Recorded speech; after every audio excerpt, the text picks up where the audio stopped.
actually. So yeah, we're kicking session 38 off with label after. Other Amazing. context. I want to point out that technically this is the 40th week we're playing or talking or doing with a couple of breaks in between. Yeah, but like I meant active 40 weeks because we had like -1 in session 0, so we had like actually 40 sessions now. Wow. Okay, this is sounding even more like a send-off. It was a nice time. It was nice knowing you all.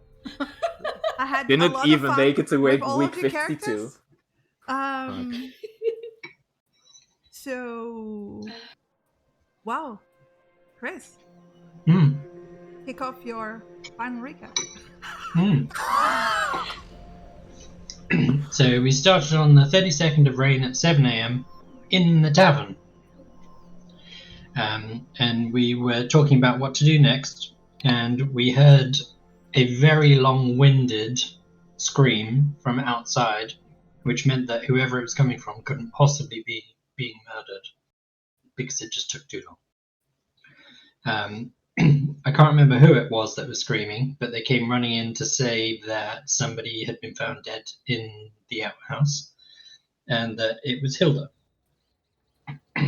And cue action sequence at the beginning of the session. Cassius immediately went outside to see what was going on. Vieira, on the other hand, immediately went running straight upstairs, which confused Samira. And she started playing Goose Chase. Vieira grabbed weapons because she was unarmed at that time, and then bolted past Samira back down outside, where we all grouped up finally.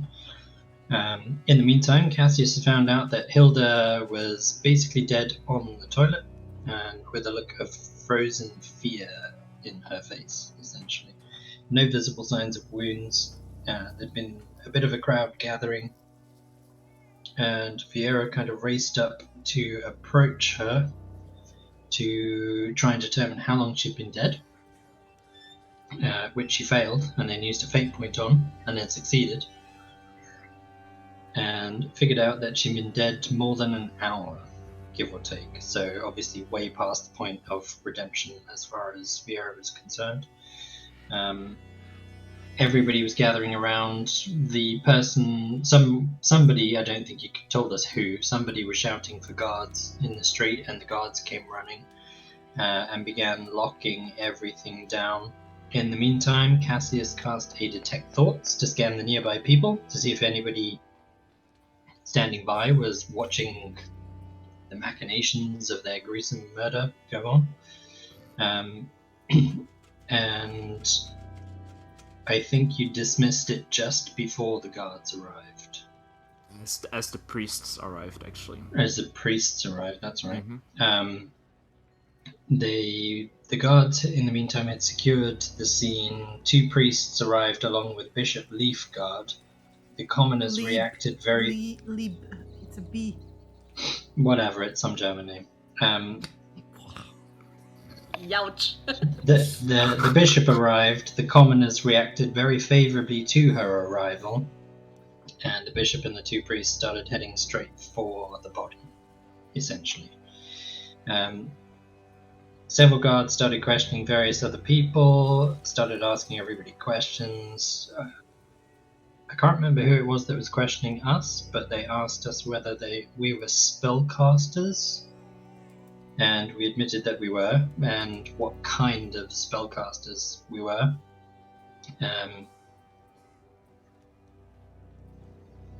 And then time skippy whippy forward to the bishop talking to us and then leaving, because I wrote nothing down for that period of time, it seems. I don't think anything in particular happened. There was just a lot of questions and statements going on, and nobody really said anything. It was a waiting game, mostly. Well, the one important information was dropped by Vieira that we were gave away information about Layla specifically, even though she told us that we didn't meet her, but you know. And you also got the black tarry substance around the body. That's and that's Yes. like super. And I mean that ties into what you were. That gonna ties probably into the talk about. previous death, yeah. Yeah. I was literally about to mention that because Yeah. I wasn't sure where this part was, but Vieira then had a conversation with Creo Mhm. afterwards Yeah. about the death of Hilda. We both agreed that everybody travels in trios. Creo will tell the guards about the death in Taria that was similar. And Vieira left it in his hands to do that revealing of information, because the less that they know about us knowing about that, the better, as far as I'm concerned. And we both agreed that if we hear any more information, we will share information. So in the meantime, Cassius and Samira had been comforting, I think, Erica and, was it Jurgen? Jurgen, yeah. I don't remember you comforting Jurgen, but yeah, okay. I do remember you both basically split up and comforted one person each. It was definitely Jurgen because he was like hit the He was, hardest. yeah, he was hit the Yeah. hardest. Mhm. You two had a conversation about what was going on and agreed to do a buddy system, effectively. So, simultaneously, at the same time, Vieira is agreeing a buddy system with Creo, you guys are agreeing a buddy system with you guys. Which is fine, because at the end of the day, we're all buddies, so that's good. Yay. We kind of wrapped up in the common room, and I think kind of wanted to get out and about. So Creo started arranging for the others to move in trios and go to the ship to start loading up supplies. We tagged on to the back of that and said that we'd come with, help speed up the process as much as we can, even though we now have to wait for the guards to take the body away to the mortuary, I think it was Morgue. going to. Morgue. Mhm. Morgue, mortuary, same sort of thing, isn't it? Deals with dead people, especially on Halloween. Might be dealing with 3 more bodies by the end of the session as well. 4. No, Brath will survive. He'll be the low. That's what'll happen. Us 3 will die, but our pets will live on, and the next campaign will be the pets. Well, I the mean- Familia's kind of poof. That doesn't work out. Yeah. I digress. Anyway, we got to the ship. There was a bit of toing and froing because they have to take one set of people at a time, so it took us a while to get onto the ship. We 3 went downstairs, and I don't remember what we did. We had a conversation, I think. Basically, we were getting our stuff.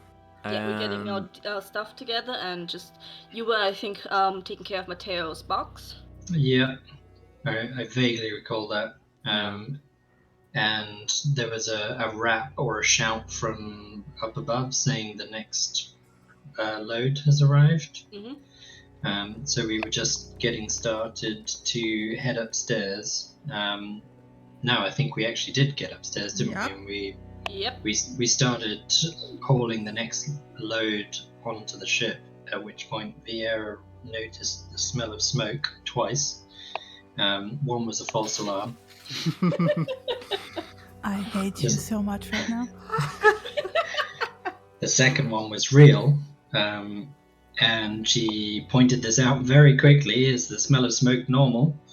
And the crew panicked and started trying to deal with the fire. We realized it was coming from the kitchen.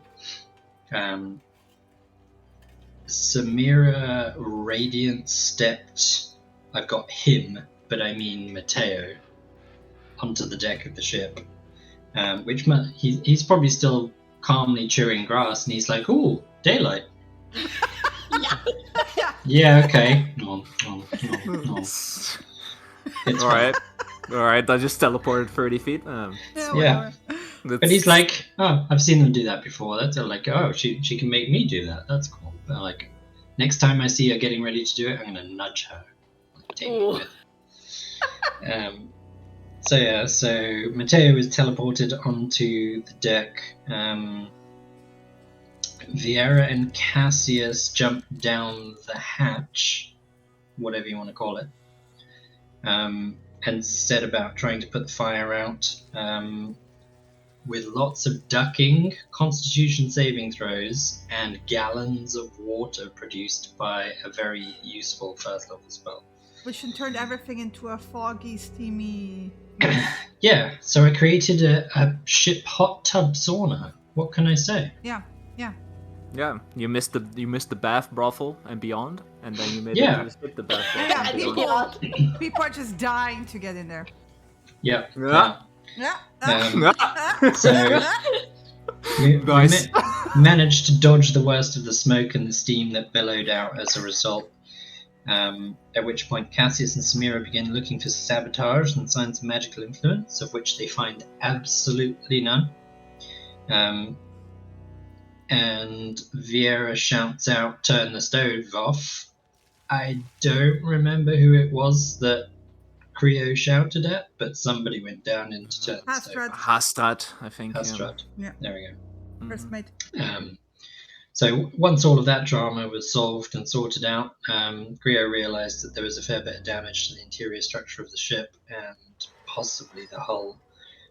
They began moving the ship into the proper docks area for repairs. We were escorted off the ship so that we could head back to the tavern, where we broke the bad news to Jurgen, Erica, and Jinx. Obviously, we're having to wait for the body to be released, the body of Hilda, from the morgue anyway. But now we've also got the flip side of having to wait for ship repairs to be complete too, which may take a little bit longer. Who knows? So us three then we break the bad news to the other three that were in the tavern, and then kind of settled down and ordered some food in the tavern and headed upstairs to our room. We had a conversation about what's going on. We discussed specifically about staying in Tucson. Vieira pointing out that she's more than happy to spend a fair few weeks there. It's not like we're short of a coin. And it is the first capital city we're going to come across. Cassius was like, "You want me to stay in a major city for a little bit longer? Hell yeah." I don't remember Samira's response. I think it was like, "Yeah, okay." But correct me if I'm wrong. Lena's like, "Yeah, you got me. That was a spot-on impression." Yep.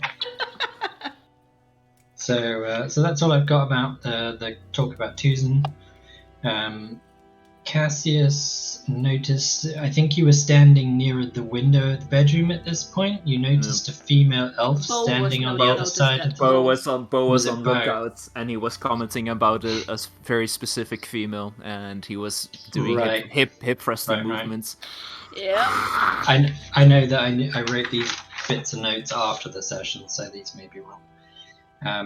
Anyway, Bo/Cassius notices the elf female standing on the other side of the street. She's having a conversation with a bald ginger dwarf, and I do remember Bo saying something about gingers should die in a fire No, or filthy something. No. ginger. Filthy gingers, Filthy but it was like gingers. more like off. You.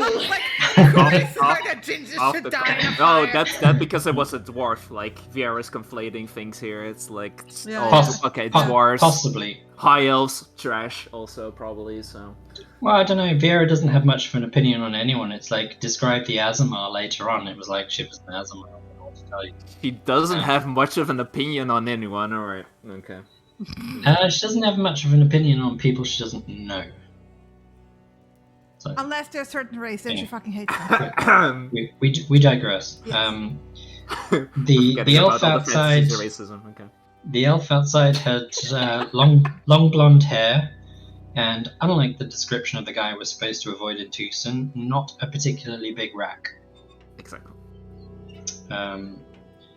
Then my next point is, we all have a conversation. I have no idea about what. You just skipped all the notes I about know. every single conversation. It's amazing. Yeah, we have a conversation. There we go. Chop. Anyone Summarized. else? Anyone else? Vieira was talking about family, about her parents, that they were like different in the sense that they were willing to give up on everyone else just to stay together longer. Yes, that it that's also right. could entirely happen that you don't know that you have a brother or sister, even though Cassie still thinks it's weird that they kept this information for 30 years. So a little bit like about like family, well, mostly about Vera's family. Family past. Family past. And yeah, I think so. Simply just her preconception about, oh, am I going to meet my sister? Is this gonna be weird? So very, very self-conscious about it at first. I think it all started off because Vieira was showing signs of like a little bit of like uncertainty, hesitance, yeah. and hesitation towards certain things that the other two were poking about, and then she explained about family and stuff. Yeah. I've since added those notes in, so now I know. Yeah, I think we had then a chat about names, elven names, and that was I think the chat. Yes, Vieira then explained what her name meant, which I didn't at the time, and then posted a little bit later, which even though Young Lion Moonshadow. Yeah. She also explained what Samriel Lockwood actually means. Very creepy, very creepy. Yes, which that is completely lost to Discord now, so there's no way I'm gonna remember that. To have a garlanded maiden locked in a wood. Locked in Yeah. wood. Yeah. I knew it was something about maidens, and I knew it was something about locking them in wood, but I couldn't remember exactly. Yeah, creepy as fuck. Which kind of strengthened Vieira's opinion that he's probably not a real elf and just shapeshifted into one, or pretending to be a one. Or pretending to disguising himself as one, potentially, yeah. So we finished the conversation about family, and then we all went on a pub crawl to see if we could find out some information about Vieira's sister, specifically. And this is where things get completely fucked, because fuck you all with all your dice rolls. I don't know what you're talking about. That was, I don't know. That was perfectly planned. Dice rolls here. Hey, don't all reflect this on me. It was to be fair, they were Shinny's dice rolls, and they just happened to be in favor of Arbol doing certain things. Arbol rolled the fucking natural 20.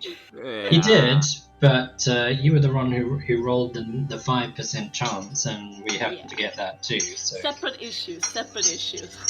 What can we say? It was meant to happen. So anyway, pub crawl.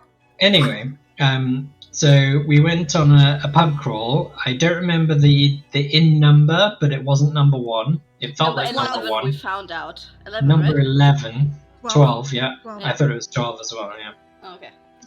We met a merchant dwarf who'd heard about an elf called Rain who matches the description appearance of Vieira. He saw a wanted poster in Zaros, which is a city about 350 miles from where we are currently. The reason she has a wanted poster up is that she raids to protect the... I've got Elven lands, but that's wrong. No, she's part of a hunting party that sometimes terrorizes the edges of the Feylands. That's what I have. Protecting the Feylands was your personal bias there. Yeah. They were definitely they were described as terrorizing villages on the edge of the Feylands. Yeah. Say it as it is. She raids. You're twisting words here. Yeah, let me just correct this. She raids to protect. No. This is subjective perception. Yeah. Yeah. So it's not selective. This is her sister we're talking about. Be careful, because she doesn't have any other opinion than she would only raid to protect something, not for any other reason. Never So met her. She could be a fucking bitch. Shush. Sure. Anyway. Wow. All right. No one else can do wrong. I see. Okay. None of her family, anyway. One man's terrorist is another man's freedom fighter. Yeah. Exactly. I believe the name of the inn we were in. That sounded very weird to say. The name of the inn we were in was the Keen Kobold. Yeah. where they were. Well, we'll get to the deliciously named drinks later. Vieira noticed that the ginger dwarf and the blonde elf, with 2 other companions, totally Medusa, but not saying anything else, were sitting in a corner, keeping an eye on us, sort of. She had a bit of a hunch, waited for the right moment perfectly, obviously, and then nudged Cassius and said, how about detecting thoughts on those 4 creepy strangers in the corner? Despite advising him previously not to eavesdrop on the thoughts of random people, of course. But despite all that, he does a round of detect thoughts on these 4 unfortunate individuals. The Azamar has been hired as a carpenter to repair the Mother of Mercy. They haven't heard anything from the morgue yet, was the only information I think he got out of that. Mm-hmm. The pale guy is the boss, by the looks of it, or by the sounds of it. He wants to buy passage on the ship on the Mother of Mercy. They are all aware of our presence in the tavern inn, finding it a little bit weird and creeped out by the fact that we have turned up in this inn that's out of place in the middle of nowhere, that's off the beaten track. They're doing their best not to react to that fact. They're aware that we are part of the crew, and because so much was happening so quickly, I've just got and Layla on the end. We're associated with them. That you are We are associated associated with Layla, yeah. And yeah. Layla is a known associate. Yeah, that's who? Who are we Yeah. talking about? Nobody. Nobody. It's a nobody. All right. As far as I can tell, Vieira only heard of one of their types of brew before being completely smashed, and that was called the Wolf and Barrel Pinot Noir. Yes. Yeah, that's the one I noted down as well. There were a handful of others, as far as I recall. I think there was a succubi one, there were weird ones. Yeah, we didn't pay attention to that, but we all wrote down the Wolf and Barrel Pinot Noir. Yeah. So that's fine. We decided that we'd had enough of successful tavern crawling for the evening, having found all the information about Vieira's sister and the 4 creepy strangers in one fell swoop. And we headed back to the tavern, where Cassius then filled us in on all of the stuff that he had heard with his detector or thought, or however that spell works in reality. Gained, yeah. Retrieved. We then headed downstairs to talk to Jinx, and we headed back up and started to prepare ourselves for sleep, where we are now obviously taking watches, of course, because in case some crazy person tries to murder us on the toilet in the middle of the night. Cassius takes the first watch, where very little happens. Samira takes the second watch, nothing happens. Bo assists during that watch as well, but nothing else happens. Vieira takes third watch, where everything happens. No, I'm kidding. Nothing happens. Before that, Vinny is sent to the ship and is seeing the overseeing clergy and everything. Was that done? Yeah, that was done before you went to sleep. Yeah, before I went to sleep, so I could. There was a bunch of priests and on the ship. Creo was there too, and they were doing their investigations and stuff, because it's strange that a crew member gets murdered and then the ship gets set on fire. That seems like sabotage. So Vinny was overlooking on the ship. Mm-hmm. And is supposed to watch for carpenters and wake us up if that happens and we're not awake yet. Yep. Vieira woke up, and Jinx comes into the room at the end of the sleep, just before you guys wake up. Vieira tells her to warn Creo about the female Azamar carpenter. When asked for a description, she replies, "Female Azamar carpenter." Just a normal Azamar. I don't know what's the difference. With short white hair. She went, okay, short white hair. That gives me something to go on at least. She brings in Jurgen, who is still passed out drunk, and then heads off to the ship with the twins to warn Creo. And the session finished at that point at 6 a.m. on the 33rd of Rain. Yeah. Only half an hour recap. It's fine. It's fine. A lot happened last week. A lot. But hey, we survived the recap. That's the important thing.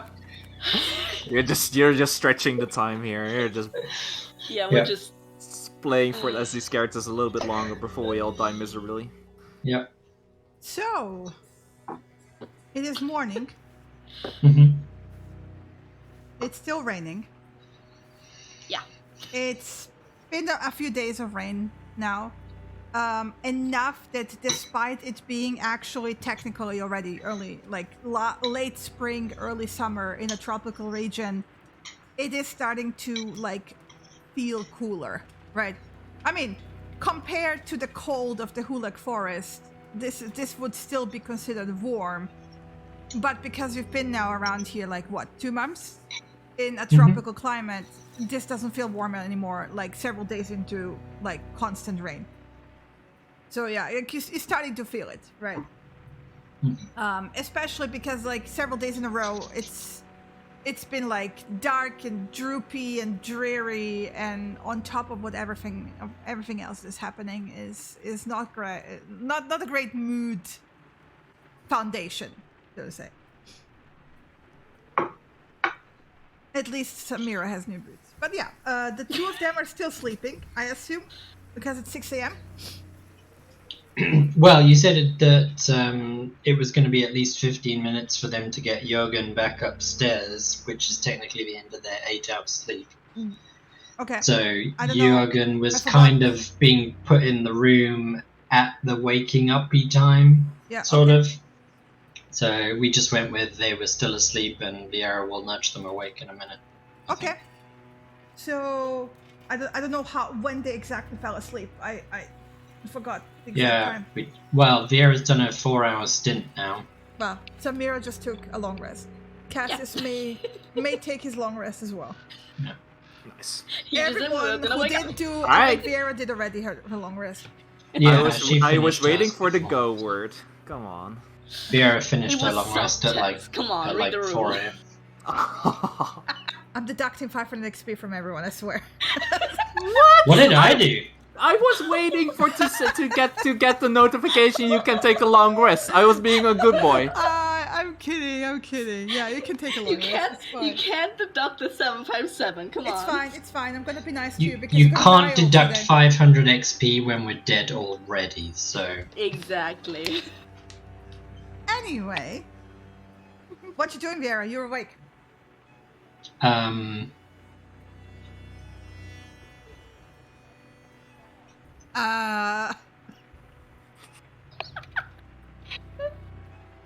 She's gonna ask Abrath if he's okay. And actually, she's gonna prepare spells while she's doing that. Yeah, he's gonna groom himself and he's gonna go to sleep because it's daytime. Okay. He gives you all the symptoms of like, I don't want to go out into that rain today. Yeah. If I get don't it. fucking have to, so like if you're just going like for a brief thing out, don't take me with you. If you don't have to, right? Because Sure. he We'll leave you in he the had room to in a comfy warm bed. Yeah, he had to like repeatedly groom his fur from rain and mud. I get it. It's all good. So yeah, Vera's just gonna spend no more than 15 minutes or so preparing spells and let the other two wake up slowly on their own. If they don't wake up at the end of 15 minutes, she's just gonna clap her hands once. Well, I guess Okay. Samira She wakes will- up next. She will wake them up gently. I wake up normally without a Vinny warning, right? No Vinny warning. Okay. Morning. What time is it? Daytime? What? It's What? early. It's early. Sun already up? Do we gotta go? The sun's up. What? I've sent Jinx to the ship to warn Creo. Give me a second and I Vinny vision. Sun. Okay. You can't hear me anymore. Never mind. What are you looking for? Just Where seeing is if he? there's Right. First of all, where is he on the ship? on the mast, like high up on the mast. Okay, because that's 80 feet up, he can't hear things. He can see things. There is like a bustle of people coming to and fro. It's like a bunch of Asimar with tools and stuff. Vinny didn't wake me up? I mean, when they arrived? He didn't see the girl, right? You said when he No, I said when No, you he said carpenters. Okay, yeah. I mean, they are now arriving, so yeah, he would have woken you up, yeah. Okay. Okay, then I would have woken up with, they're here! Yeah. Trio's on the deck with like Hastrid and stuff. They're keeping an Is eye. Jinx there? Yes. And the twins? Yes. They're keeping an eye on the people coming in, right? And in the mass of people, yes, there is the short-haired Asimar woman coming on board as well, and they're keeping a close eye on her. Okay. You see like a nod from Creo. They exchange a few words you can't hear because, you know, Vin is up in the mast, so too far away. And Haster kind of like goes with them, like casually, because he's the first mate, so it's not like weird that he's going downstairs with the workers. Some of them are still like busy loading up like supplies and stuff for the repairs. Okay, what's gonna happen then is that I just tell Vinny to make their way very slowly towards where the workers are gonna arrive and take advantage of every nook and cranny that the woods are giving them to slip into and out of. And just get near that short-haired Asima, and as I drop out of vision to let Vera know. They're there. They've arrived. Is Jinx on the deck? Yeah. Yeah, they're all there. Okay. In that case, Creo knows already. So yeah, they've. I think they're watching, like. Slightly. Probably trying to not raise suspicions. I guess. Do you want to wake up Cassius and we'll head down? We can't leave Jürgen. Jürgen's asleep in the bed over there. In case you hadn't noticed. Vera quietly puts a pillow on his face. Don't smother him. Just I'm not smothering him. It's just dampening the sound. No. Just roll him to the side. That usually helps. Just. Samira stands up and rolls him on the side. Just. He's also stanky because, you know, after drunkenness, sweat is not great. Yeah. Just roll him on the side at the rescue position because. Fucking with that guy chokes. Good, because he was already drooling like back into the back of his throat. So yeah. Yeah, and now he's drooling on the pillow. Letting Vinny know that if that woman goes off by herself or behaving suspiciously somehow, to let me know immediately so I can go and watch or listen. I then go over to Cassius, just shake him awake. Hey, sleepyhead. Yeah. What's up? Yeah, Anyone got killed? No one's dead yet. Yet. Okay. Yet. They've arrived at the ship, and she's there. What? Who? Woman, short hair, Asima. Yeah. With, okay. What? Yeah. They let her on the ship? Yeah. I think. Who warned them? Who warned them? Viera warned Jinx, and Jinx is there, and I think warned them, and I think you can get the details from her. But they're watching her slightly, and I've sent Winnie to, you know, let me know if anything suspicious is happening. Alright. I mean, I get it. They don't want to, like, kick something off, but honestly, I don't know. I don't think they were warned that well. Vera. Morning. Hi, sleepy. Did you tell Jinx also that the people were specifically aware of us because of her connection with them, but also with Layla? No, didn't mention Layla. No, we shouldn't, actually. Yeah. That we mentioned her to the guards is already way too much. But yes. We weren't supposed to have seen her, and I'm worried that this is gonna... Roll me intelligence check with advantage. Sorry, and continue talking.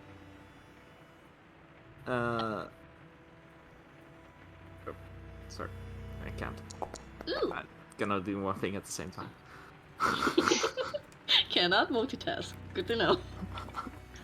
You remember that they have connections to the guards. So yeah. now thinking about it, it could be very well that the guards mentioned, because you have told the guards about Layla, and this is how they know.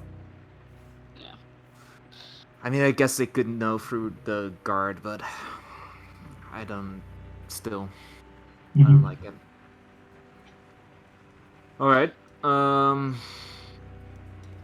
I guess we'll see what happens. I mean, in the end, we can't decide who goes on the ship, so.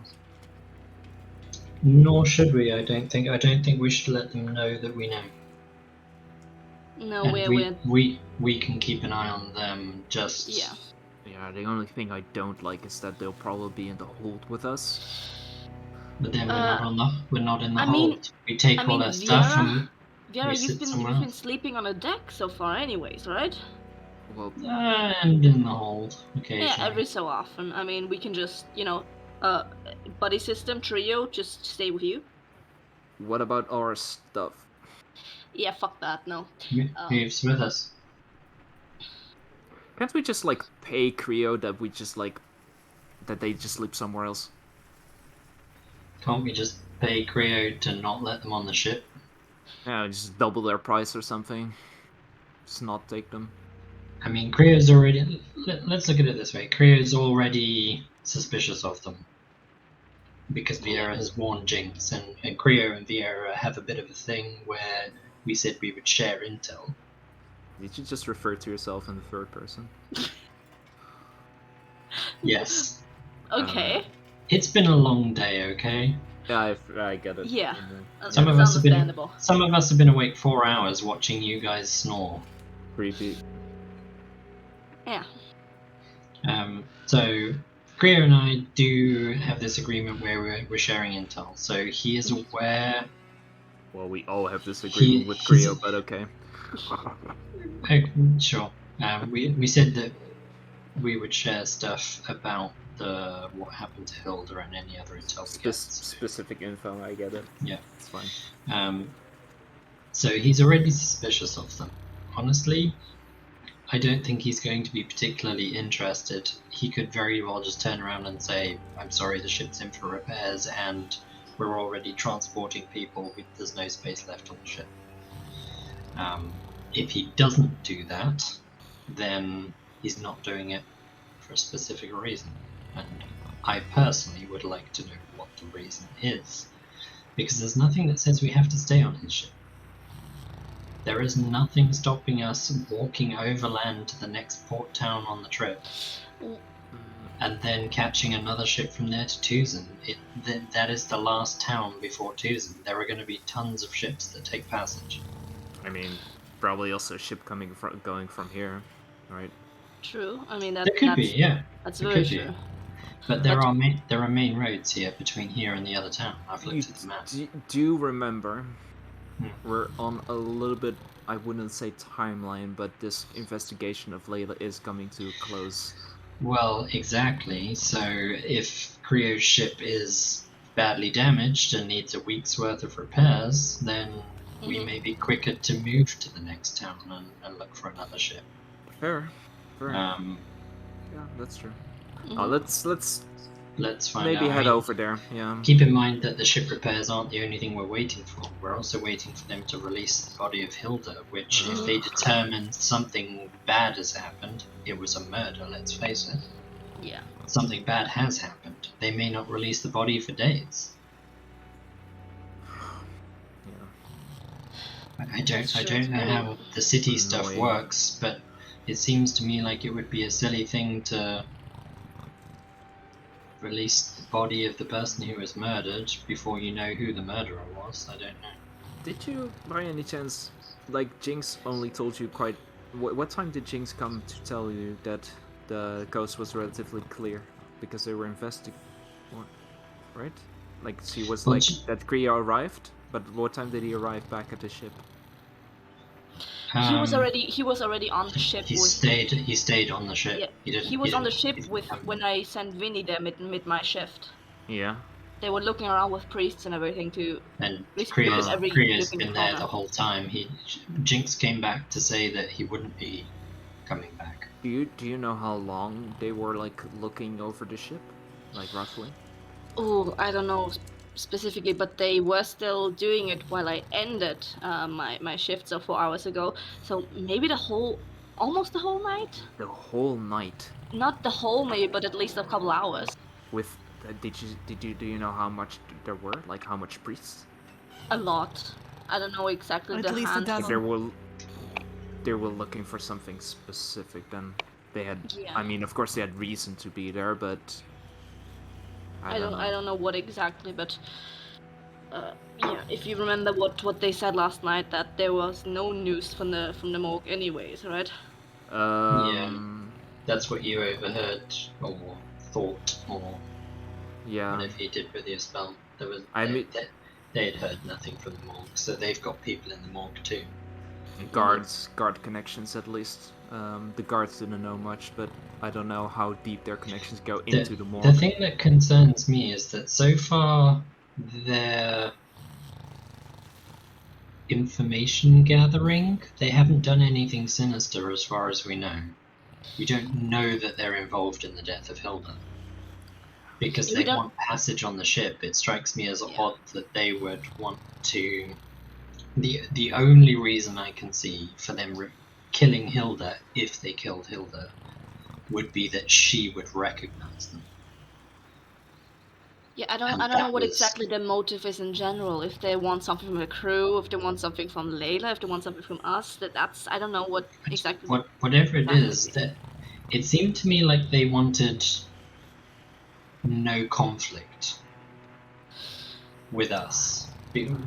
When we were in the inn, the impression I got was that they were like ignoring us, although aware we were there. They were definitely like a little bit suspicious. Yeah, but if they wanted to get rid of us, the smart thing to do would have been to wait for us to finish drinking and then attack us in an alleyway. I was drunk. Maybe they want something. Maybe they want us to follow us somehow. That's why they want to come on the boat, on the ship. But maybe they think we know something. They specifically wanted to get to Tucson. Yeah. Maybe which because isn't necessarily following us. Maybe they are after something for Layla because she's going somewhere. And I don't know. We're just guessing, but I don't get the impression they've done anything to do with Hilda, and thus I don't have any real reason to be suspicious other than the fact that they know us and know Layla. They're certainly well informed, but that's timing's not great. That's not a crime. Just to point that out. Yeah, I mean, yes. I mean, like, they're no less well informed than we are. Like, we're doing subterfuge to find out information about them. Yeah, but honestly, okay, I haven't been alive this long by trusting people. Random yeah, I honestly, yeah. I haven't been this alive by not trusting people. Problem is... Otherwise, I would have been dead in the Hilak Forest a long time ago. Yeah. Problem is they obviously want something. And we are involved in that. Sure, but it's not necessarily something bad. What good could it be, is what I'm wondering. Maybe they've heard of the job and they've got some intel that Layla might need and they want to sell it to her.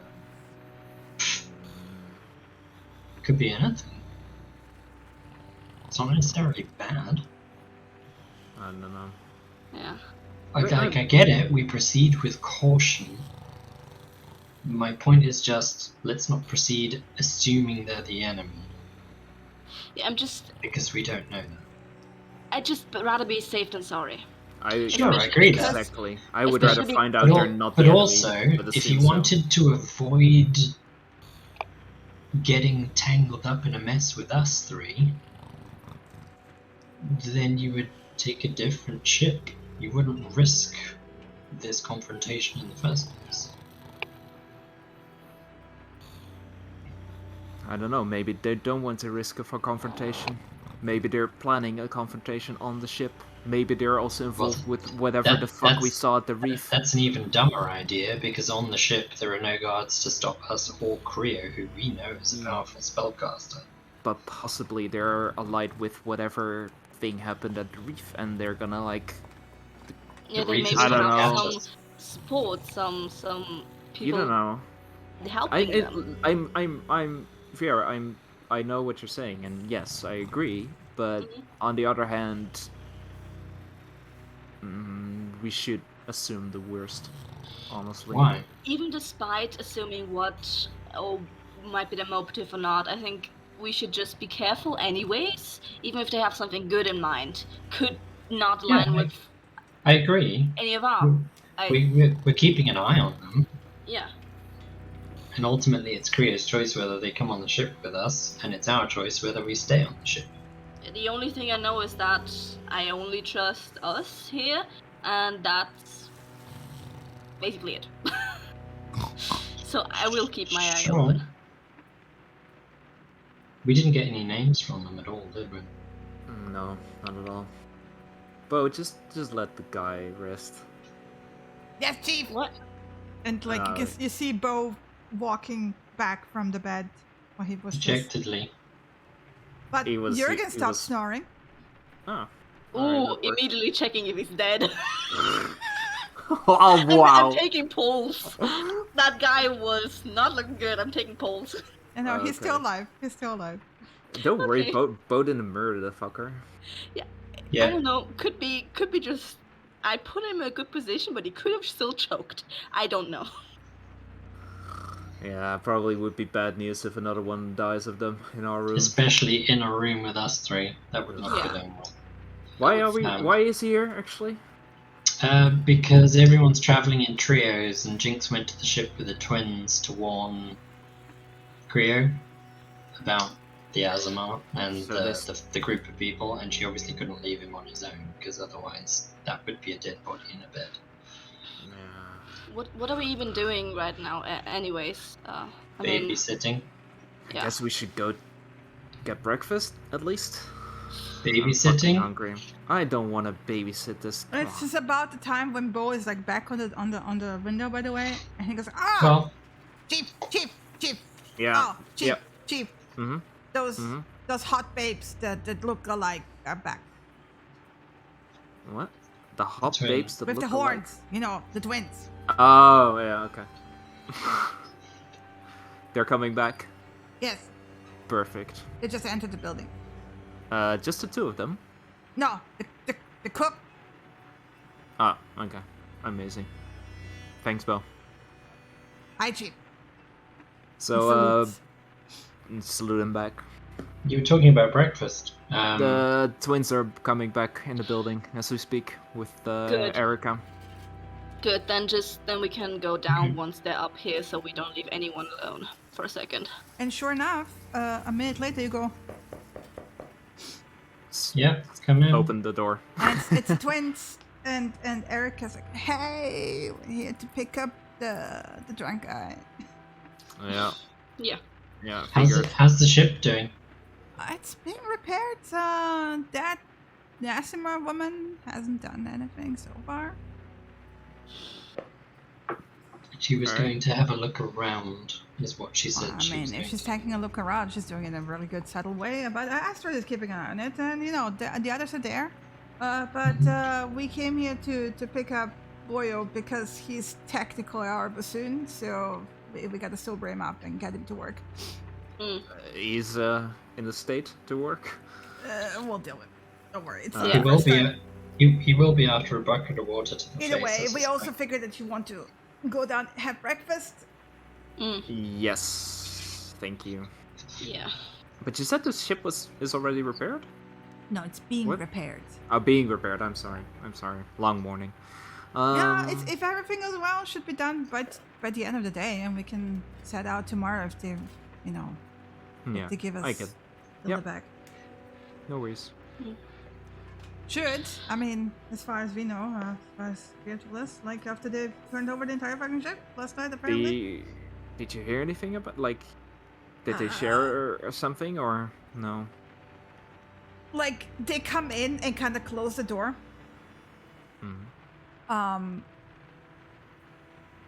And it's like I don't know. It's like Chris being weird about it. I was like, it's mostly like the Panacea and Vivare and Creo and Hastra talking to each other and Jinx. So like maybe ask them, but apparently it's even weirder than the obvious weirdness. So. Okay. All right. And they're all still just staying on the ship during the repairs, right? Yes, but like Okay. the priests were last night on the ship to basically look for whatever caused what happened to, and they specifically mentioned what caused, so they don't think it's actually a person, if you know what I mean. But they don't seem to be quite sure what it is either, which is kind of scary because they're really good. Lovely. Yes. So the sooner we fix the ship and, get going, the better. Okay. Well, breakfast? Yeah, let's go.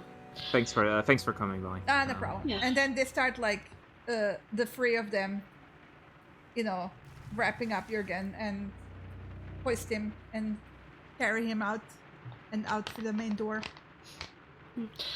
While we're making our way down for breakfast, I'm just gonna quickly poke a connection with Winnie, sort of like anything happening, anything to report. No, it's just busy on the ship. The ship being repaired. Okay. Keep going. Yeah. So are we gonna go to the ship later on, or we're just gonna wait the here? woman is like earnestly repairing the ship with the other Esmeralda. Okay. Mind you, she's also moving all over the ship while she's repairing it, like in the areas there. Yeah.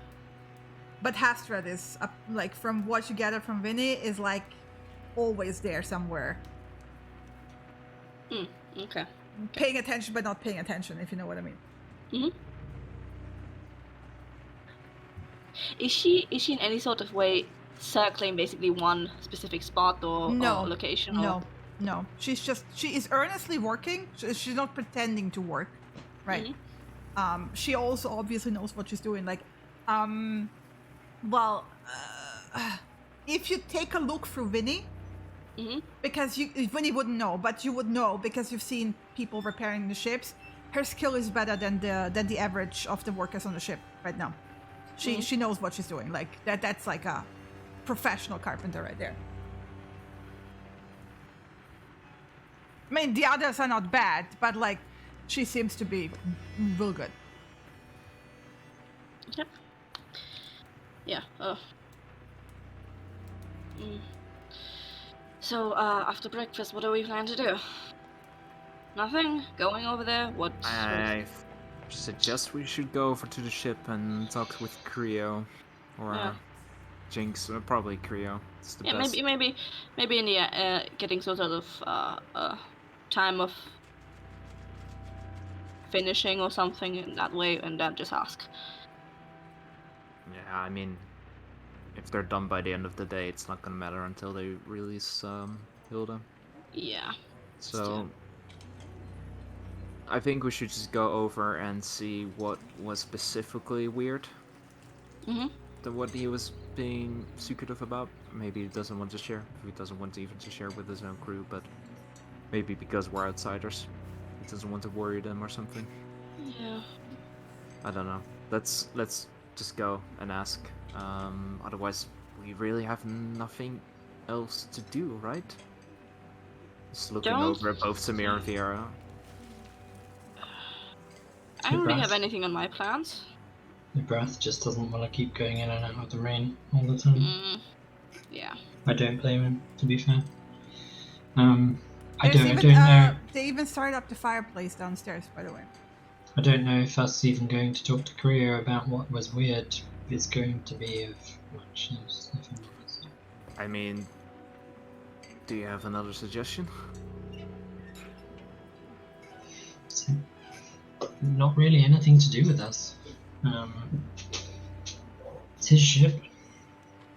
Yeah, I don't know. I would like to know if there's any like information that we should be aware of.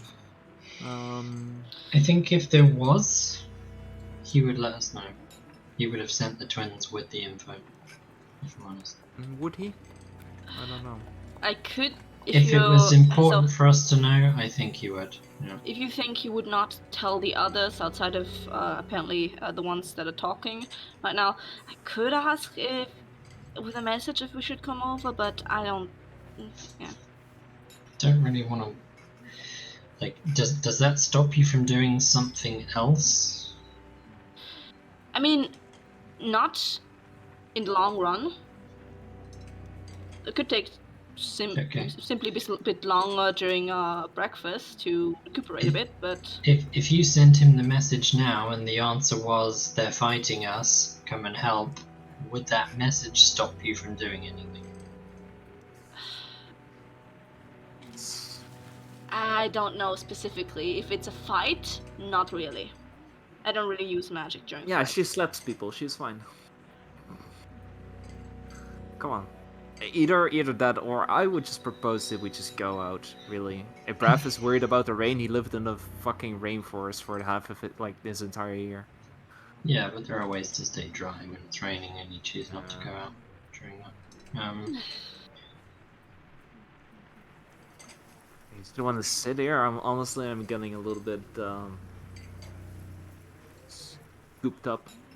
Your donkey is. I just want to remind you that your donkey, Mateus, is in stables. Like, if you leave with everyone, then the donkey is alone in the stables. Yeah. And our stuff is in our room. You might want to leave the stuff with the donkey and Ebraf with the donkey if you want to head out. Just as your characters would think of that. I'm of a favor GM of being you two helpful. going. Go! Don't ignore me. I'm of a favor of you two going to the ship if that's what you guys want to do. I'll stay here with Ibrath and Mateo. And that's not happening. Either we go as a group or none at all. Why? She's perfectly capable. In the meantime, you're getting your breakfast, sir. We all remain very quiet while it's being served. Suspiciously quiet. Yeah, so, Samir, these new shoes you got, they look really good. Do you recommend the Sculptor? I mean, it's a nice style. I'm very, very much in need of breaking in still, but it should be having a good lifespan, yes. As soon as the guy's gone, it's just continue.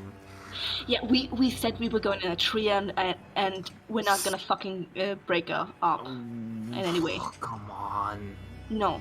It will be fine. You might be feeling cooped up, but honestly, better safe than sorry. Well, literally, what did you just say? If we've had nothing by midday, hopefully the rain has lessened up a little bit. Give me a second to check the weather forecast. Vera does Druidcraft. Okay, let me look. On the 34th, it looks like steady rainfall, slightly overcast. It's slightly warm though, so it's gonna be very muggy. Ugh. Great. What's the 33rd? Because that's the rest of today. Today is slightly windy, steady rainfall, overcast, and mild weather. All day. So it's not, exactly, all day. Okay. It's supposed to rain, man. Scratch that idea. Yeah. The It's only gonna be difference raining is all that day. it's gonna be muggy tomorrow and not as windy. Yeah. Well, So terrible. Tomorrow's gonna suck. They do call it the month of rain for a reason, I suppose. Yeah, Let's hang around until lunchtime. Like, I get Cassius, it. What would you even want to do going over there? Just stand around and with new scenery and that's it? What's the difference? I don't know, is it 'cause, like, pick the woman's brain or something? I have no fucking clue. We're not going to do anything, realistically, and there's nothing we're going to find out that Creo doesn't want to tell us anyway. So... Well, you say that. Yeah, but do we really want to start angering people like Creo? No, we don't. If he wants us to know, he'll tell us. He would have told the twins to tell us. He would have said, tell the 3 that I've got a message for them to come and meet me on the ship. We did share information about her with him, so kind of exchange is waiting to happen. So it should. Well, there may be nothing to exchange right now. Yeah. So maybe he's waiting to see how the ship repairs go before he says, hey, actually send a message at midday saying we'll be ready to sail tomorrow. We don't know. If we get to midday and we've heard nothing or seen any of the crew at all, you can keep an eye on them anyway, Samira. So we can see what's going on every 10-15 minutes and check in. 1 second, and I check in with Bo, and I actually go through his vision. I ask him first, and then I go through his vision. What does he see? So apparently, when you go through the vision, he explains it while you're also like looking through. What you can see, a crowd is forming because there's a bunch of guards from in the distance coming from the city center towards the harbor. They're still like way away, but like because there's like kind of like you can hear like faint ding ding ding ding, and guards clearing the street, and there's like an entire like procession behind them following. Ooh. And people like are kind of collecting to watch what's going on. So something's going on, at least in the street. There's a bunch of people gathering. The street outside. Yeah, just outside. There's guards leading some kind of procession towards the harbor. Ooh. Okay, that's a bit more imminent. I mean, we can watch that from the window and see what happens there. Yeah, sure, please. Because, I mean, we're not very far from the docks anyway, are we? We're in the dockyard area. So. If something happens at the ship, if they arrive at the ship, and I could listen in, but I don't. I think it's best not to give away anything like that. Yeah. If we have to. Okay. Let's go. I don't know if there's any priests related to whatever is happening there. I'm not sending Vinny anywhere nearby. Yeah, probably. You can watch from the window. I mean, it would Vera's be going to get up and walk to the window and then open the window up. You're downstairs, first of all, still, right in the tavern because you had breakfast. So up the window. If you want to, all 3 of you to watch, it's gonna be a very tight squeeze and not. Vera's just gonna go out the front door of the tavern. Okay, yeah, because there's like I wanted to explain this. Like, there's like one of those like entry spaces that are like covered outside the door, so you're not like imminently in the rain, right? And mind you, you open the door. You also notice that like because the ding ding ding ding is now even audible through the window downstairs. That some people are like getting curious and like opening either the door. Most they're not opening the window like they because they know better because it's a cold day. They like also walk out to look. So I spoke to keep a lookout out of the window, see if he sees anything from above that we might miss. Just take it all in. Okay. And then go outside the front door as well. Okay. Going outside the front door. Give me a second. So as it gets closer, you start to not just hear the ding ding of the bell, but you also hear like a choir, solemn, singing in the background. Ooh, I think they're bringing the body. Let me get the town sound actually. There we go. So, you basically, as the guards are coming closer, like you hear like the cries of the guards, like pushing, like making room, and you see like other citizens rushing to clear the streets and to basically watch what's going on. And at first glance, what you see is what looks like a procession of nobles surrounded by the guards. And they're not wearing the usual, what you have seen, like the city color tabards, but they're wearing white tabards. And are in full armor. And they're passing through the street, like very slowly. And at the first sounds of the boots, like when they're like close enough, right? as like march in lockstep, the crowds of people like immediately move to the sides of the road, like making room. And the street is cleared more and more. You can hear like the bell ringing out. And it's like really sharp sound, like ringing through the streets as like the crowd is kind of like murmuring, and kind of you have this like behavior of like people getting quieter as the whole procession is closer, but like, you know, as they're still a bit away, like you hear like murmurs of people talking. And basically what's coming along, you can even see like a distance, is like a coach that's pulling, clearly not like it's not a coach for the living. It's one of those funeral coaches where you put like the casket in the back. It's windowed out of glass, and you can see like a simple wooden casket on the inside. And following the coach, you can like already see it because they're quite obvious, despite them not having walked up to you yet, is at least a dozen white robe priests following in the wake of the coach. And you can even now see the recognizable like hairdo of Bishop Leapguard among them. She looks tired, you know, like she has been awake all night. They all look very grim. And as you look around, you noticed across from you on the other side of the street, the white-haired man from the tavern, the blonde elf, and the dwarf, watching the procession from their side of the street. I also need you all to roll me a perception check. Okay, I would have said after I saw the casket, I would have just stepped into the inside of the tavern, just basically behind them, and gone Vinny Vision. Okay. So I wouldn't have seen anything. Okay, fair enough. Yeah, since basically just letting the others know just quietly, this would be a good distraction for her. I'm going Vision, then just going in. Vinny Vision is still, ship is being repaired. Yeah, just this time I'm actively following her around with Vinny. Okay, yeah. Instead of passively.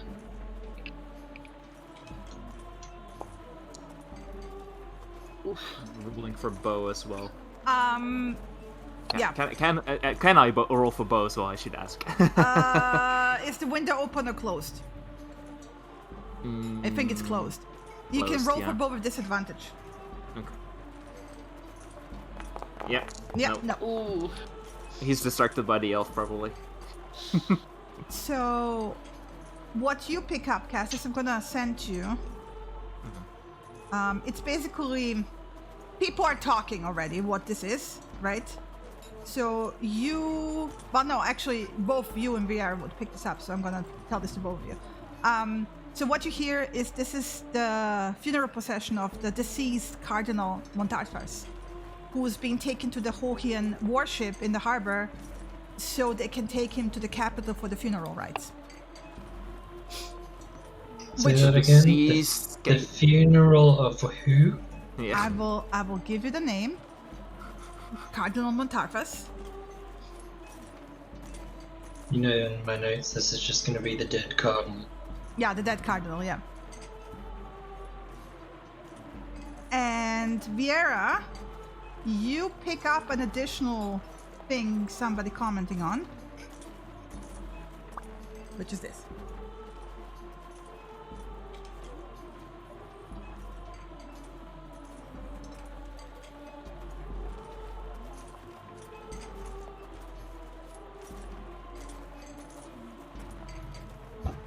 Okay.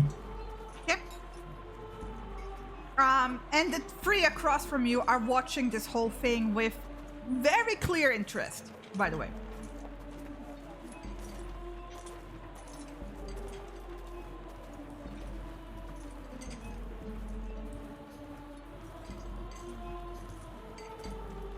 As they slowly progress. It's a very slow,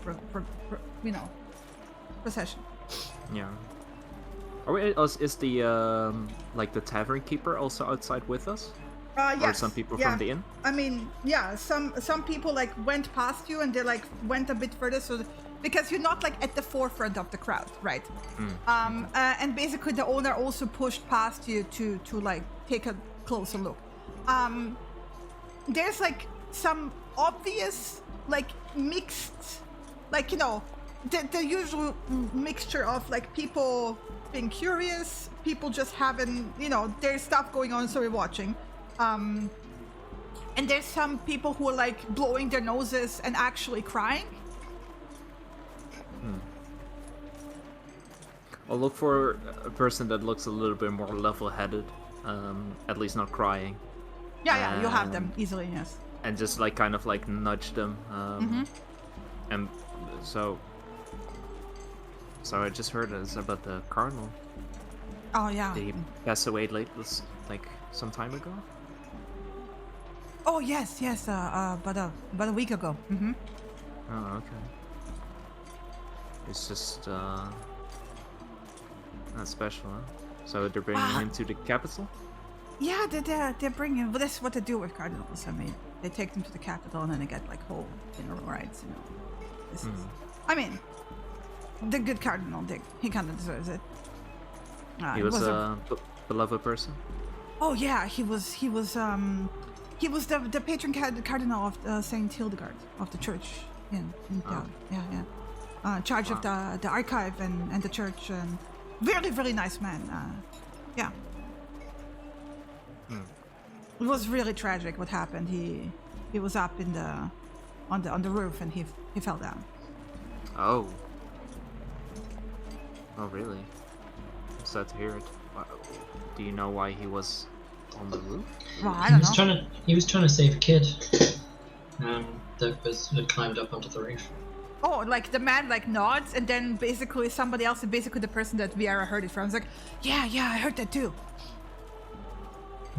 And then basically this like draws a few more people into the conversation, because, you know, gossip is always something that people like to do. And then someone's like, oh well, I heard that the circumstances were a bit odd. Well, you know. And they kind of get close. It's like, I heard that some people saying that it was suicide. You know, that he jumped off.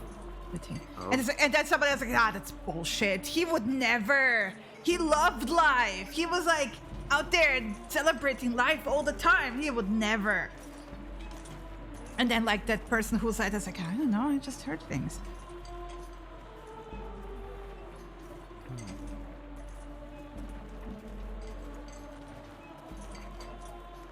Alright. Well, my condolences nonetheless. Guys, just like take a step back. Yeah. Vera's gonna nudge Cassius as she gives him a look that says she's going back inside before the procession gets here fully. Yeah, I mean, they now basically like the first guards and the nobles in front are already like on par with you. And the coach is being drawn, by the way, by 6 massive goats in white fur. Of course. Yeah. Of course, it's goats. I'm gonna ask Bo to keep a close eye on, to ask him to focus, because he's distracting me with his mental thoughts, and focus on the trio that's there. They seem to be talking to each other, right? You even see this yourself. They're commenting on whatever's going on.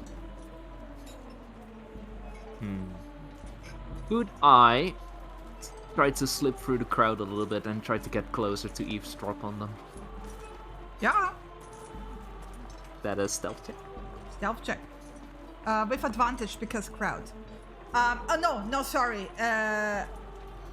With disadvantage because you have to slip through the procession without being noticed.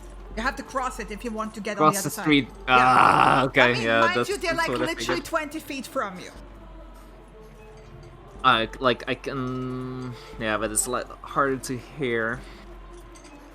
Yeah, it's like basically the reason why you can't hear them is because the whispers get drowned out in the ding ding ding ding, right? In the core and the soldiers and Yeah, I'm not gonna be an idiot and cross the street in front of the fucking But yeah, procession. they're 20 feet away from you. Like literally, you can see them.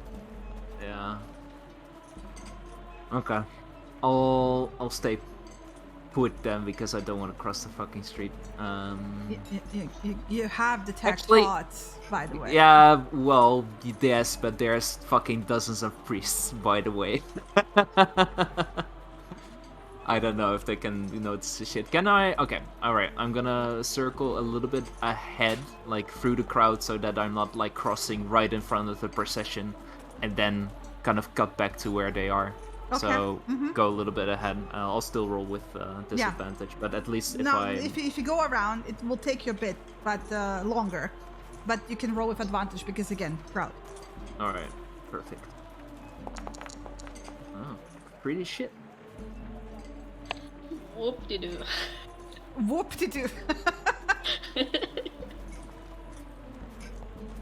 Let me just double check.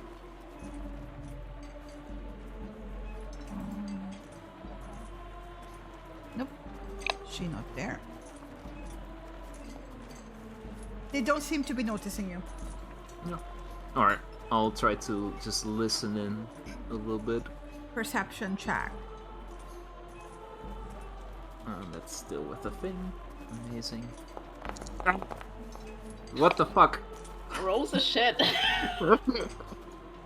There's two very uppity people right next to you, and they're talking very quietly.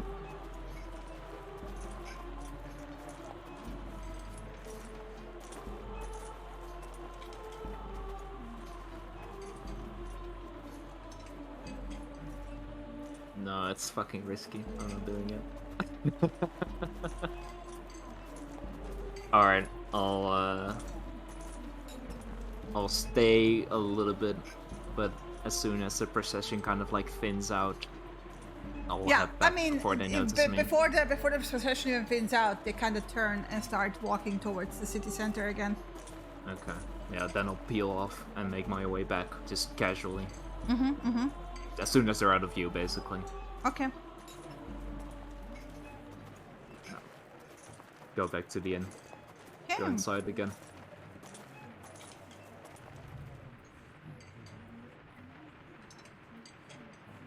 You're back inside. With the rest. Inside? Vera went up. Samira, nothing Vera happened. went up to Samira and just kind of stood next to her, knowing that she's looking through Finny. Yeah. Um, Yeah. So there's has the procession already? Did it sound like the procession has passed? It takes a while. The ship is not right outside the gates, right? So Yeah. Stay in mini vision until the whole sound and everything is gone. But otherwise, yeah. well, the sound is not even there yet. Right? Yeah. And Just keeping up. yeah. So it's come and then gone again. You will eventually hear it faintly in the distance, and it will stay in the distance and then fade out. But that's gonna be like half an hour. Yeah. I'm just either standing where I stood or being led by whoever is leading me back to Okay, the so in seat. the meantime, what are you guys doing with Samira? Because she's just standing there. Yeah. As soon as the procession passes and people like the innkeeper start coming back in, Vieira's just gonna nudge her towards the table where we were sitting having breakfast, and then kind of sit her down on the edge of the stool. Yeah. And then tilt her head forward slightly so she looks like she's looking at the table. And then Yeah. Cassius will come back shortly after. About 5 So minutes later. walk over to them. We'll just look at Samira. Alright. That Still was tired. risky. What was? You disappearing into the streets. We literally just said about staying together, and then you went off. But you still saw me, right? I was still within vision. No, because I went inside, and that's why I nudged you to say that I'm going inside. I had no idea you'd gone into the street until I looked back and noticed you'd gone in. I'm sorry, I just Curiosity killed the cat. But then it got back up again. Only because it has 9 lives. You don't. Just be careful. Samira wasn't paying attention. I was trying to keep an eye on her and you, but I've only got one pair of eyes.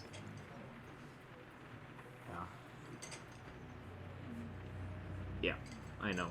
I'm just, I know my way around cities. I'll be fine. Really. Hilda thought she'd be fine too.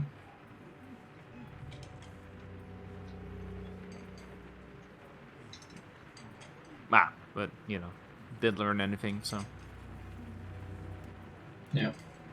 Samira's looking through. Still her thing, yeah. I mean, it's completely disconnected. Or maybe it isn't, but nothing really to do with us. Yeah. Some cardinal jumped off a roof, I guess. Or we don't know. The more interesting wording I heard them use was that the child escaped onto a roof, and he was trying to get the child off the roof. The question is, why would a child try to escape? Maybe it's the same one, the one with the scarf. It tried to like escape the. I don't know. Generally, you don't escape from something unless you're being held there against you. I mean, he was escaping every morning from the orphanage, right? I'm sorry, I have to clarify this. It was not a kid as in a child, but a kid as in goat. Okay. Well, then you need to stop writing kid. But kid is the term for child goat. I can't help it. It's English language. Just say goat, baby goat, whatever. Mind you, maybe Vieira could have also misheard it. So, like, yeah. But, yeah, I meant actually... She heard that a kid was on a roof. She's heard the slang term used for children before. Yeah, she assumed it was a human child. Okay, fair enough. I heard it was a kid. Yeah, me too. Cassis didn't hear that. No, I heard it from Vieira. He did after the guy confirmed that the same story he'd heard from Vieira.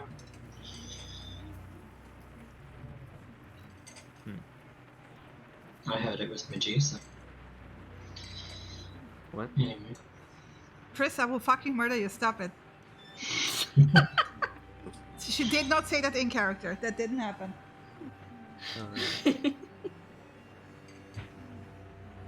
Anyway, another bit of excitement for today. Certainly I also want to point out that the interesting bit is that it was the Church of Saint Hildegard. Yeah. Yeah, goats. You get it. Meh. But. They're just gonna finish breakfast. So you guys are gonna wait until Samira wakes up, right? Yeah, just gonna put like a little bit of breakfast on Samira's face. If she feels anyone fumbling around on her face, she's gonna wildly slap. Because she knows your hands by now. Oh, really? Yeah, so, we've held hands plenty of time. I know your calluses. Samira is used to Cassius's hands. Like, yeah, we've held hands at least 12 times. What are you talking about? Fair enough. Don't read into it. Don't read into it. While you're painting her face with eggs, I'm gonna go upstairs and just check on her breath, and then check on Matteo in the stables as well. Alright. Do you dare going off by yourself? Samira? Yeah. Mm-hmm. By the way, while the procession gets closer, the majority of the carpenters goes up on deck to watch it. Mm-hmm. There is a moment of tension where it looks like our carpenter woman is staying behind, but because Hastred is right there, she joins the up deck. Oh, nice. Okay. You knew it. Are you following her up? Yeah. Every step she takes, I'm following. Every step you take. I'll be watching you. So basically, you will also pick up a few comments, among the people up there as they like comment on the procession who that is. So like you also get like this information of like, oh, okay, Cardinal Montarca is blah blah blah blah. And you get specifically from her, as in like she like participates in the rumor and like pokes them and like basically gets a few more lines out of them that you kind of understand that usually they would probably not share. Mm-hmm. Right? But because like she has this way about her of like drawing information out. There's no clear magic involved, mind you. It's like a way of talking to people, right? It's like you've seen Cassius smooth talk people and just like, before in shops. Like has that sense around it, right? Mm-hmm. So, yeah. Okay. Interesting. And then, yeah. Yeah. And then they will go below deck again. Keep working. Okay. After everything is gone back to usual, going back out of Minivision. Yeah. As soon as my eyes are back to normal, I'm gonna throw whatever food I have in front of me at Cassius. Because you painted my face in eggs. And I felt it every second.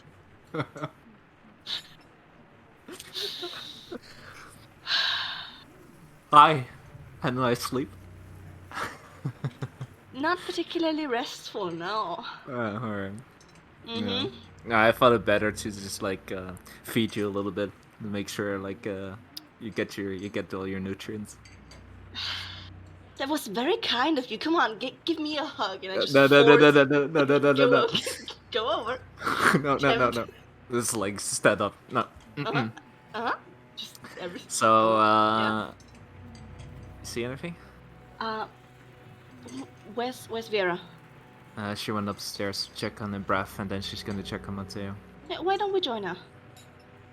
Sure. And Braff is, by the way, curled up and sleeping. Mm-hmm.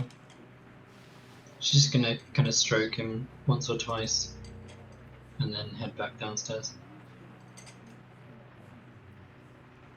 Oh, so we basically meet at the stairs. Again. Hey. Again. Hi. Right. Heading outside? Outside? Stables? Okay, we can do that. Sure. Okay. As I turn go. around, I just grab Cassie's shirt and wipe my face on it. Ugh. Yeah. Ugh. You deserve that. Now let's go. Disgusting. Let's press the change it off once we're outside in the stables. Just like swipe it off with some magic. Ugh. So. Yeah. This would have been her point of distraction, that she would have done something, because she attempted to stay behind until she noticed that she was being kind of. I think she noticed that Hastad was watching her, at least partially, at least the group of carpenters. Because she was kind of group pressure to move along on deck with the others once the procession happened. Okay. What did you guys pick up anything? I kind of, as soon as the casket was there and the music started, the hymn started, I just stepped out. Nothing really interesting. I heard a little bit about the cardinal. Apparently it's some kind of cardinal that died a week ago. Maybe jumped off a roof. Yeah, Or... I've heard some rumors as well that the carpenters were talking about. She was kind of pushing and prodding the conversation along as well about rumors and such, about like the potential suicide or not, but also unlikely and no tampering, and that the right-hand man of the cardinal was blaming himself and hasn't been seen since. Oh. I don't know. But she was kind of like spreading these rumors? Or... She was... Sorry if I misunderstood. No. But she asked was about them. she basically drew more information from the people to see if they know more, and they sure enough delivered. Yeah. No, she wasn't spreading anything more. That she was encouraging a conversation due to gathering information. Exactly. Yeah.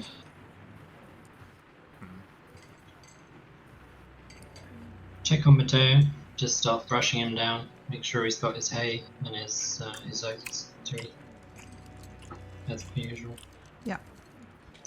Good. But he's enjoying it. He gives you like an over-the-shoulder look at some point. It's like, yeah, was about fucking time. Yeah. If a donkey could give you a resting bitch face, you got a resting bitch face from a donkey. But he's always so chill. He's chill. You got a very chill resting donkey face.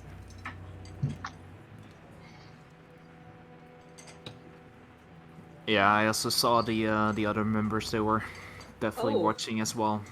They were watching and talking They were on among the other themselves. side of the street. But I didn't really get anything or try to detect anything with all those fucking priests around. Who knows what they can do? They were near the inn again. They were on the other side of the street, basically. Yeah. The They were fuck? opposite the street. That's why? Because they could be detecting thoughts on us right now. On you too, yeah. Yeah. Lovely. Yep. Yeah, I was hesitant to try it because there was, I don't know what those priests are capable of. They I probably don't want wouldn't to, take well to tampering either way. Yeah, could it? Yeah. So. Yeah. So I didn't take the risk, but I didn't really catch anything. It was too much fucking bell ringing.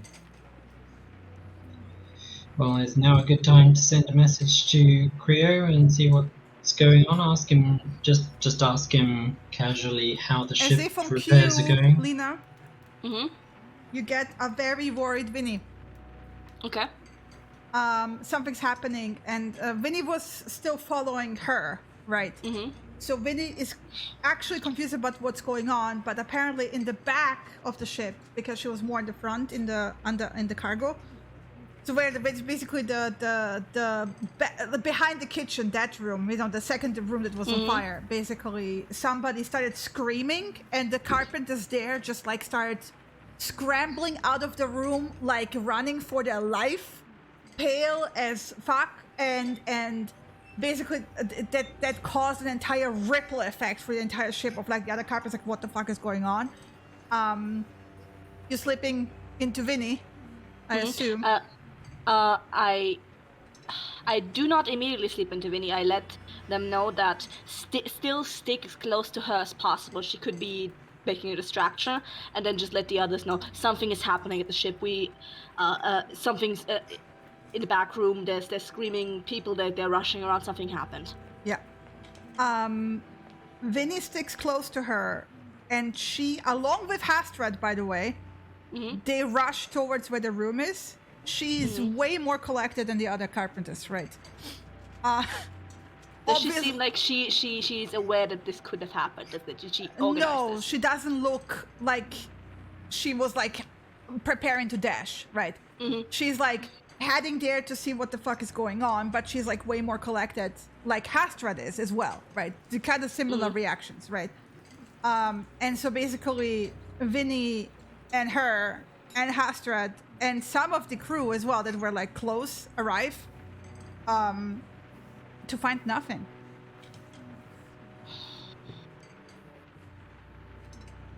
How are they reacting as soon as they see that there's nothing is there? They do a check, right? While upstairs you can hear voices, and basically you hear Creo calling out to like calm down. There's like angry shouts, scared shouts, like there's like a whole cacophony of like voices going on. Okay, Takes like a good 5 minutes to pick up on everything. Yeah, meanwhile, I'll just just still in Vinivation, tell the others that seems to be an illusion. I don't know what's happening. Should we go and just kind of let them discuss what they've said? It seems like this fucking ship is cursed. Nah, Honestly. no such thing. No such thing. Somebody's messing with them on purpose. I mean, yeah. I'm wondering if it's the best idea to stay with these folks. We have that option. Yeah. I tell Vinny to keep on going. They're doing a good job, but contact me if something more happens, and just what I don't know what just happened. She didn't do anything. She was the complete other side of the ship on the deck, but apparently there was some sort of illusion, and people were scared and they ran and they screamed, and I don't know what just happened. Illusion and screaming, but yeah, I don't know if it was illusion exactly, but when they arrived there to check, nothing was there. Is there someone missing? I don't know. I didn't do any head counts.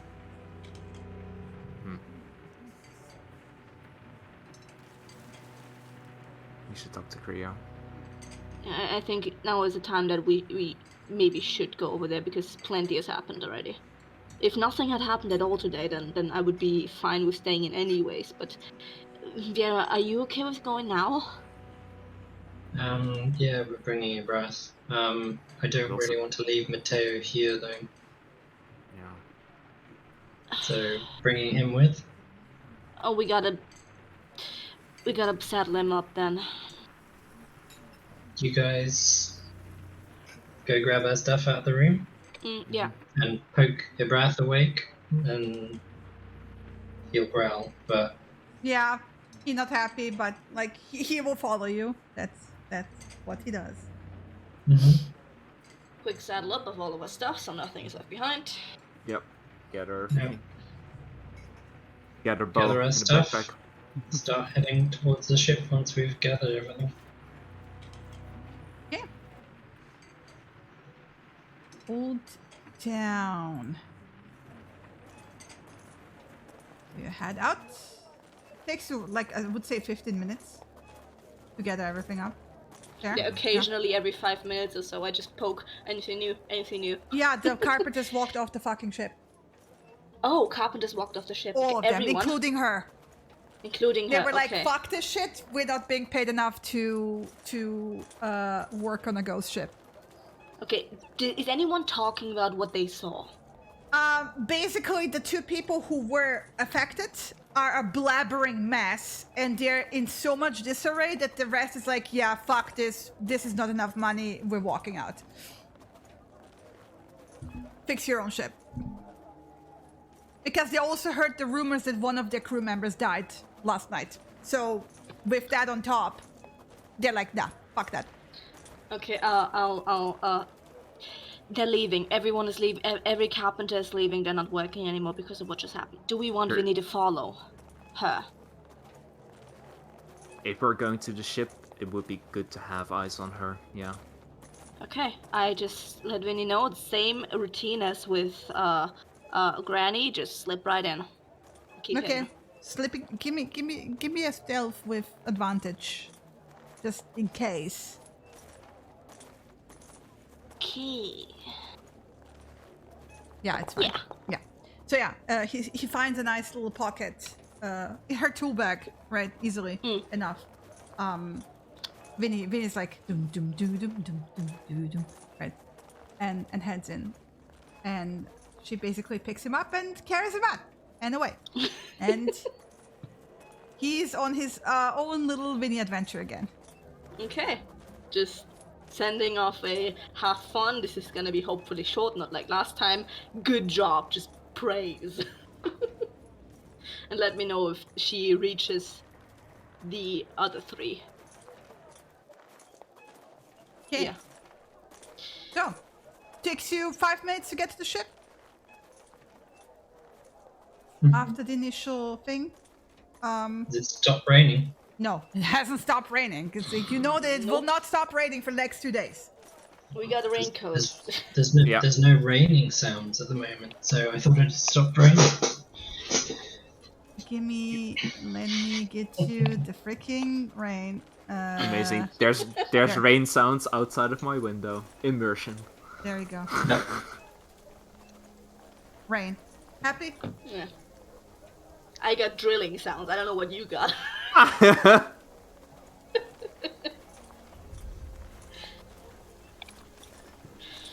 So yeah. Okay, head to the ship. You are arriving at the ship with a very dejected crew of like, oh, it's gonna take ages to repair. Did the blabbering carpenters also join the rest? Like, did they drag them all with? They were, Are they still there? they were dragged off, right? By the time you arrive, they're long gone, like 10, 15 minutes.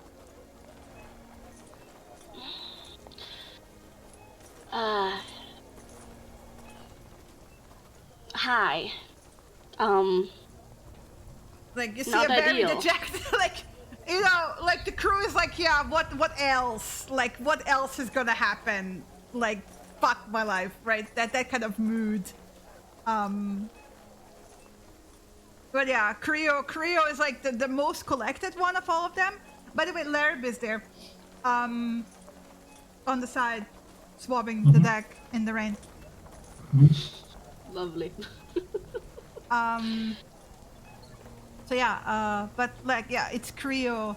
I also, let me take you to the actual screen, because you're not in the tavern anymore. There we go. So yeah, Creo welcomes you on board. Hi.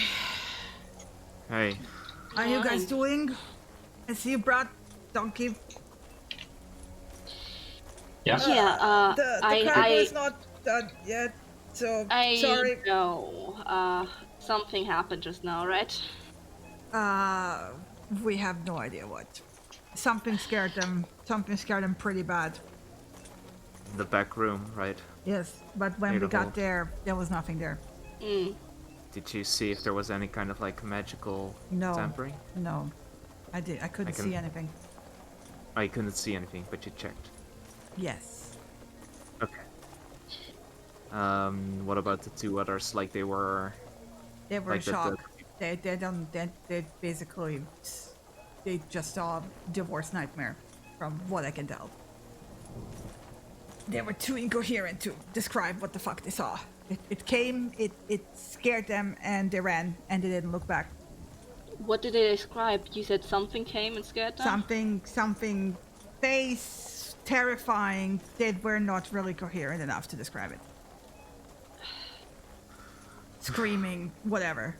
They didn't stick long enough to take a good look, if you know what I mean. Yeah, figures. Do you know where they took the two affected? No to the idea. Hospital? Shit. Yeah. But yeah, so considering they know about the death, they're not too happy, so they full on packed up and left. So the only carpenter we have is Jürgen. Well, we can help, but we're not that good. I would have preferred to have professionals fix it, because with their help, it would have been a day. Now we're gonna take at least 2-3 days. I don't know. Maybe we can find some other carpenters. I guess we'll have to head out today and find more carpenters.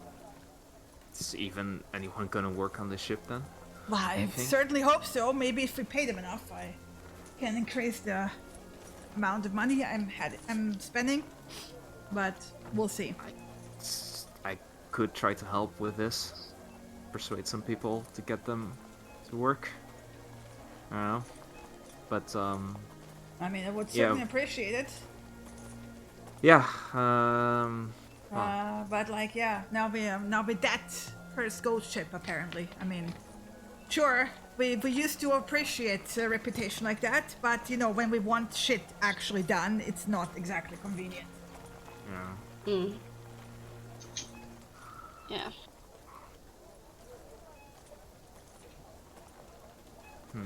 Well, at least the suspicious one is off deck. At least one good thing.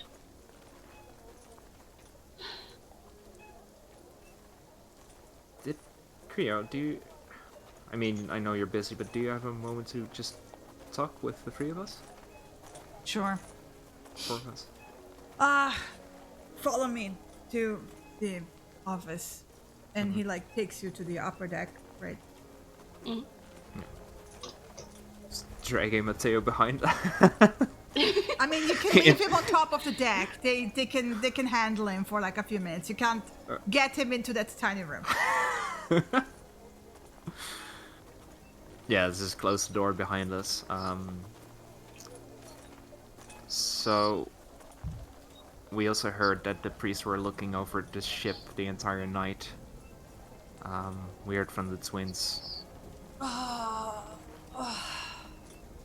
He kind of sits down in the chair at the head of the desk and kind of just like leans his face into his hands and kind of rubs it for a moment.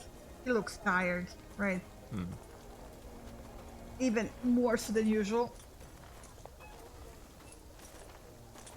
So apparently they opened her up, which is, I gather, that's what they do when there's a violent death and unexplained. She had, for some reason, the organs of an old woman. And she had been drained of life force.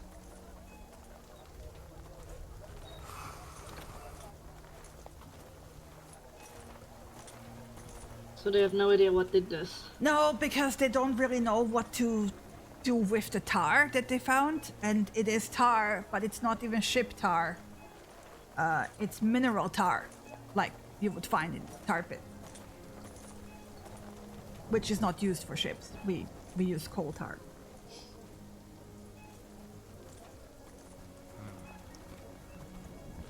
The bishop, she's like like a magical expert, or do you... They have, yes, they have all But they couldn't sorts. find her. And the tar thing is kind of like apparently a big mystery to them. And when they were looking over the ship, they inspected everything, so they didn't see anything even in the back room. It must have been recent, whatever that was. Well, whatever that was, it must have been recent. They went and combed it through with detect magic, detect whatever, like detect everything.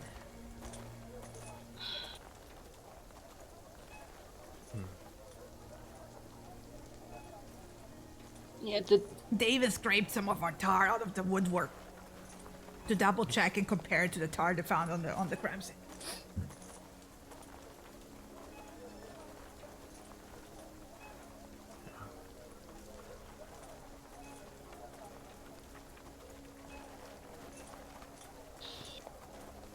Right.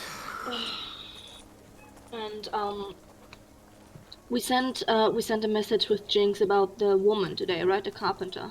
Yeah, she didn't do anything. Yeah, I saw during the procession she might have stood behind if she didn't follow because of Astrid, I think, right? Well, we did keep an eye on her. Yeah. She most definitely noticed that then because she followed along then.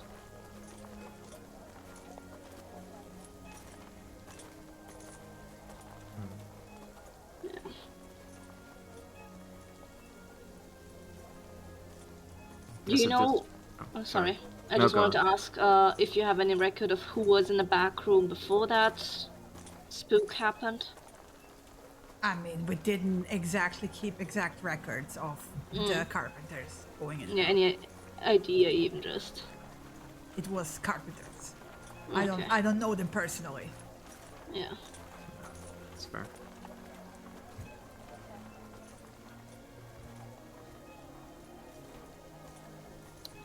Any news from your side? Nothing really. We just heard about this cardinal. Saw the I heard procession, about that. but nothing. Some old Nothing. rich geezer died and gets the whole warship to take him to the capital. Yeah.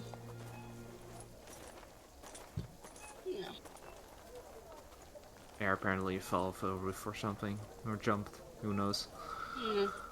But nothing about Hilda or what happened now. The other three were the people who were watching the procession as well, but couldn't really make anything out. What they were saying or doing. I think they're just watching as all of us. What did They James came to all tell watch you? you.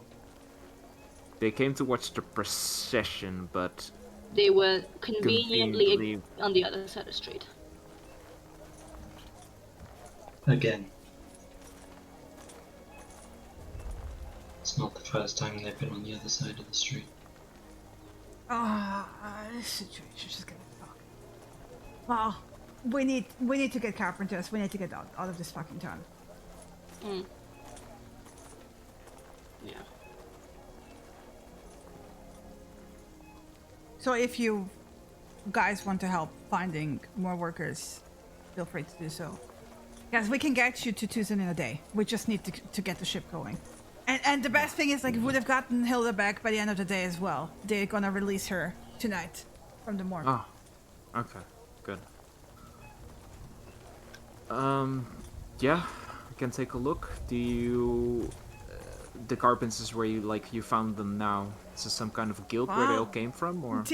You have shipyards here and Yeah. workshops, so Yeah, go we're along just the harbor. trying to not ask at the one that you got the most of the carpenters from. I because didn't ask in there's this all- one place. There's not like, oh, this is Carpenter Central. There's no, guild or something? No, Oh, okay. not that I know. Hmm. Maybe they have some Okay. sort of union, but like I never really bothered asking. How much were you paying the carpenters, and how much are you willing to pay? Well, I mean, standard fare. I'm willing to go to pay whatever it takes. I mean, within reason. Okay. I'm not gonna Yeah, pay them 1,000 gold per person to fix the ship. This is ridiculous. Is something like double a fair estimate? Double, triple is fine. I'll even pay them 10 times, but like again, within reason. Okay. Alright, can certainly try that. I'm definitely not a carpenter, so I can't help with the real work, but At least we got the supplies, so to fix the ship. yeah. The new supplier came through with all the stuff that you needed? Oh, we had that yesterday already. This is what we were boarding onto the ship. Yeah, gotcha.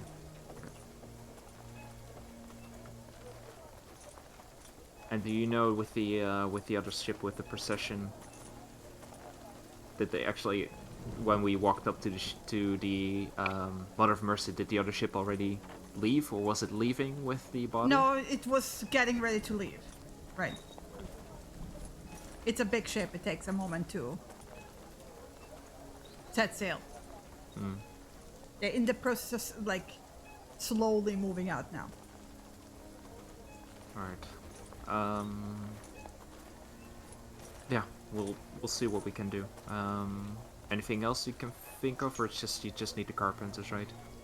Need the carpenters, yes. Because you're gonna alone. I mean, again, we can help him, but we don't really. Yeah, fair. Yeah. Okay. Well, we'll could See what We- we can do. I just look at the others. Do you think it's a good idea to leave a Brav Matteo here in their hands? We can just move a little bit quicker. Mateo, maybe we could put him in the box in the cargo. You can't put him in the box in the cargo. We need that space to work. You can put him up here in Okay. the front room in a box. Yeah, I just don't want to trot around with the donkey if we need to find some carpenters fast. So They have the front cargo on the deck, on the main deck, slash sleeping space where you can bunker him temporarily or leave him on top of the deck.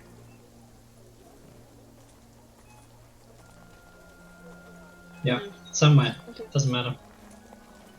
okay. Yeah, then let's go. Let's go outside Yeah. and quickly take Vieira and Samira aside. Yeah. You want to try getting on the other ship? It's leaving. There's no way it's gone. Like it's gone, whole. right? That's Yeah. Oh fuck! Ah shit. Oh, there Unless goes you that can plan. walk on water. I mean, Row after in desperation. What are you thinking? Nah, it's alright. Okay. If we're leaving Matteo here, would you mind? Would you be okay with leaving Bo with him? Because Vinny's kind of occupied, and I don't really want to leave in honestly a bad fucking lucky ship alone. Yeah, that's true, but okay, I mean, we can also take it with us, I guess, but... or I could go with, maybe Jinx and one of the others to talk with the carpet, to go look for some carpenters. No. Ruby's just with... Okay. We're leaving Matteo here. No one's gonna kill a donkey. And if they are, it was his time. The only thing is we don't know if I just close Mateo's ears, just put my hands over his ears. Yeah. What is he saying? Yeah, I'm sure. alright. I'm sure. I mean, keep in mind that whatever happened to those carpenters didn't kill them. So. Yeah, and if Mateo- something tries to scare Mateo, good luck to that thing. Exactly. And then I can talk to him, and he would be like, "Yeah, this weird ass little see-through person showed up and tried to scare me, but I didn't really care." alright. Alright, I'll leave Bo with him. If you want to. Yeah, I'll ask him to keep a lookout. Yeah. Also, if there's another fucking thing happening, we have a connection then. Yeah, well, Because it's well, Bo can't communicate with me over Oh. enormous distances, only like Okay. 100 feet or something. Okay, that's not ideal. Well, we're at the docks, so we're not going to go particularly far. I don't think. Alright, Mhm. let's just try something. I'm just feeling useless here. Yeah. Let's go. What you doing? Alright, I don't necessarily want to RP all of this out, but I want to try going around all of the, like, the carpenter shops around the docks. Possibly trying to make use of Samira's sailor vernacular to convince the carpenters to at least all try for 3 times the standard fare. I'm willing to see how far they will go, but I'm trying to persuade them to come on the ship, and I'm basically just You can either have Samira roll with advantage because you're helping her, or you can have Samira help you because the sailor I'm gonna thing. help him because I'm not gonna be the person speaking per se. I'm gonna be the backup. Okay, Basically and the then whisper you in can the- roll with advantage to see how long. Like someone, anyone.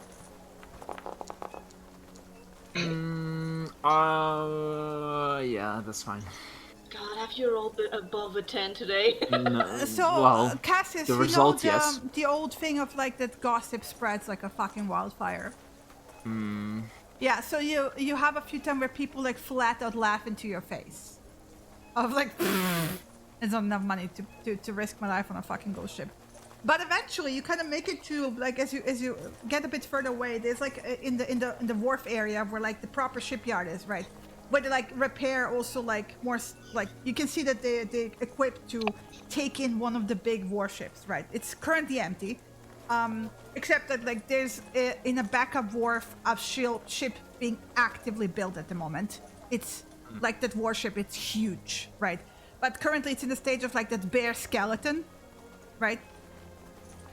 Obviously, like the storm has taken its toll, and they're now busy rebuilding, right?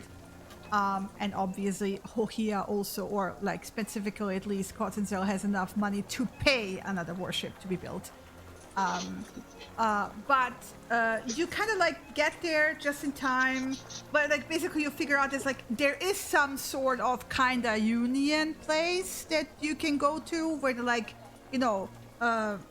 have like a notice board where they're looking for work and stuff like on short notice, right?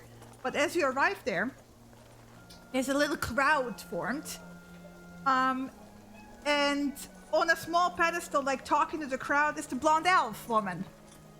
And you basically arrive at the tail end of what seems to be a rousing speech, and ends with, "I suggest that you help us all."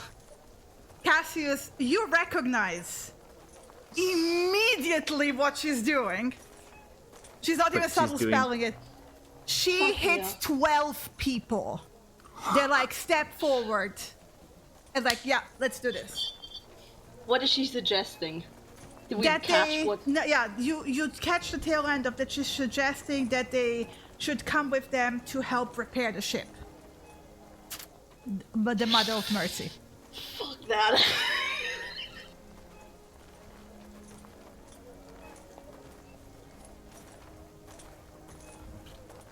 In the background is the dwarf with the pale guy. And the dwarf is just like shaking his head, like grins, like, yeah, like, you know, that's her, like, waves off. And then they start like peeling off, and you know, with the 12 carpenters, and as they peel off, it's just like I'm just like scuttling back with Viera and Samira, just making sure we're just like just out of the way, not to be seen. Yeah. Is, by the way, the Asima among them? Or anywhere near? Yes, she is. With the dwarf. Right. Cool. Now would be a good time to send that creepy ass message to Creo that the women are suggesting the woodworkers come and help. She's got 12 people coming. There's some fuckery going on. I sent... Yeah. I turn my back to the procession of people of wherever they're walking and just cast sending towards Creo. What you telling him? Okay, give me a second of time. Okay.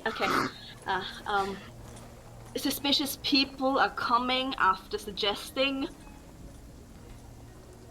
that carpenters come help. This stinks to all shit. We're coming as well. Be aware and careful. They seem strong. That's my 25 words. Awesome. You get the Antwoord. Yeah, The Antwoord.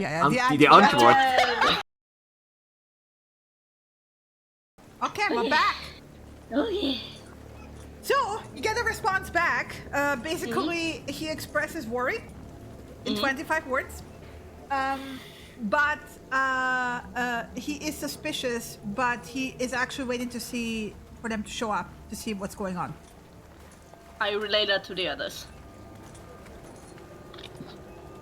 Yeah, she was doing something to influence them, like magically.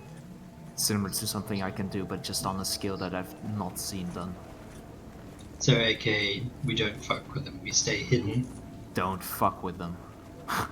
We let them go to the ship, we stay here. Also, the pale guy had a pretty smug grin on the way out with the crowd. Have they joined the crowd? Are they they're walking together, like. Okay. All of them. Are we going to go to the ship? Well, this is how they buy passage onto the ship, isn't it? We've got some we... help. We want passage on the ship. Yeah, are we gonna go back to the ship right now, or just keep a distance? We're gonna hang back for a minute. So that they don't know we just saw them casting high-level shit. Yeah. I mean, Vinny's still with the Asima, so that's at least something, and Bo is back there as well. Yeah. So they at least listening. The pale guy, he knew something. I mean, he knows what's up, but he's definitely more involved. He was being way too fucking smug about it. I don't know. I think we should stay here, like Vera says. Wait it out, and then. But we need to go to the ship also to at least get Matteo. Yeah, I don't know what exactly we're doing. If I guess we can't really circumvent, because now they certainly have leverage to get on the ship. And they'll probably we still have the option to not get on the ship. But there's not really any other ships going, right? We can go overland to the next port nearest Tucson. Yeah, honestly, I'd rather not. I don't know, if they want to be on that ship so fucking badly, to do whatever they just did, I don't want to be involved in that. I mean, your suggestion worked on me in the past. I don't want someone else to do some shit like that. Yeah, but I think if we go overland, we can't help Layla. I don't know. It's gonna be too late, I figure. It's not like she said that there was a deadline.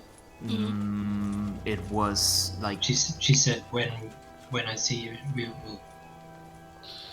It was round like the it was coming to let's conclusion. Not talk about it now. Let's wait to see what happens here, and then we can let her know or decide afterwards. Let's not talk about it now. Yeah. Okay. We've got to take the decision of, are we getting back on that ship? Yeah. If not, should I just go watch for Vinny right now, or what are we doing? Should we just go and pick up Mateo? Can at least go pick up Mateo.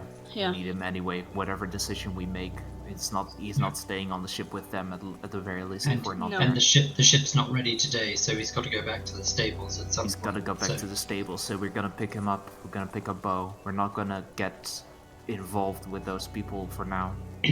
We talk with Creo. And we're gonna pretend like we don't know them if they are on the ship. It's just gonna be like, hi Creo, we're here to pick up Mateo. We'll be back later. They already know we're part of the crew. Yeah. Well, part of the ship. Passages at least. Yeah. Yeah. Let's go pick him up. Just don't respond to anything. I mean, circumvent them. If they talk to us, can't avoid it. But if they're capable of doing the suggestion stuff, they're probably capable of the same sort of magic as you are, Cassius. Which means they are possibly capable of reading our thoughts. I would suggest focusing on something completely random. Just keep that on the forefront. If they try to delve deeper, it's a little bit more involved. Just think about. They can at all, but it's better to be safe than sorry. Think about goat stew or something. Thinking about St. Hildegard and the cardinal being thrown off the rooftop. Exactly. Just plant that in your mind. Fiora, do you by any chance have any sort of magic that helps against, like, detecting thoughts or... I mean, I can dispel magic, but I would have to be strong enough to dispel whatever it is they're casting, if they're casting it. From what I understand, if it's a stronger version of a spell, then I would be unable to pick it. Yeah. And when you cast spells, it's pretty obvious, right? Yes. Yeah. Okay, never mind. Let's just go pick up Mateo. And think about cardinals and goats and kids. Yeah, I'm gonna think about my project that I couldn't continue on yesterday, and I need to continue on once we get back into our room. Weaving. It will be boring enough. Perfect. Okay. Takes you a good 10 minutes to get back to the ship. So yeah, there is a crowd on in around the deck, like, you know. Korea seems to be currently busy talking to the Bale guy. The other three are kind of hanging back, watching.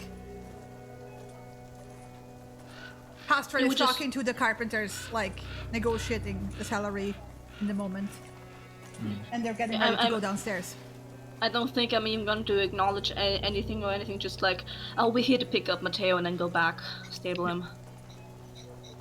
Hastard will, like, basically, because Mateo, like, Creo is in the middle of talking, right? Hastard will, like, give you a nod. He's, like, clearly, like, basically the crew is in a very subtle way standing close enough to the other three without obviously crowding them, right? Yeah. Yeah. Can I get a kind of like a read on Creo? How is he tense or he's is he casual? He's like casual? business, basically there's a very interesting, smooth-talking dynamic going on between Creo and the pale guy. They both have like pleasant smiles, relaxed body language. Like they've been buddy for years. There's no clear recognition, but you can see two smooth talkers talking to each other. What about the elf? What she's doing? The elf is kind of like in the back, like basically it's like the Asima-looking woman is standing next to a dwarf, and they're like watching the interaction between the pale guy and Creo, and the pale woman is like kind of like bored, like looking around and kind of leaning against the mast. She is looking at Vieira with a light smirk. Thinking about caverns full of goats and sheep, and really, really tasty goat stew that is much better than anything we've had on the islands that we've been through. And Cass is roaming inside check.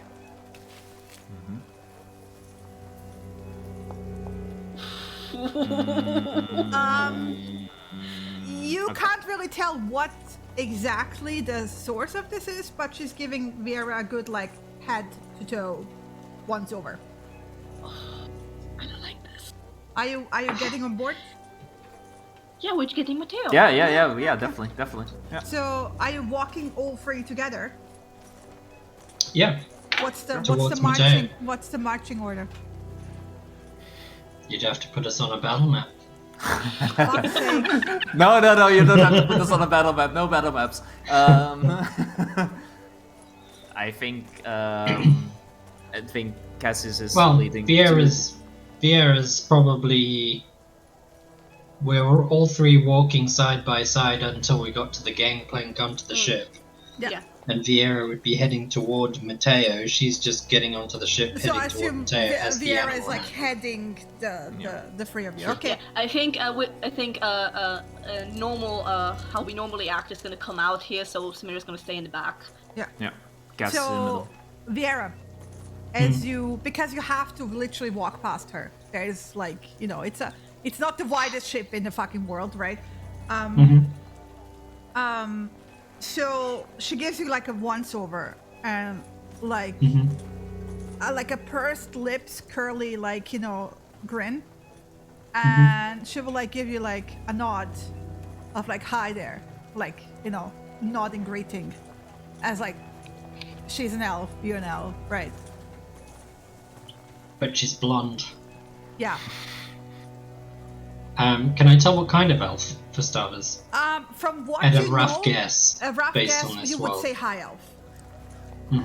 From what you've known from your world, you would absolutely call her a high elf. She doesn't have like any markings or something like that, right?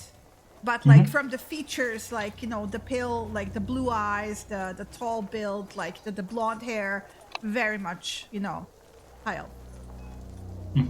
In your estimation, not that you know what sub-races there are. Here. Yeah, of course, yeah. But she's met a wood elf, so she presumes high elves are similar as well. Yeah. I mean, you would have known growing up. You would have been told what the differences between the sub-races are of your kind. It's like basic knowledge, right? But that's Forgotten Realms knowledge. Yeah, So- but this is compared to your knowledge from the Forgotten Realms. She hits all the markers of a high elf. Yes, Yeah. sure. Yeah. For the fourth time. Yeah. Vieira's going to seem kind of lost in thought almost and not really pay her an awful lot of attention. Pretty much like she did with the wood elf. As you head towards Mateo, she will peel Absolutely. off from the mast and follow you.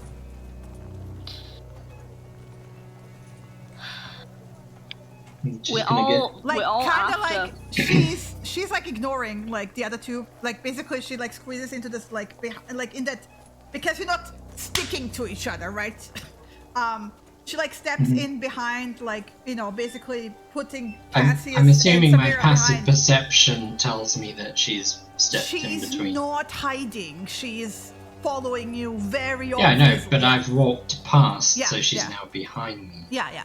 And then she basically comes behind you and then around to your left side. And she's taller than you, by the way, right? Well, yeah, that's not difficult. Sure. Yeah, I know. I'm about to tell you how tall she is. Thanks. She's about 5'8". Still not difficult. I'm Yeah. 5'1". Yeah. So. She walks very lithe.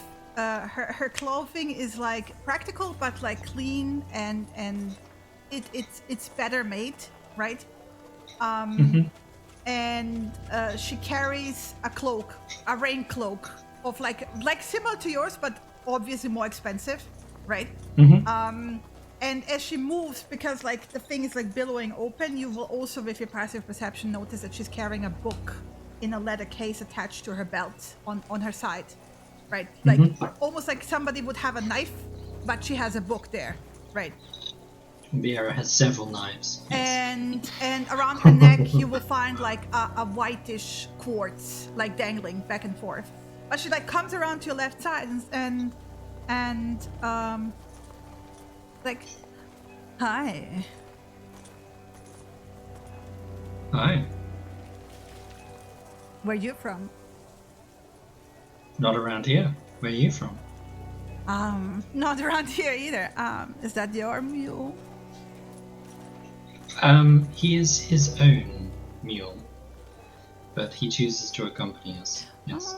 He looks the part. And she kind of like chuckles. Never underestimate the mule. You traveling on the ship? Were. Were? Oh. Well, we are going to travel on the ship. I was kind of hoping you would be traveling too. And she kind of like looks down your body and up to your eyes. And she's not like crowding you, but she's like very on the edge of your personal space.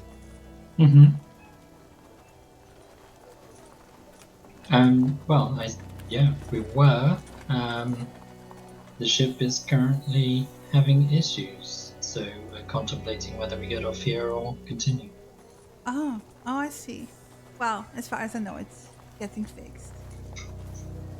So, well, maybe we'll see each other around. I guess so.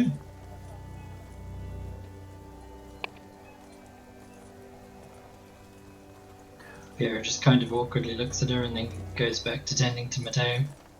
Yeah, meanwhile, I just arrived already. Excuse me, I need to go through.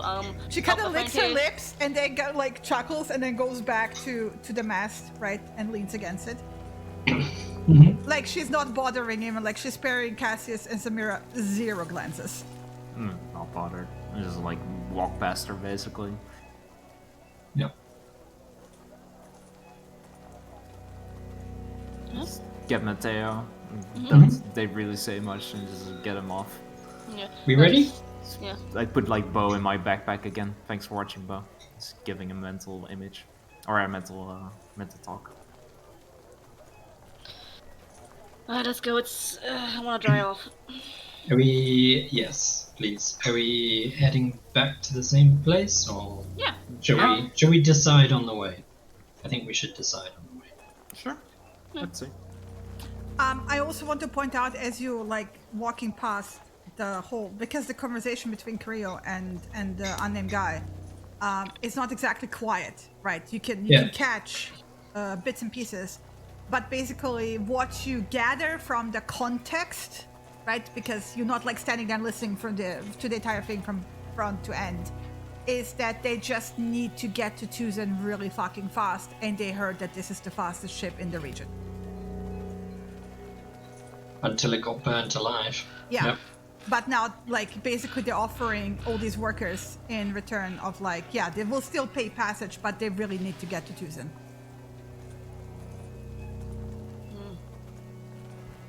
Yeah.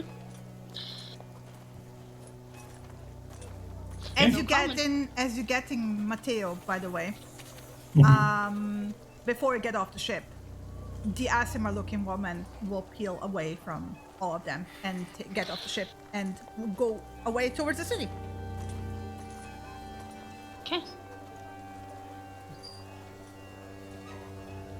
Yeah. You're heading back to the tavern? Mm-hmm. Yep. heading into the city, I think, is the more accurate description. Into the direction of what the we're tavern. Towards us, yeah. Yeah. This is on the way. Oh, that was fucking weird. She was clearly Wait, give hitting me on a you. second. Give me a second before we talk. Vinny Vision to see because that asthma woman split off. Where is she?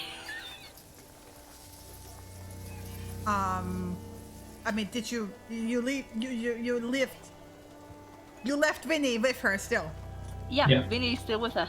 Yeah. If he peeks out, she's like making her way basically into the city center at the moment. Okay, so she's nowhere near us currently. No. Okay, drop it then. Okay, she's not following us or listening, so okay. We can talk. Well, maybe. Do you remember those two symbols we saw at the Tinkerer, Cassius? Yeah. Was one of them a safe house? Didn't really get to that point. We discovered them, but they are the symbols here are different. Kriya was going to show me on the way. I don't know if there's still time to do that, but at least a couple. But I don't know. I just know that one of them, the eyes with the skill, that was strange, but I don't know which one is what. Okay. Why do you think? What are you saying?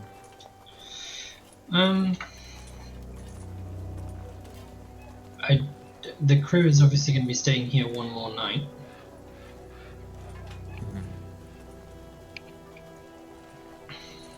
You want to go there? I don't have any particularly bad impressions of the group. The fact that the carpenter was on the ship when something else happened, the fact that they're desperately trying to get the ship repaired as quickly as possible, it's a means to an end, whatever that end is. It's got nothing to do with the ship. It's probably got nothing to do with us, except for the fact that it involves Layla somehow. And Layla's name does seem to carry some sort of recognition around here. I mean, yeah. Because even the guards recognized her name when we pointed out that we were meeting her on the docks, which I know we shouldn't have done. But the guards recognized her enough to be like, oh, okay, yeah, that's a legit name. Yeah, I mean, she is a mercenary. She travels around, makes a name for herself. She for more probably work, has so. a name for solving problems as well. Yeah. And the guards probably know that, so... She might have even worked with these people. I don't know. She may have done. She and may us have been being competition. associated with her means that we are now involved in whatever they want. What did the woman say necessarily. to you? What did she say? I mean, she was hitting on her. If anything, she was just hitting on me. Yeah, but did she say anything about... I don't know, I didn't really overhear anything. No, she just wanted... She said that they were planning to travel on the ship, and they were asking if we were traveling on the ship too, and I said, well, not really sure anymore. And we're not really sure anymore, so Yeah. it's not like it was lying or anything. And she just said something like, she was hoping to get to know me more. Asked me where I was from. I said not around here. Asked her where she was from. She said not around here. Yeah, she's trying obvious. to ingratiate herself somehow. But at least get closer. Or make small talk. I mean, I'm acutely aware that she's a blonde elf in an Azamar city. She stands out. I'm a black-haired elf in an Azamar city. I stand out. She's probably just looking for the nearest connection to something that's normal. And probably feels more comfortable being around elves than she does around everything else, but... She's pretty goddamn comfortable with her crew. Yeah, she was pretty goddamn comfortable with the carpenters, so... She was, but I didn't get the impression there was anything malicious going on. If there was, they would have taken whatever they wanted. I get the impression they're not the kind of people to just let things happen to chance. If they want something, they will take it.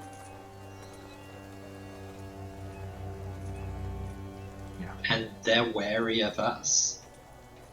So I think easiest question to ask right now is, are we going with the ship?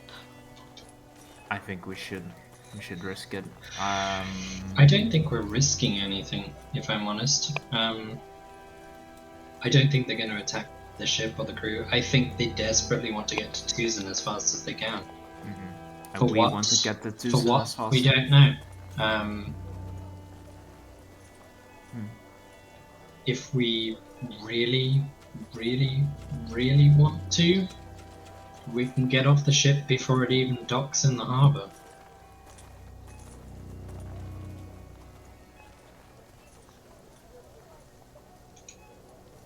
Just as a thought. Before it docks in Tucson, you mean? Yeah, before it docks in the harbor. Yeah, maybe. I don't know. I think we should. I mean, if you guys want to go on the ship, then I'm okay with it. If you guys want to go, then we can. I don't think there's any danger on the ship. We stick together. We make sure that 2 of us are on watch at any one time. 1 of us rests. We do 8-hour shifts of that. It's gonna take us a day to get to Tucson. I don't think I can sleep tonight. I'm being honest. Even if we're doing shifts, I don't think I can sleep tonight. I'm far too tense for that. Get Bo to watch as well. You should sleep. Honestly, because if nothing else, you should rest. Yeah. You want to be ready if anything happens, but I don't think anything's gonna happen. I think we're overthinking everything. Possibly. Do they have an interest in us? I think so. But then again, we're an interesting crew. We're an elf, we're a human, and an Azamar. In a part of the world that is otherwise Azamars. We're all always interesting, just like their crew is interesting. They stand out. They also don't discount the possibility because she was doing some magic shit that she already knows we're outsiders. It's probably very clear for everyone, including her, so that just makes us more interesting, whether we like it or not. So doesn't necessarily mean that we're a target of any kind, though. It's just, those people are outsiders and weird, I can't really detect anything of them, therefore that's why they're probably wary of us. Possibly. Yeah. We're unusual or strange in a world otherwise relatively normal to them, probably. So, I think we aim to get to Tucson, we be polite, that doesn't mean that we have to be drinking buddies, but we're probably going to be locked in the same sort of space. Well, it's just for a day, right? Exactly. Yeah. We're not looking for trouble. We're not expecting trouble, but we're prepared for trouble. And by the sounds of it, if trouble happens, then the first thing we are doing is jumping off that fucking ship. By the way, Lena, is Vinny supposed to poke you for a certain event, or just? Just basically, if she, like, the same thing that he got when he went off, when they went off. This basically, if anything weird happens, let me know. So, or if they come near us. Okay.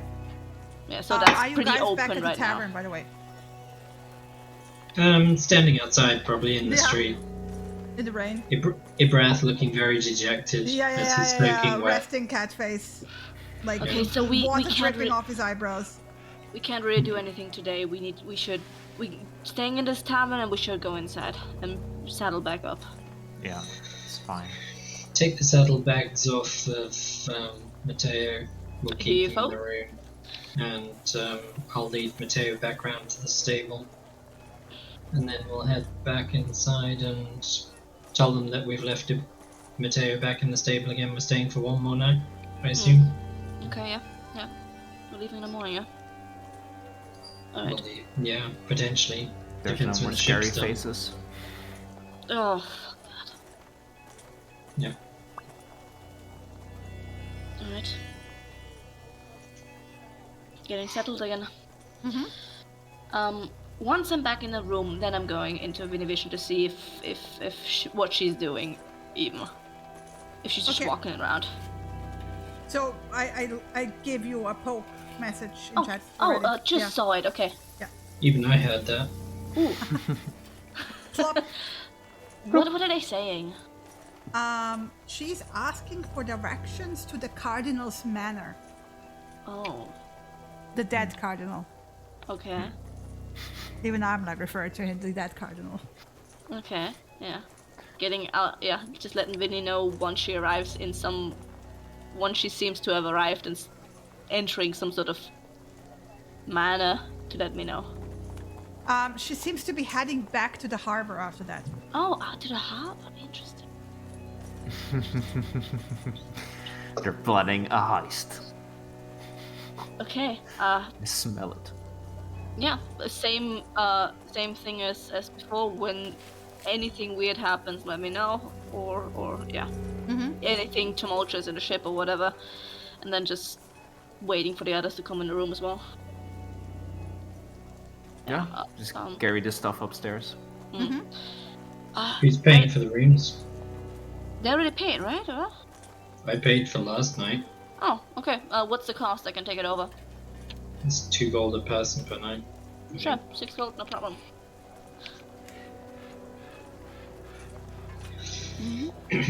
So, guess we're here again. Mm-hmm. Vera's gonna walk into the room and set Ibrath down and then cast Destroy Water around him to completely dry him off. I don't know what's going on with them, but the Asma that left, she asked about the Cardinal's manor? What? I mean, she was spoken. The thing about in the ship when we were talking about rumors, they said that the right-hand man stayed at the manor because of guilt or some shit like that. Wasn't seen since then. Okay. I don't know what connection that is, but that's something.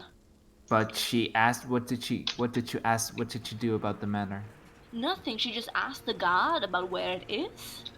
She doesn't know where it is? She just asked for directions. I don't know. Maybe she's not from here. I mean, I guess, but okay. And then she went back to the harbor. I think. This is weird. They're maybe they just want to go because they stole something from there, or does have something to do with this cardinal, or they're planning on doing something tonight, and they hop on the ship, the fastest ship. Yeah, maybe they are planning some sort of heist, or they have dealings with the right-hand man. Possibly, Who knows? But really, on the other hand, kind of like what Fiora says, even if they do we care? In that same trend, I don't. Yeah, I don't really care about what they do outside of anything involving us. Yeah, honestly, if they wanna steal stuff of an old guy or something, I don't know. It's fine. I mean, yeah, Dead guy. Yeah, Roll dead. me a wisdom saving throw, Samira. Oh no. Oh no. Oh no, indeed. Do you have a fate point before you accept defeat? Mm-hmm. Just an idea. I'm gonna wait for you to decide if you're using the fate point or not before Wisdom I say anything. saving throw is worrying, but I have a -1. No. I don't know if this would work even somehow. Up to you.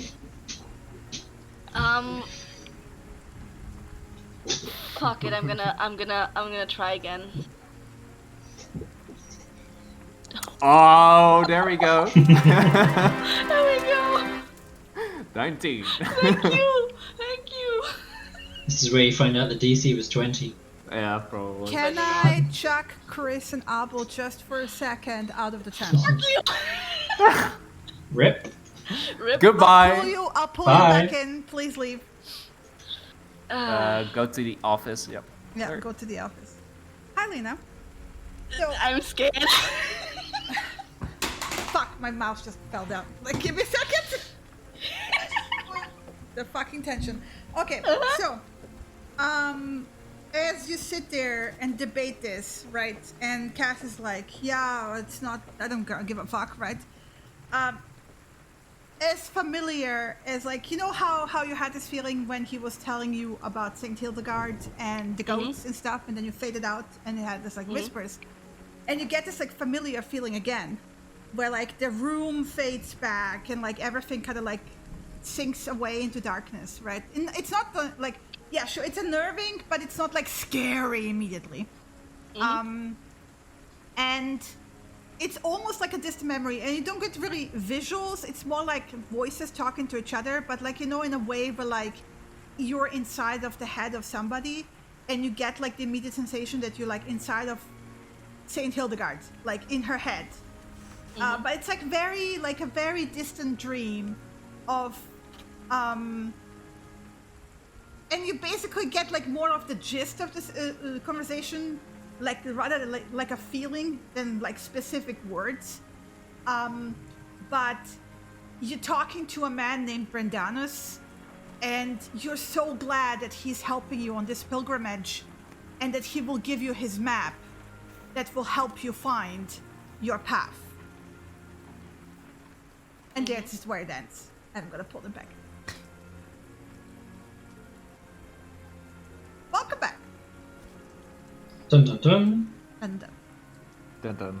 Does that mean that... and that's like the split of a second. Like, basically, you know, you would, like, basically blink and it's over.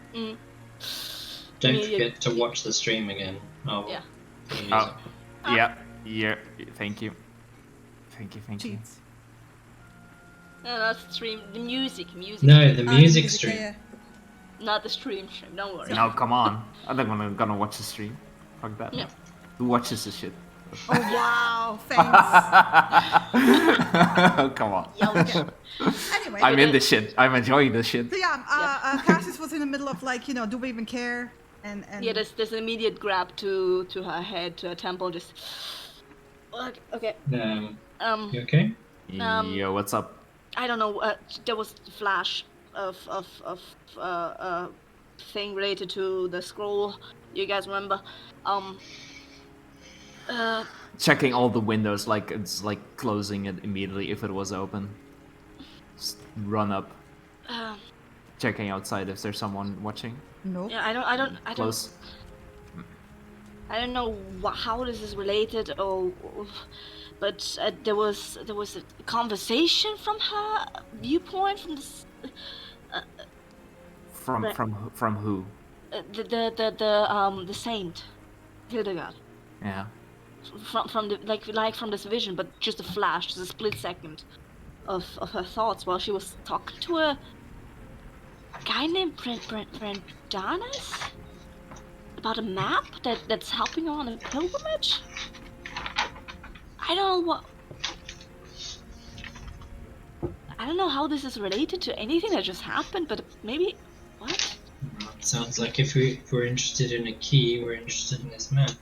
Yeah, the map definitely Points to a leading. key.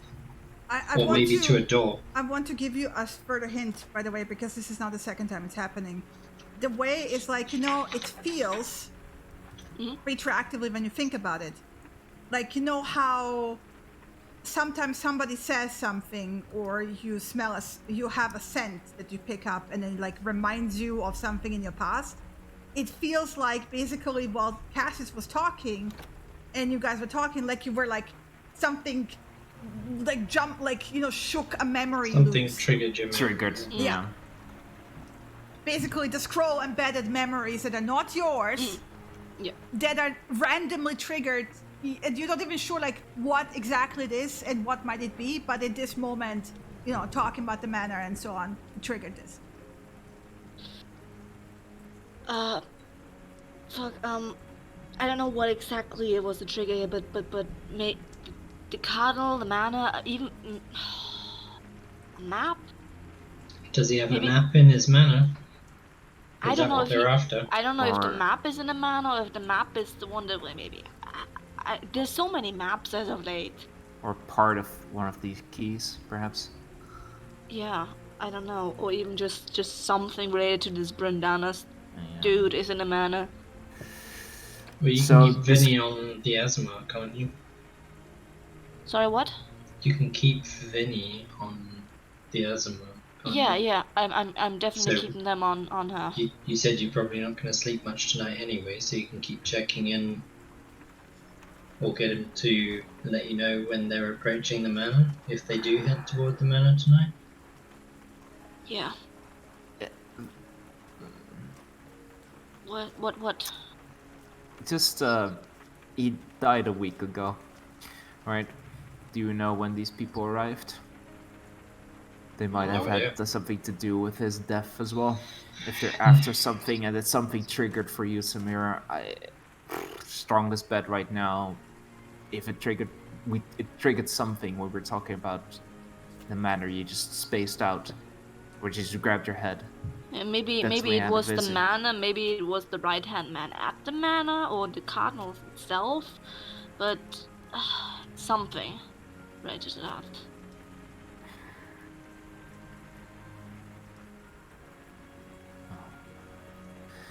Shinny, while the Asima was talking to the guard, did the guard say a name for the manor? Is it called something? Brandana's manor.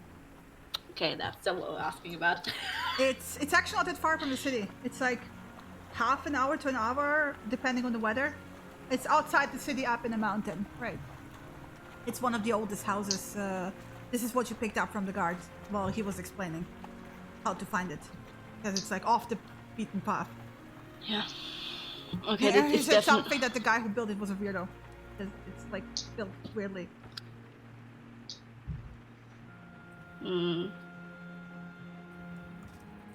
Sorry, let me just write it down.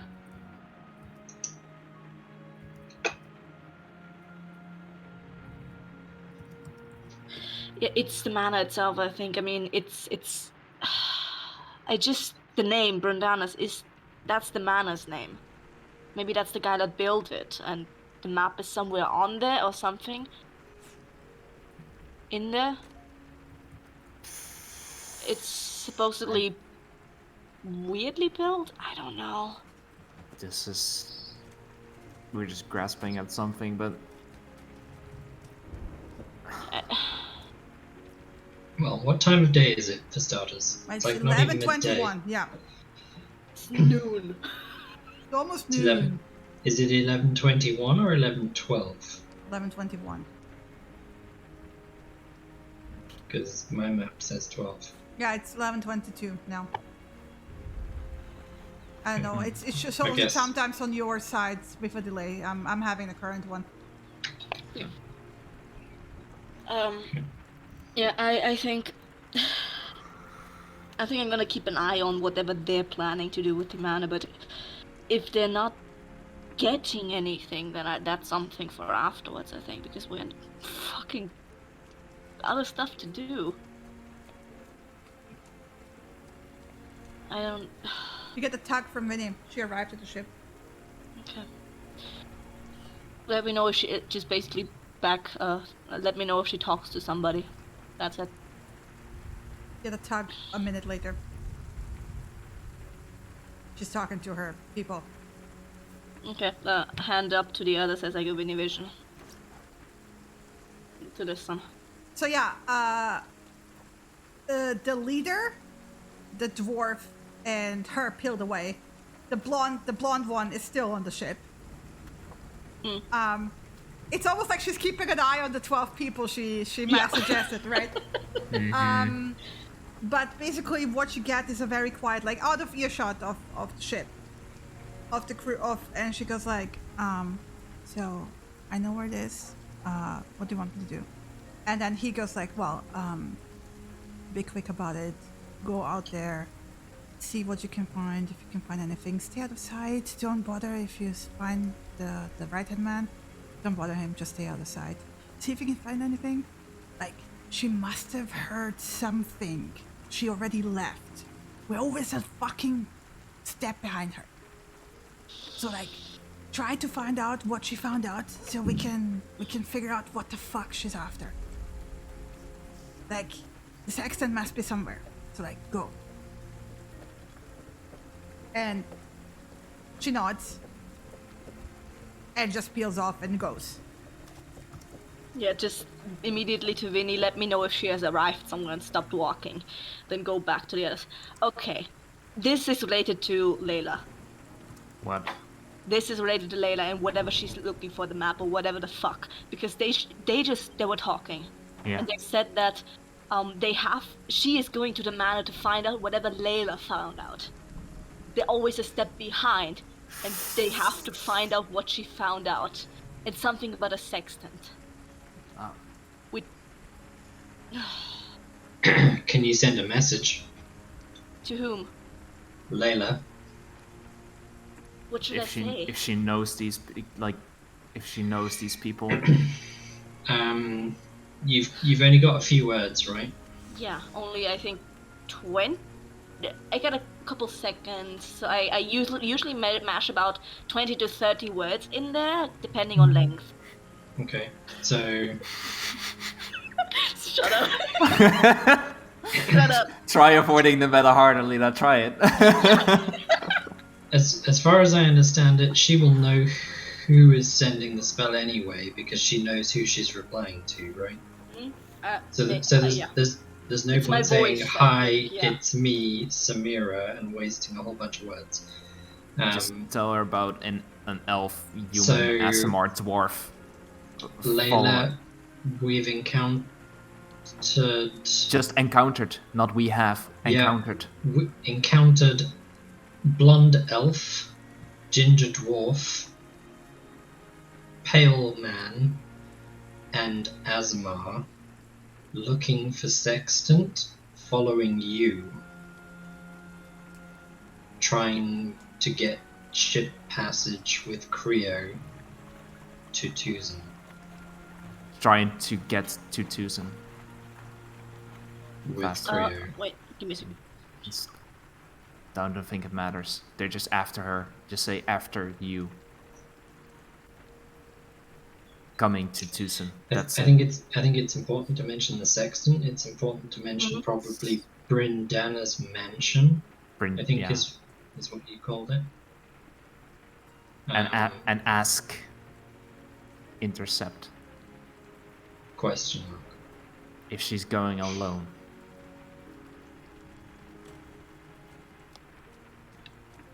We have a chance. So, do we want to intercept and potentially fuck with them? With someone who's a really powerful spellcaster? Honestly, we want to stay under the radar here. We just want to be Layla's eyes and ears on this. Or we get there first to the manor. And we find whatever it is we need to find. Or we get there first.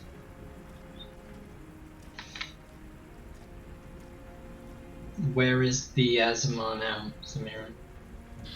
Is she heading to the manor? She's heading to the manor, I think. Vinny will let me know once she's arrived. We need to move then. You need to send the message to Layla and we need to move now. At least, at the very least, we need to be in place.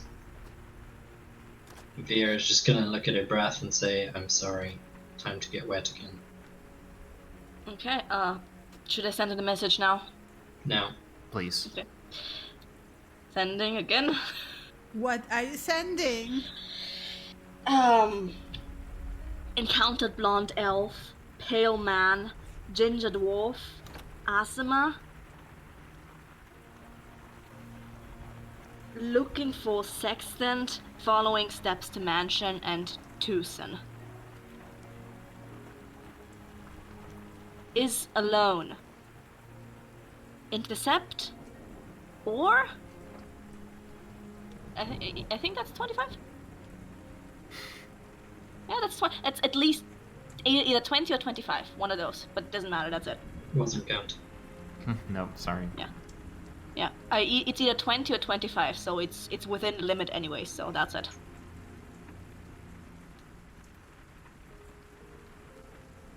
You will get from her back. Go find Creo. He can do this all day long. What you're doing, I need more details. Be quick. Hurry. What? Should find Creo? Where the fucking... What? I relay what she said to the others. Okay, we go. He can do the sending all day long. Let's go. He can send her multiple messages. We tell everything to Creo about this, and... The others are still on the deck. Yeah, but Creo isn't. He'll be in his office. Or having we a very get, private conversation with us. I'm gonna... or we get Creo off the deck first, a little bit. I do have the other message thing that I can try to get Creo to get and go off the deck to meet us. Short-ranged one. Yeah, the short range. It's shorter ranged, a lot shorter ranged. Sure, I'm just thinking I'd rather be out of line of sight than out of earshot range, particularly. No, we need to be both. Yeah, we need to be both. Alright, we need to Yeah. we need to go at the We need very to go. least. Okay. Shin details how is the ship docked, distance-wise to dock as well itself. It's Can like you give me? it's docked at the dock. It's in the wharf Yeah, it's being in the wharf. repaired. Yeah. Okay. Okay, so I could go into a little corner. Yeah, is there some kind of like Send a secluded message. spot? Yeah. I mean, there's Because, crates like- and shit. Like, yeah, sure, you could hide. It's like Yeah. not like you can see everything from everywhere, right? Yeah. So so that I am within the 120 feet range of Creo to get that message and not, if possible, not within their side range. Yeah. To okay. Yeah.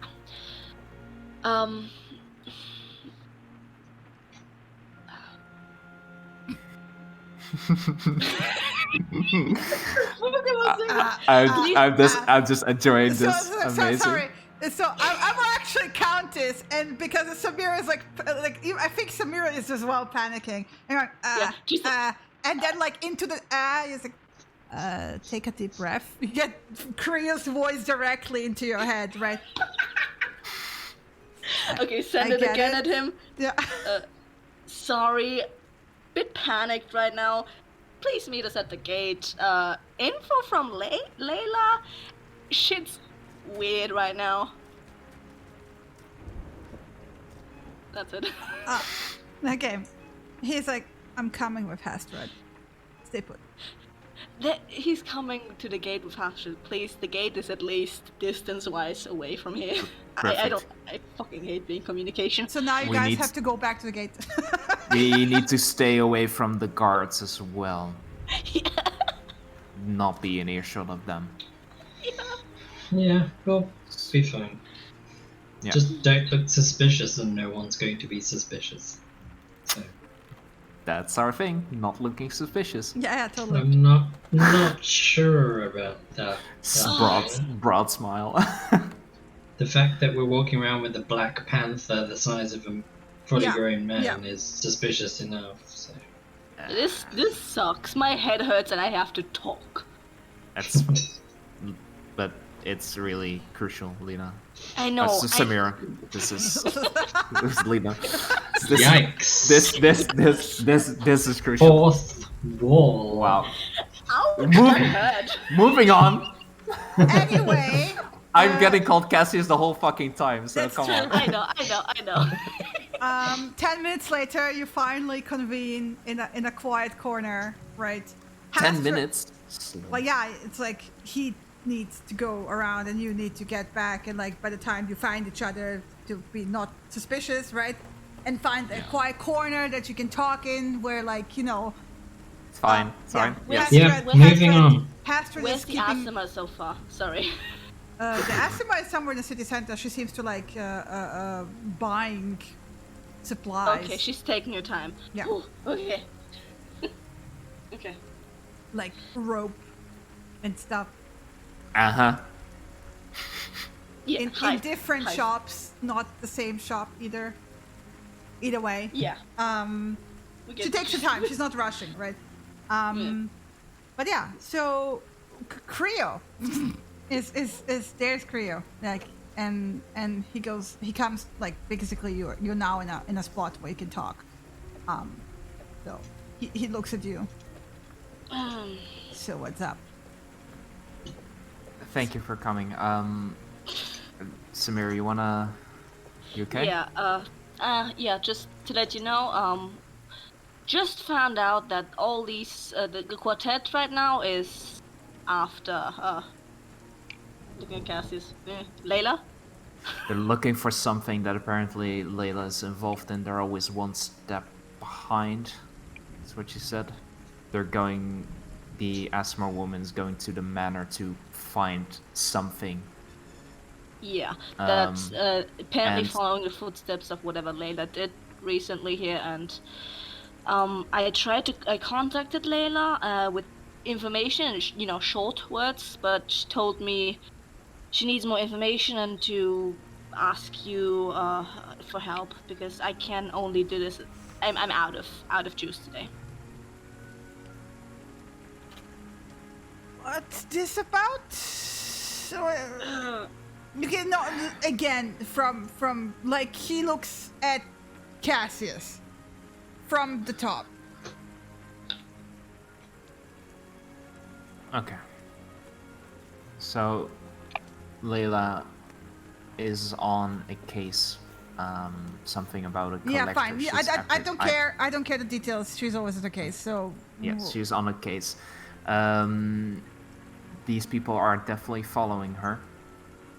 They are after a sextant, something from this manor. They are, well, apparently they need to get to Tucson really fast, probably to find her. They were talking earlier, well, about us, because we're connected with Layla. They just want to get on the ship because it's the fastest, but it seems to connect. So as far as we know, with all the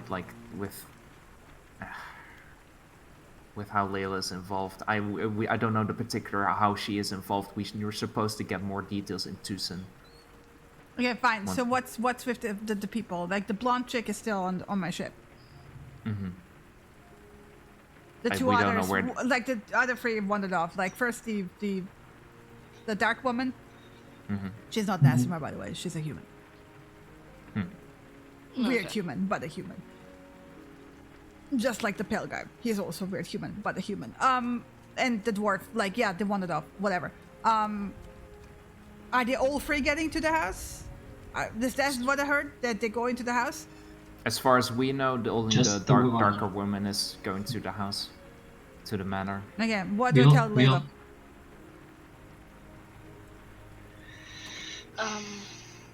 She said She she just needed more said she needed information. more info, but not Just- what about. Okay, okay. So Sure. we Like, know give me a second, and a like he description or something, I don't know. he rubs his forehead, like one of his horns, and closes his eyes for a moment. And then he nods. Then he chuckles. Yeah, he nods again. Sure. Mm-hmm.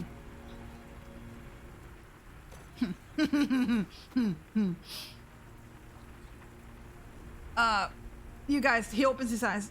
You said one of them is going to the house? The As far dark as I woman. know, she currently seems to be the only one going, and I overheard Okay, that she, yeah. Ugh.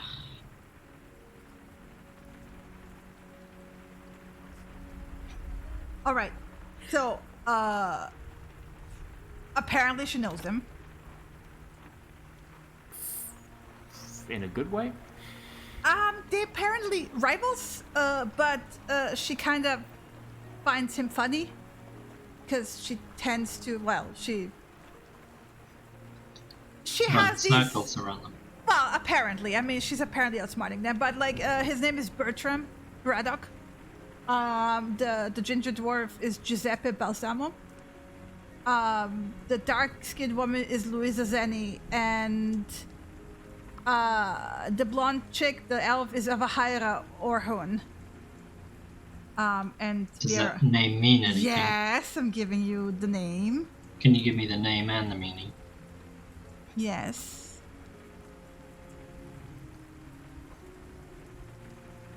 So I'm gonna type into chat also, like, basically. Let me. Bertram.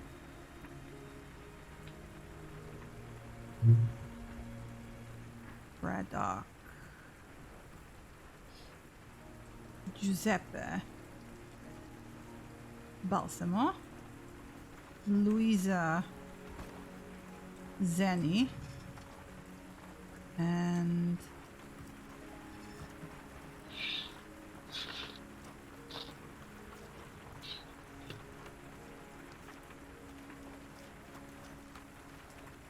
that's their names.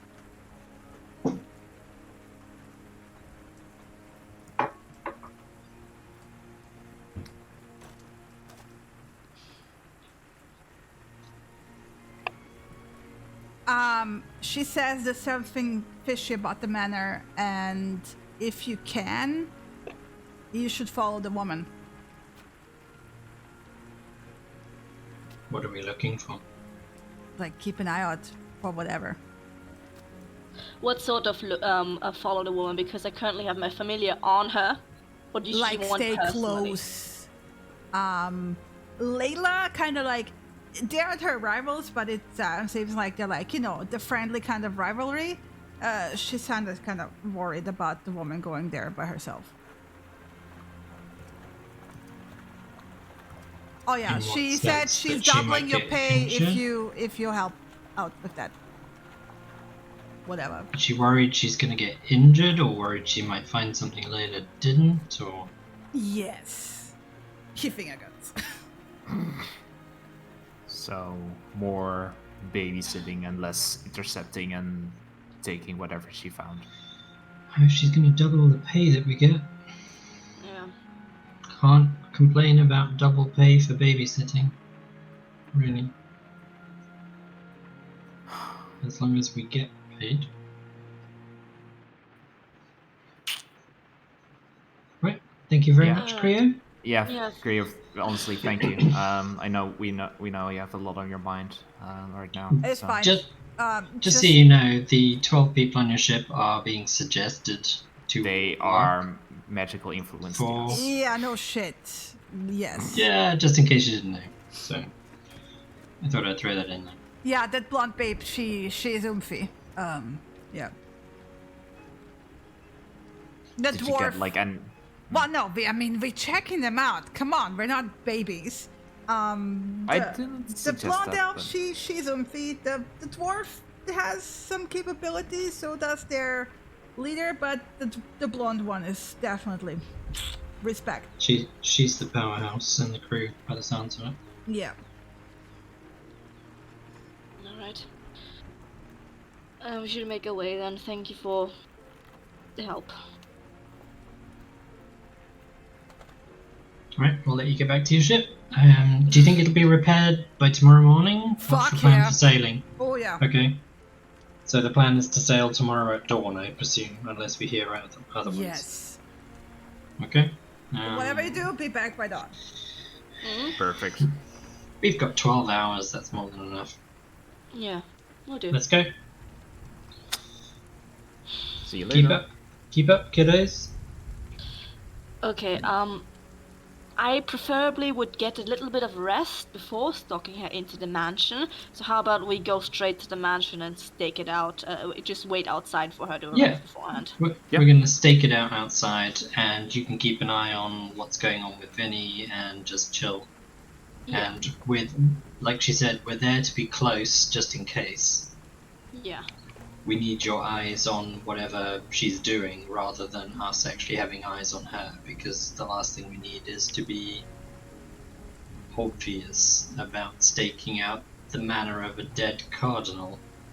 And since she is apparently human, and she will need light as well, so that's helpful as well for Vinny. Maybe she has some kind of spells we don't know, but let's go. We don't know, but No, we don't know. we're guessing, so let's go instead of guessing. Yeah, exactly. And I will lead the way. What's the Yeah. what? Matteo is back in the stables.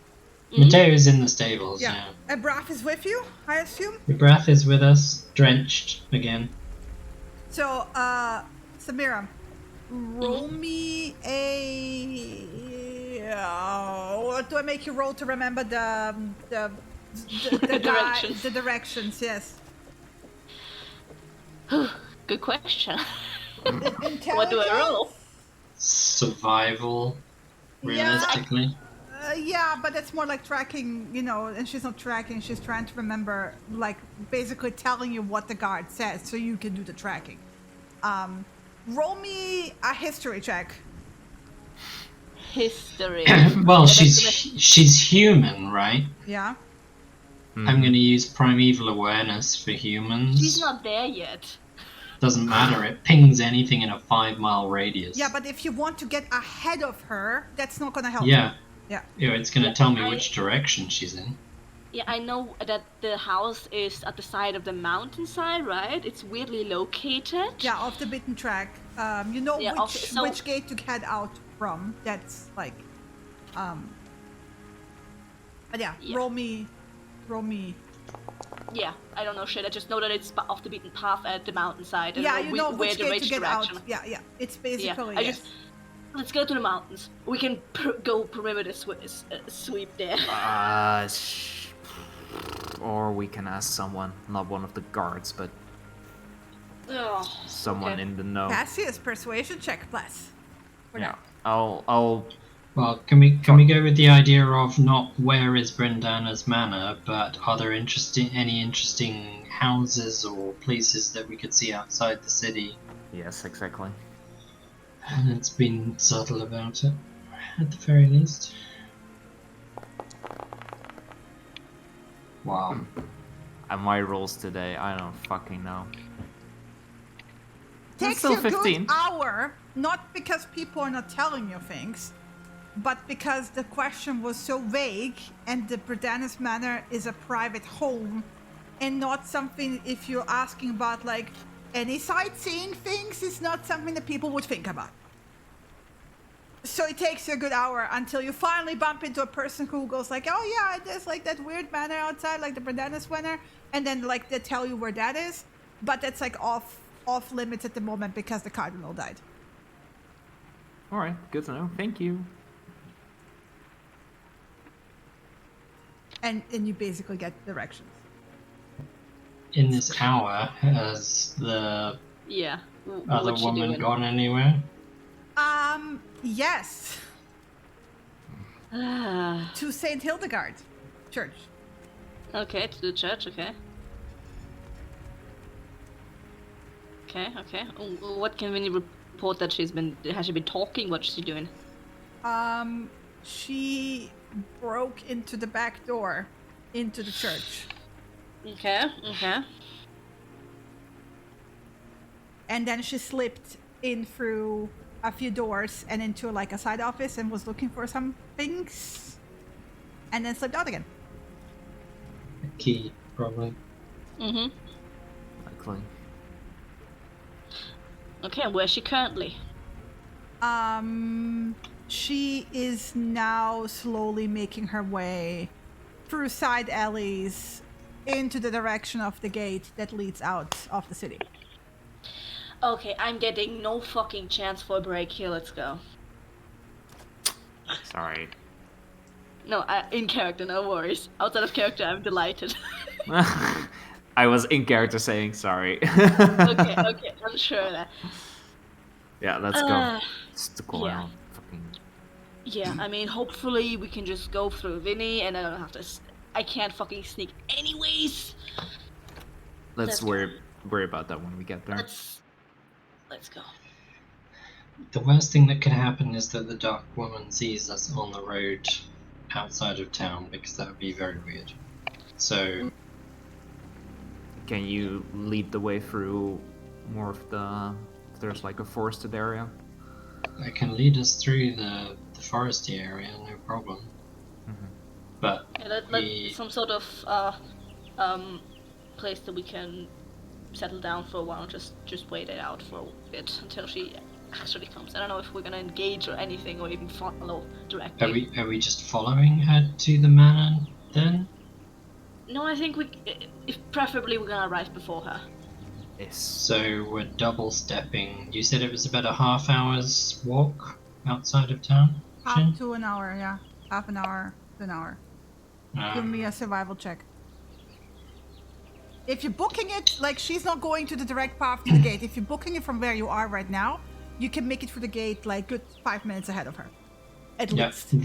Vieira sets off at a pace that is okay for Samira and a little bit too quick for Cassius. Okay, let's go. For the first little part, I can keep up, but Yeah. not for a long time. We Yeah. might need to slow this down. Yeah. Keep up. Keep up, fancy pants. So, Start outrunning her. But don't burn yourself out. Yeah. You wanted a survival check. yeah.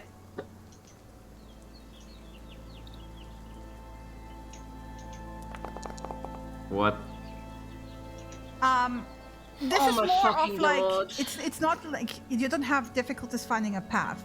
You're having difficulties finding a path off the main road because, as you can see, even in the background picture here, the mountain rises very steep above the sea, right? So you can't really. There's not really an alternative route you can take, but fuck it, you're ahead of her, right? Basically, I figure whatever manor this is, it's going to be not far off the road, so we're not far off the road. But yeah, so the main road, basically, as you get out of the runs past the walls and then into basically the shadow of the mountain. That seems to grow in size and wildness as the dirt lane travels on, and it turns from paved road into dirt, stomped in dirt, very quickly.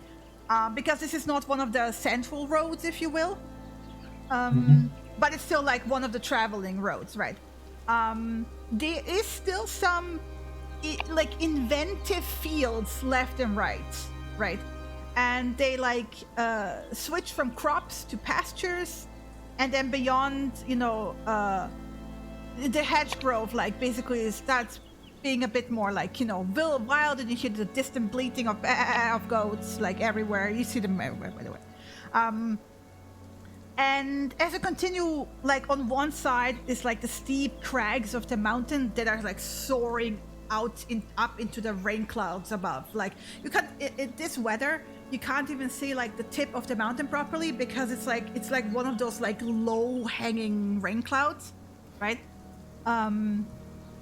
And then left of you is just the steep hill downhill, towards the sea, right?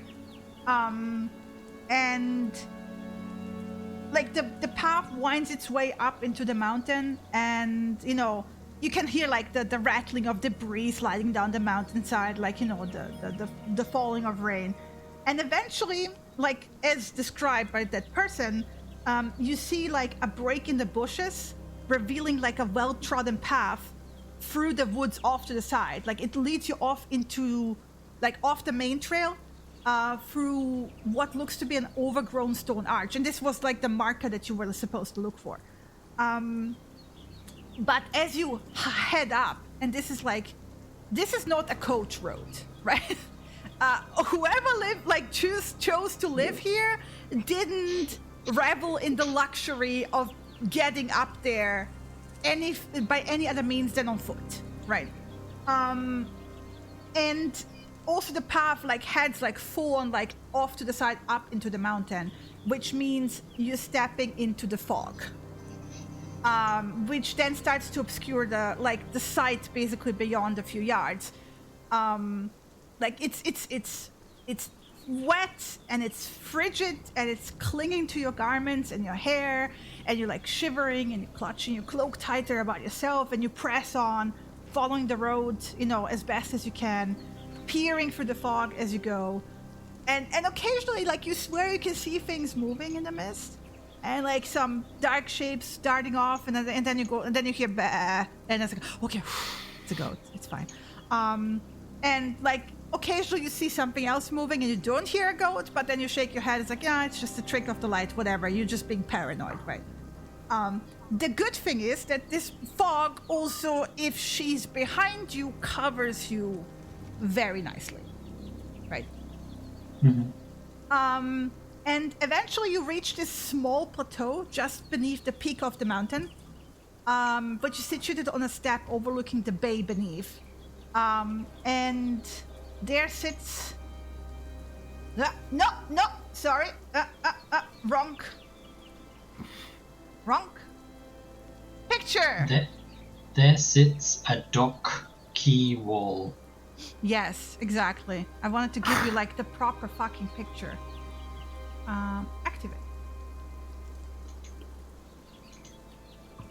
There sits a stately manor, not unlike the larger houses in the town, but far grander.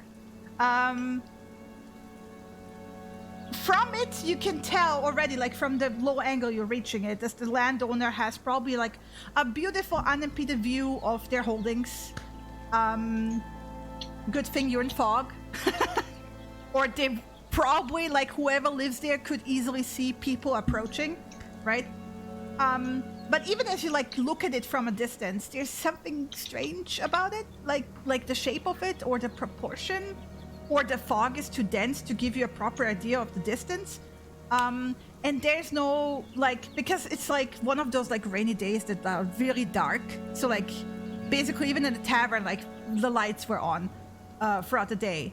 There's no visible lights coming from the house. It sits menacingly in the shadow of the mountain above it.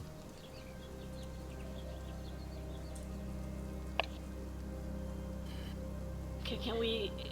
Is there some sort of nook that we can hide behind, Viera?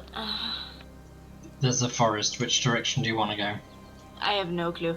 Best overview of the place, where you can see her approach, hopefully. That would be on the rooftop. No. The place gives me the fucking creeps, honestly. We all know how let's- much Samira loves rooftops. Let's not forget there's probably a person already inside. Something Rooftops are... Something I'm wondering. The Cardinal, he died by falling off a building. This place Falling off a kinda needs- rooftop. You kind of need to climb here anyway. Probably gonna Let's climb. chat once we've hidden. We don't know how far behind she is. Yep. I like that idea there. We can talk later. Okay. Sorry. Distracted. Need to keep distracted. Okay, let's go. We need to keep moving. Vera's just going to walk off into the trees on the right. Alright. That's where we're going. Yeah, that's where we're going. Our lives are in your hands. And once they're suitably hidden, she's going to pat them on the heads and walk back to the road, and then do her best to cover their tracks. Survival check plus. What did you say about the roof? I'm just Are saying. we stuck today? What the fuck? Maybe if someone wasn't ingesting poison. Yeah. How come you get the train and I don't?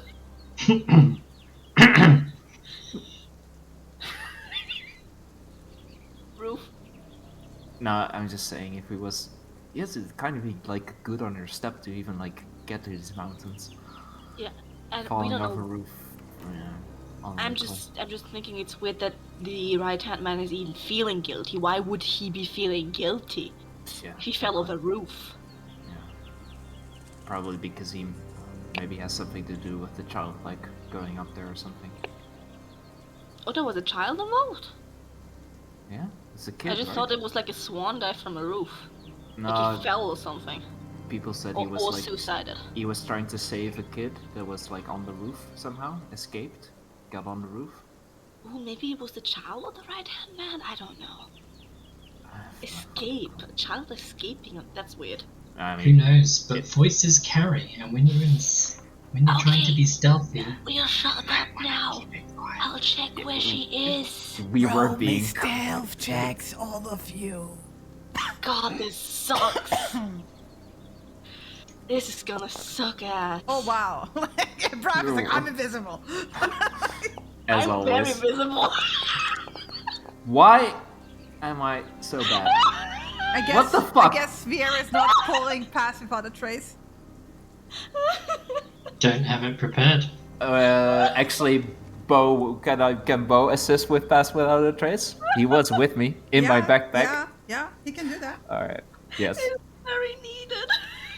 We definitely fucking need it. Holy shit. Fuck, we suck. So at least Ibrath is completely non-existent with a 40 stealth.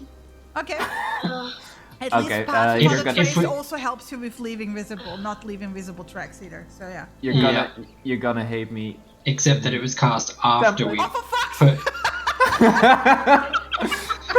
put. Except that it was cast after we'd finished making the tracks. Yeah, It's yeah. like Bo's But probably now like, you hey, know, at least you you guys have- suck. Yeah, you guys suck. Here, I'll help you, Chief. Poof. Anyway, Where is she? she's 5 minutes behind you, so now she's 3 minutes behind you. Okay, she's coming. Shut up now. Before she now that I know that Samir, stop talking. Yeah. You're the only one talking. Shut the fuck up.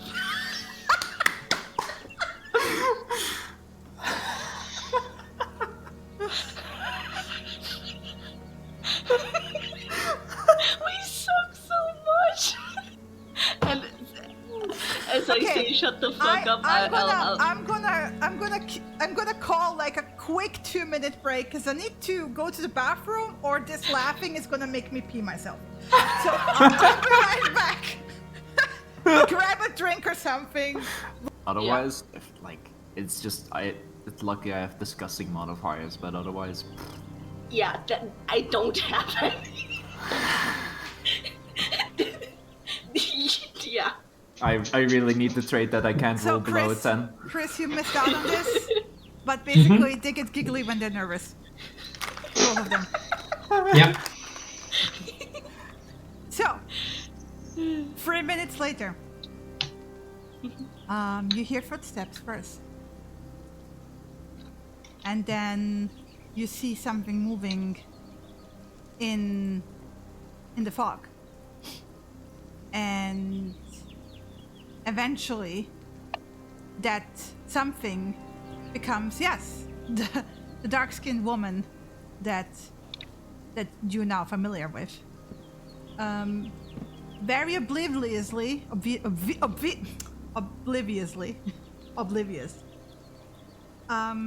She like walks past along the path, kind of like slowly approaching, gauging, the situation, opting against going directly towards the house and kind of like going a side way around it. With the fog at this distance, she kind of like, you lose track of her again. But she's definitely went around the left side of the house. Yeah. I just, as soon as she's out of my sight, I just want to tap each of them and just go with division. So what you're seeing when you peek out from her pocket, she's like oblivious to Vinny's presence. Is she seems to be like casing the house to find a way in. So this will take you a good 10, let's say 15 minutes of her not finding a good way in. Like she tries a few windows and they just, it's like, even Vinny like notices this, like there's something odd going on here. It's like the house itself doesn't want anyone to get in, right? She's like, and she's like letting out frustrated huffs of like, what the fuck? Like, I don't have usually, like, because like compared to how she slipped into the church, like how easily she like got into the church and like through several locked doors, this seems a bit odd, right? And basically, she finally like, okay, she goes for the front door. Straight on. I imagine we are hiding low on the ground, and since it's been raining non-stop, you're what? I'm writing on the mud, basically. Weird, no entry, front door. Basically in the mud with my finger. Sleight of hand check with disadvantage, please. Yeah, it doesn't matter to me if they can read it or not. I'm doing it. Yeah, Samir is writing weird scribbles into the mud that you can't really decipher, yeah. Geometric patterns. The house is getting to her! And Samira, like, she basically is trying the same thing for the door. Like, at some point, she's like, you know, kind of like tries to like full on like rattle it a bit, like as quietly as possible. Vinny will notice something else from like a cubby to the side, like a little window. There's like little looking like stained glass windows, like, you know, on the sides of the doors. It's like a double door entrance. There's like a pair of glowing crystal blue eyes watching her. Oh, no. Lovely. From behind the stained glass, right? And she like exhales and turns away. And then the door. I no! Door on the floor. Eyes, door. They can't read shit, but it's panic writing. And she like stops and looks back. And it's that hesitation of like, this is not right. But I'm on a mission.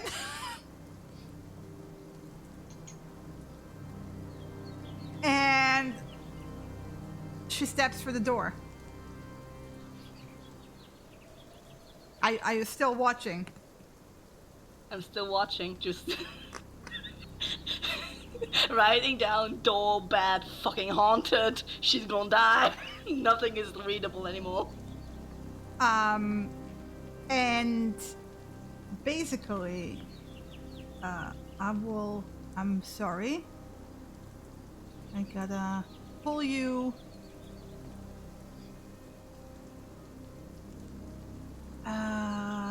Lena. Because.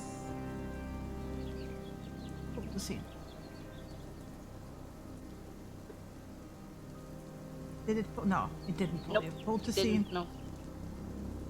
Come on. Mm. God damn it. Come on.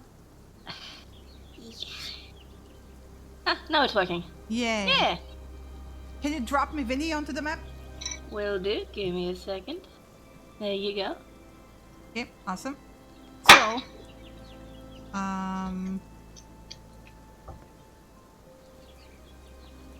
so the door is opened.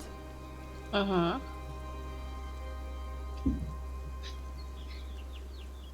It's very dark inside.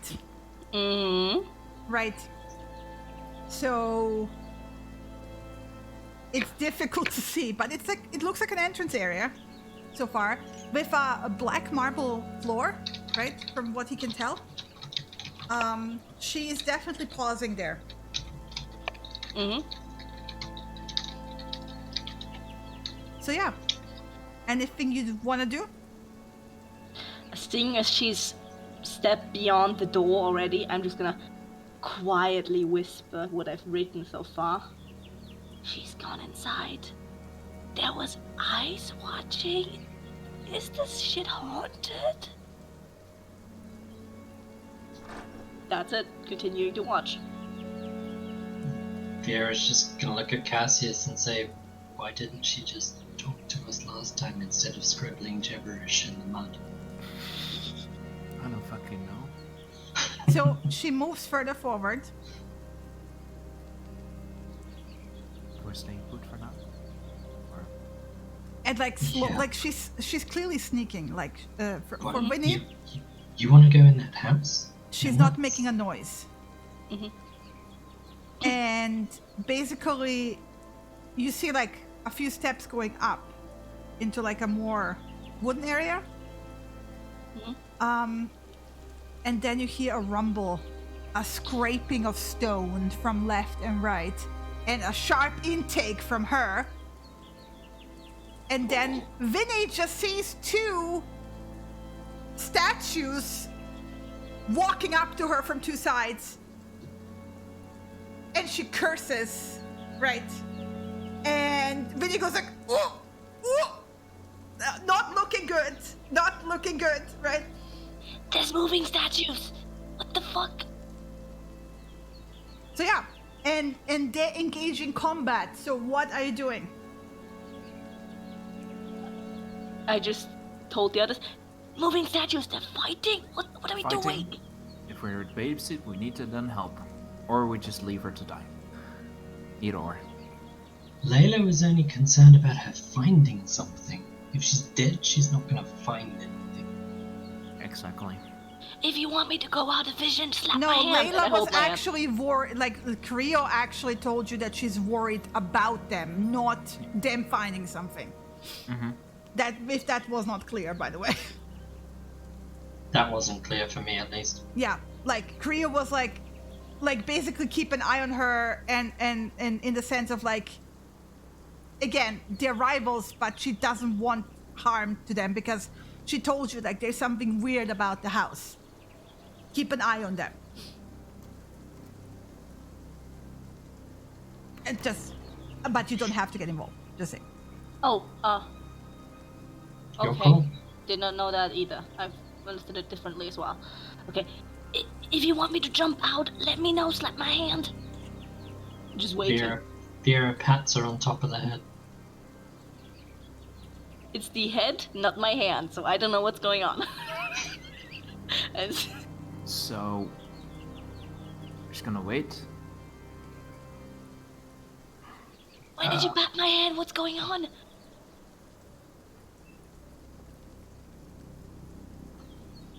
I don't know why she even asked those questions. It's not like we can answer and she can hear us. How's she looking? How's the fight looking so far? Give me a second, because I have to roll initiative, because it's like this is like 6 seconds per 6 seconds now. Give me just a moment. Because I have to adjust a few things here. There it is.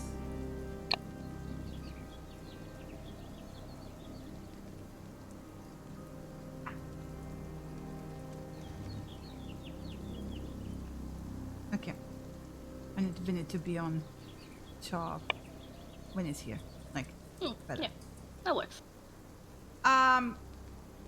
She's not doing well. Okay, I drop Vinny Vision.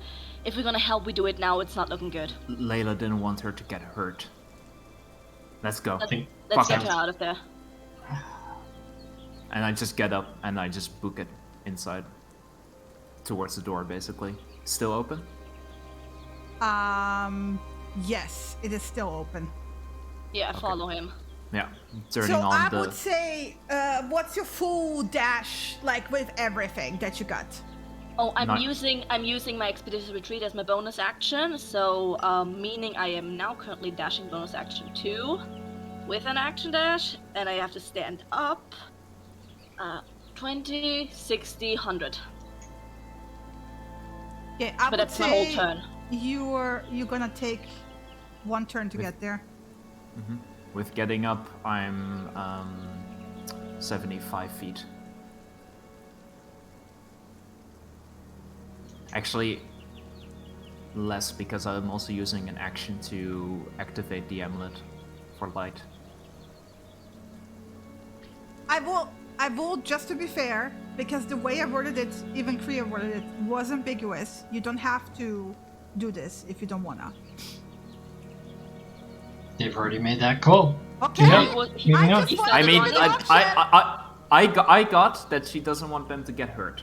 Yeah. Yeah, That's and what he I got. started running, so I followed and basically overpassed him. Awesome. Then I will add all this to initiative. And then I will add you guys to initiative. Boom. Okay. And then I'm gonna do things because this is not appropriate music. Should we roll initiative now or? Yes, roll initiative plus. And for Vinny too. Hey! Nice, we're moving at the same time. Makes sense. You start and I go immediately after you. Makes sense. Okay.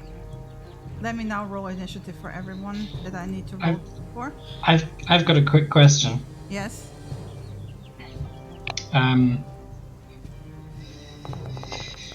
The fate point using it, does that technically take an action, a bonus action, no action? The fate point? No, you just Yeah. it's a free action. Okay, so I'm going to use the free action for the fate point to remove the exhaustion from my training.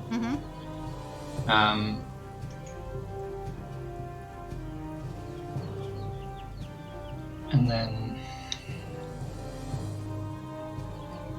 I guess we'll go with regular initiative. Sorry, Shinny. Yes. Can I get bow on the tracker as well? You should be able to. Oh, on the tracker, yes. Yeah. Where is his token? I'll put it on the map. Yours is always small, mine is always big. I thought I fixed that. No idea And why. it's now, still Vin. 0.5. 0.5 update. There you go. It's a small Vinny now.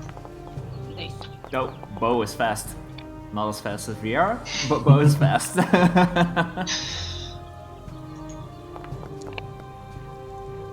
Okay. Oh, sorry, that's the wrong one. Can you remove Shadow Panther from the list? Where was it? To 13.15. Yeah. Because those are not right stats.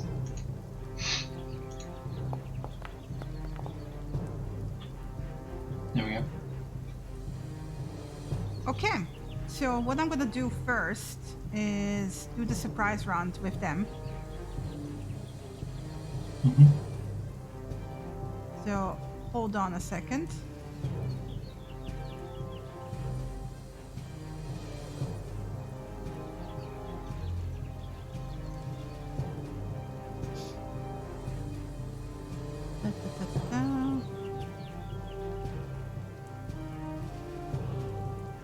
Attack.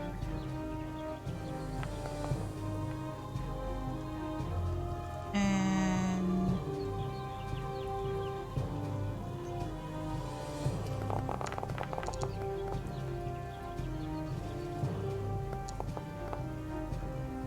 okay, that was one, and then the other.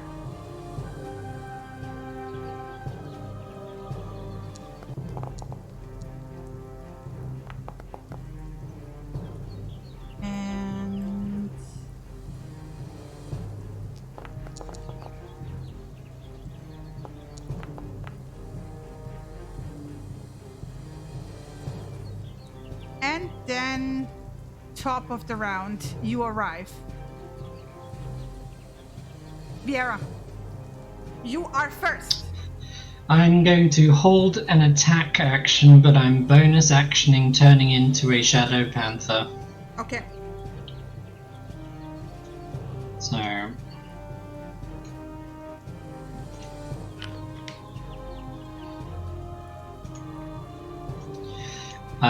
basically I'm holding an attack action to... I don't know what just happened there, I got taken off the map. I'm looking at a Shadow Panther token. Oh no, I'm on the map, but my Shadow Panther token now has no vision, apparently. Despite having dark vision. 60 feet, right? 60 foot dark vision, yeah. There you go. Okay. So basically what I'm doing, we are moving to attack the statues.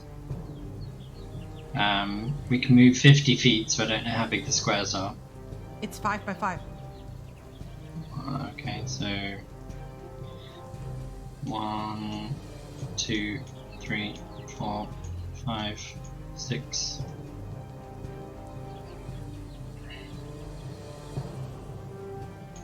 Seven, 8, 9. Because she's basically running at him in a straight vase, line. By the way, the star Well, thingy next to you. It's yeah, a giant but vase. she's running at the statue. So this is where things get a little bit convoluted rules-wise. You're going to have to make a ruling on this. I've technically run straight at him. Yeah. But she's waiting for... Oh no, Vinny's there, isn't he? Does Vinny count as an ally, technically? Yes. I'm asking for a specific reason. He's technically within 5 feet. Yeah. So I technically get advantage on my attack roll from pack tactics. He's technically here, right? Like on her, basically. Yes, yeah. But he's within 5 feet of the statue. Yes. And pack tactics just says if an ally is within 5 feet. Yes. So I'm running, so I won't hold my attack action, I'll just straight up attack in that case. Lovely, however, is... I can't remember which way around the attacks go, so I'm just going to have to read a breath sheet very quickly.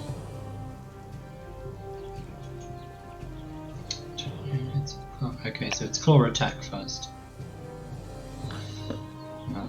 Sorry, I'm back. No worries. All good. No worries.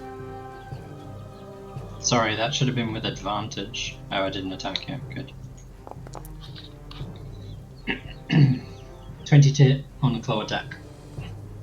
That hits. In which case, he needs to... He's under the effect of the pounce condition, so he needs to make a DC 12 strength saving throw or be knocked prone. And in the meantime, I will do 5 points of damage. And then I also need to make a bite attack.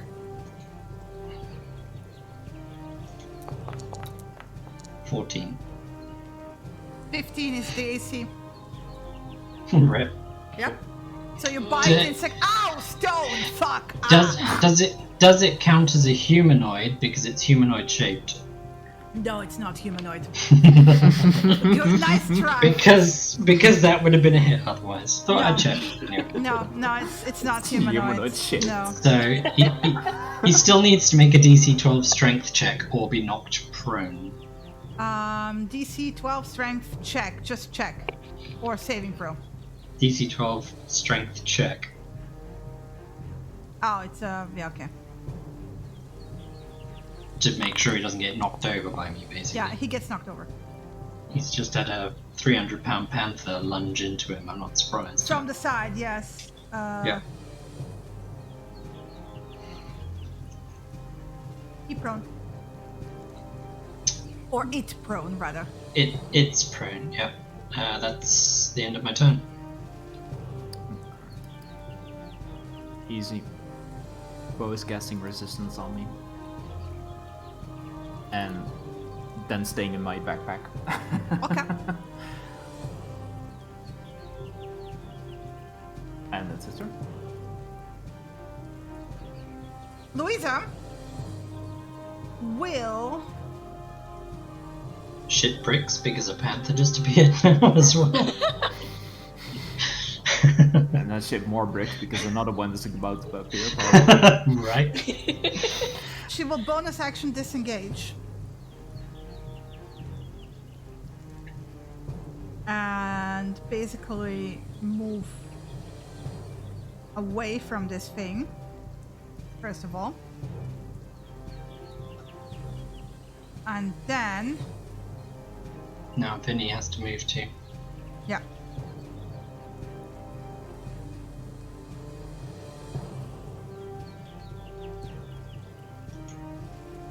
Oh, Vinny has to move. Yeah. god, it's hard to find the token again because it's just She will darkness. unhook a light crossbow from like behind her back that she was carrying, right?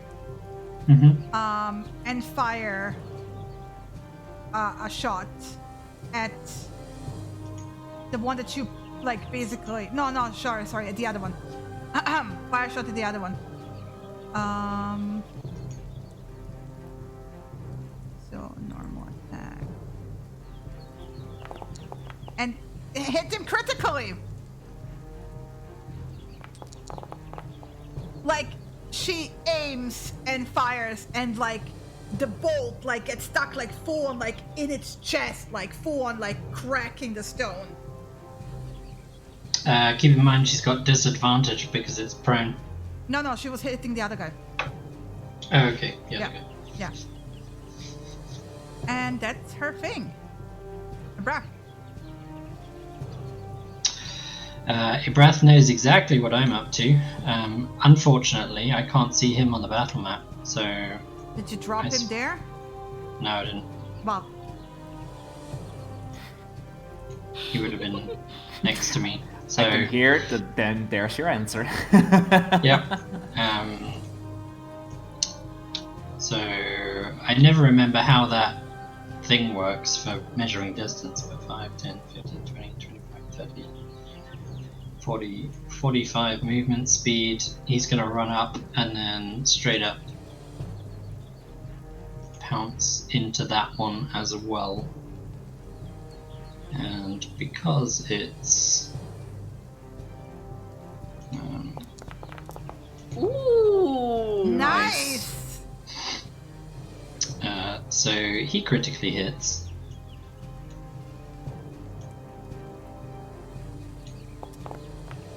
And does 12 slashing damage, and then makes a bite attack on it, basically kind of trying to just rip one of the limbs off of the creature. And he horribly misses, unfortunately. Grabs hold of one of the limbs but doesn't manage to do much with it.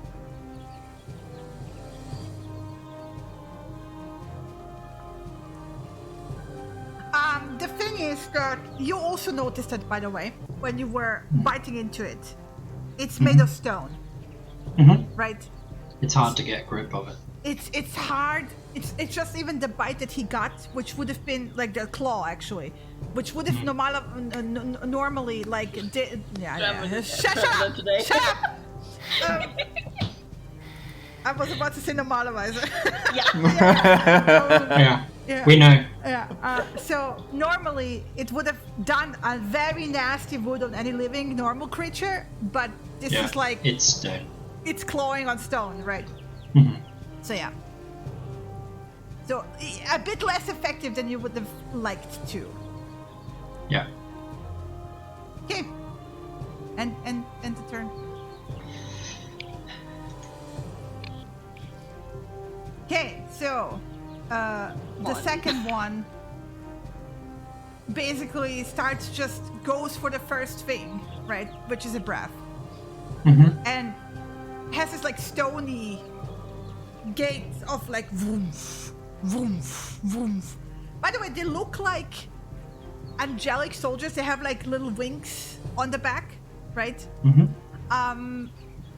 Not that you have like much time to pay attention to, but there's like holes in the wall in a person shape, so they like literally stepped out of like it looks like a carving of the wall. Yeah. Which maybe explains why she didn't pay attention to them until they stepped out, right? But yeah, it will do a multi-attack. It will lean in and try to basically bite. They're not smart things. They have been made to look humanoid, but they're not behaving like humanoids, right? So I'm gonna do an attack that hits. It's gonna do the deduction because it did the stupid thing of like drag and dropping it onto a breath. That's Normal. fine. Here, I undid the damage. You can do it yourself.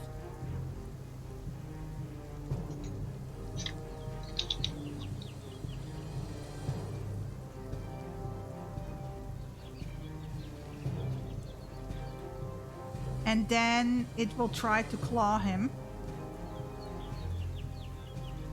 Clawing the insistent gargoyle. No.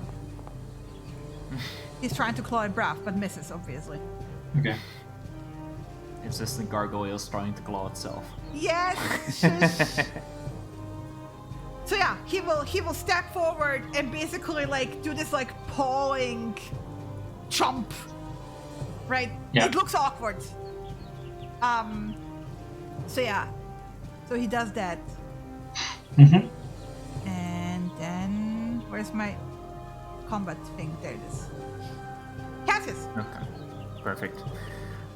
Seeing as I don't see shit and I'm kind of far away, I'm casting first of all haste on myself. Ooh. Then I'm using the one action to use an object, which is the light cantrip from my amulet. So let me edit myself so I can see something. Cassius's first round of combat. Let me see something. I mean, it's 40 dim, 20 bright. Update token. Hey, I can see something. Finally. Hey! Where the fuck are we? Where the fuck is everyone? I don't know. Yeah.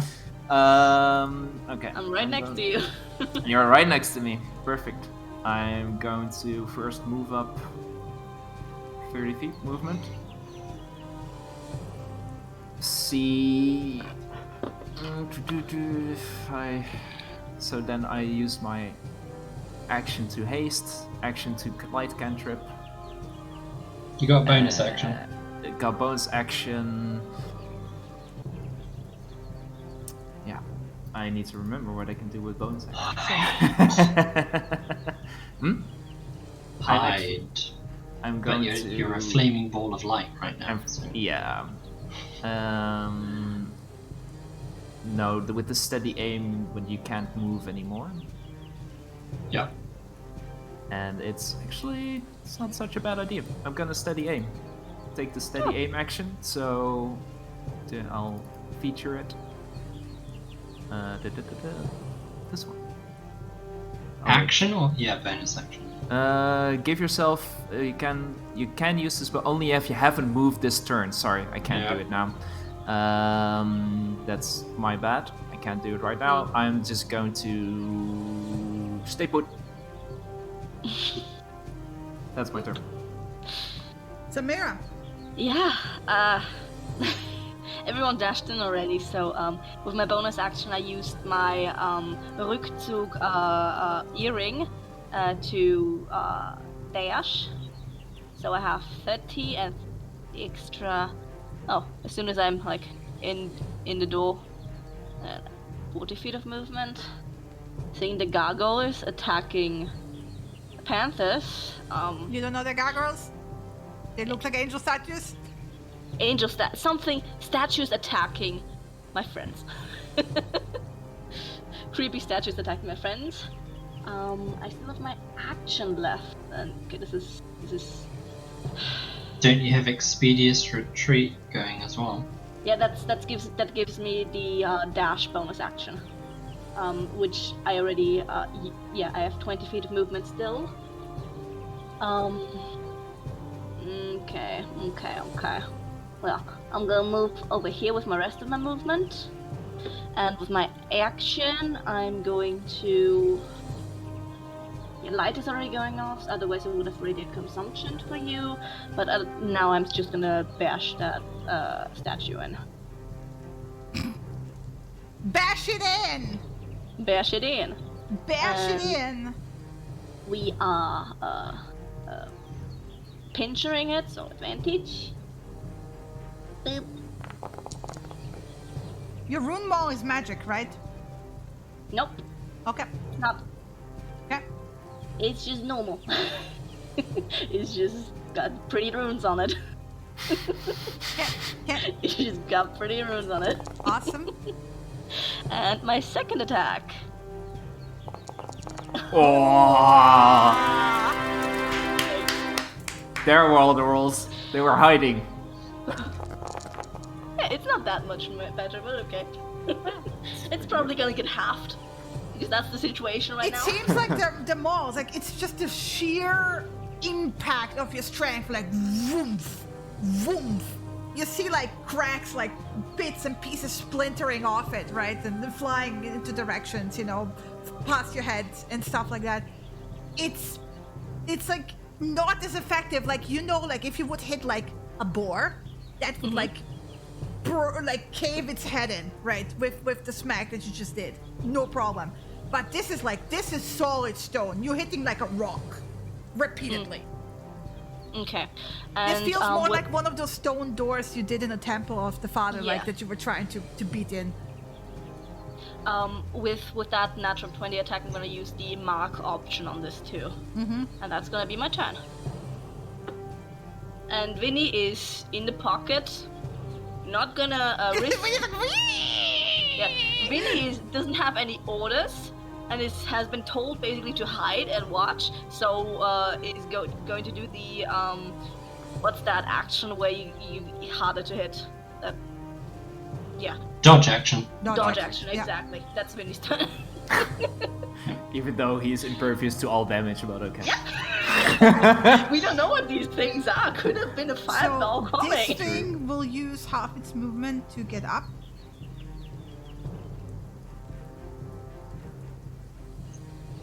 And it will hit.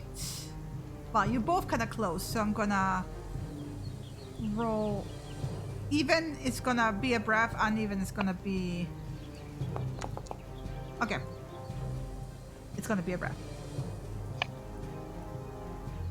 So let's see. Maybe we'll do the bite.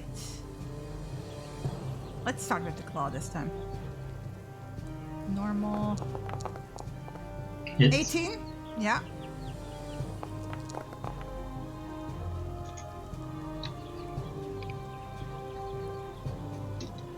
Doesn't hit.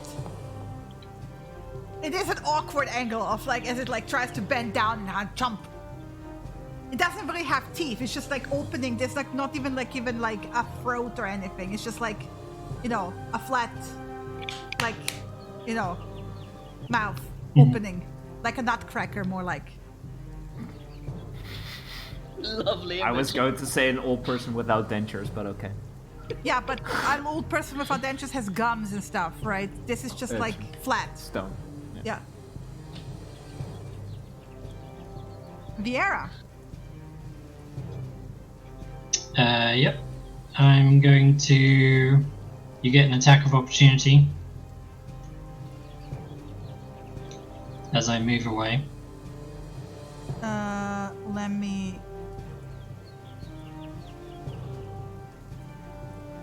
Misses. Nope. So that's 5, that's 10, that's 15, that's 20, 25, 30, 35. Basically running away and then slamming into the second gargoyle at the top.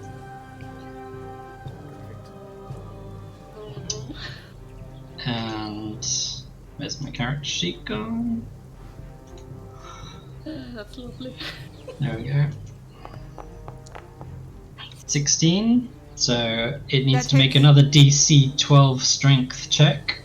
The top one. DC 20 strength check. 12. Sorry. DC 12 strength check. It fails critically. It's knocked prone. Yes. It takes 3 points of damage. And then Vieira's going to basically rip into it with her teeth and just start trying to shred as much stone from broken limbs and pieces as much as she can. Yeah. And then does 7 points of damage. As a reaction, Ibrath gets to attack the other statue on my turn. So, Ibrath... That's technically the end of my turn, so that it's not targeting me anymore, but Ibrath is going to attack this one. I'm a Yeah. fucking idiot. No, alright. You could.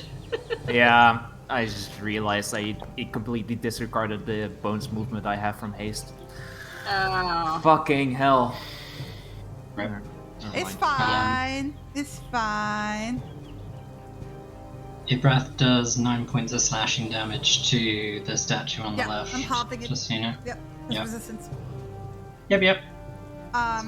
So that's it. You That's our turn. you pounce onto the other one, like you know, you take this like extra speed thing, and you get into it, and it actually feels bad because you're biting and clawing into stone. It gives this like goosebumps across your back, but you're chipping away, like you know, along with Samira, like you're cracking it, like you see like cracks spreading throughout its form, right? Yeah. It's starting to break apart. And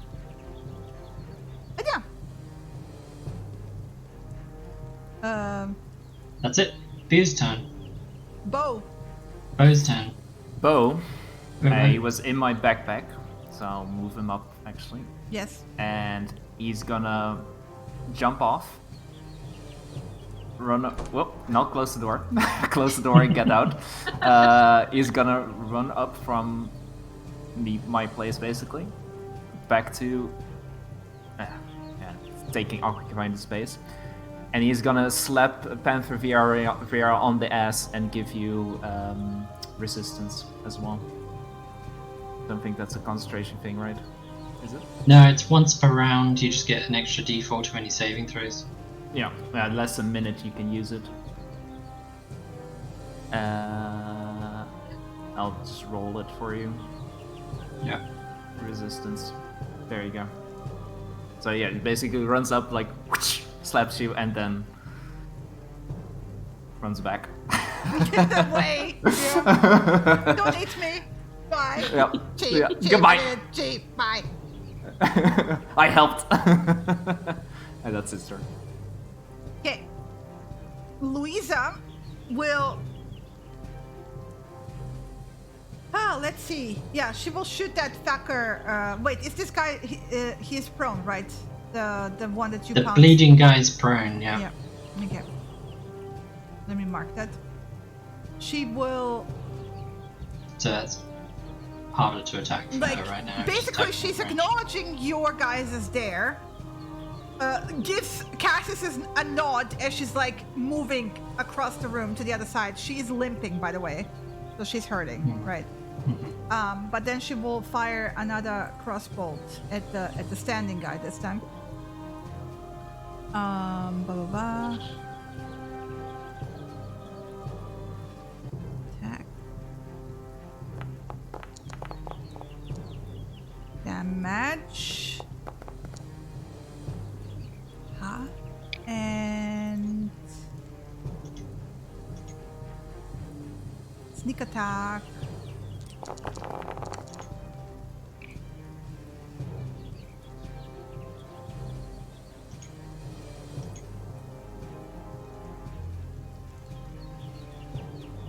Come on. And basically sings a. Again, it's like a very precise shot, but she kind of manages to hit it somewhere where it wouldn't have done that much, but it like hit like a point where it was already cracking. So it's like jammed itself into its body and it's just like pushing that crack further open. So it's like splintering into pieces.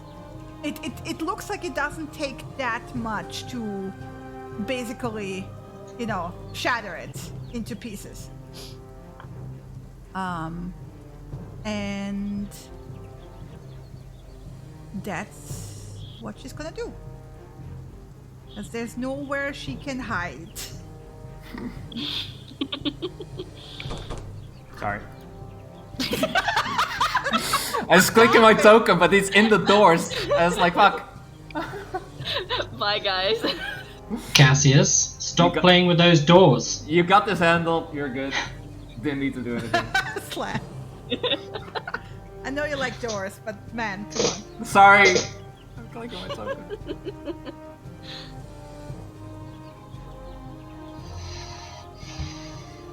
Ibrath's turn. Yeah. He is going to attack of opportunity, probably. The fancy ring legs behind sometimes. I don't know why. Yeah, wait. Attack of opportunity? Oh, was it this guy's turns already? Did he get a reaction back? Maybe the one that was on the ground would have been with disadvantage. 12? Okay, yeah. Yeah, no, nowhere near. He misses. So Ibrath basically bolts out of the room, about turns, bolts back into the room, and then slams into the statue at the top. Like, Cassius, you stand there, it's like whoosh, whoosh. Like, what the fuck? You've got panthers running past you and then turning around and basically veering around you, and then coming back on the opposite sides. You just rams, full-on rams. Holy shit. Damn it, bruv, is it his third yet? Second critical so far, yeah. Well, this is for all the times you rolled shit. Yep. Slams into him. He's already prone, so the guy doesn't need to make another DC I'm 12 gonna do strength another saving throw. 12 to see if he's... Is it a saving throw or is it an ability check? Ability check. I'm gonna do another one to see if he stays prone. No, he doesn't stay prone. Okay. Well, he's prone until the end of his turn anyway, Yeah, I know. so... and then, obviously... sorry, my cat's pulling on my cable. Stupid cat. He was biting my headphone cable. I was wondering what the hell was going on. I think he's hungry, potentially. So that was the claw attack. He then bites him and starts trying to rip off more stony limbs. Yeah, crunch, crunch, crunch in the most disgusting way. The noise of that is like the sound of... He's not chewing stone, he's biting it off and then spitting it to the side and biting the off. sound of teeth scraping on stone. Yeah, it's horrible. Lovely. Yeah, you're welcome. As long as you don't add the sound. Yeah. And then So he that's gets up? the end of his turn.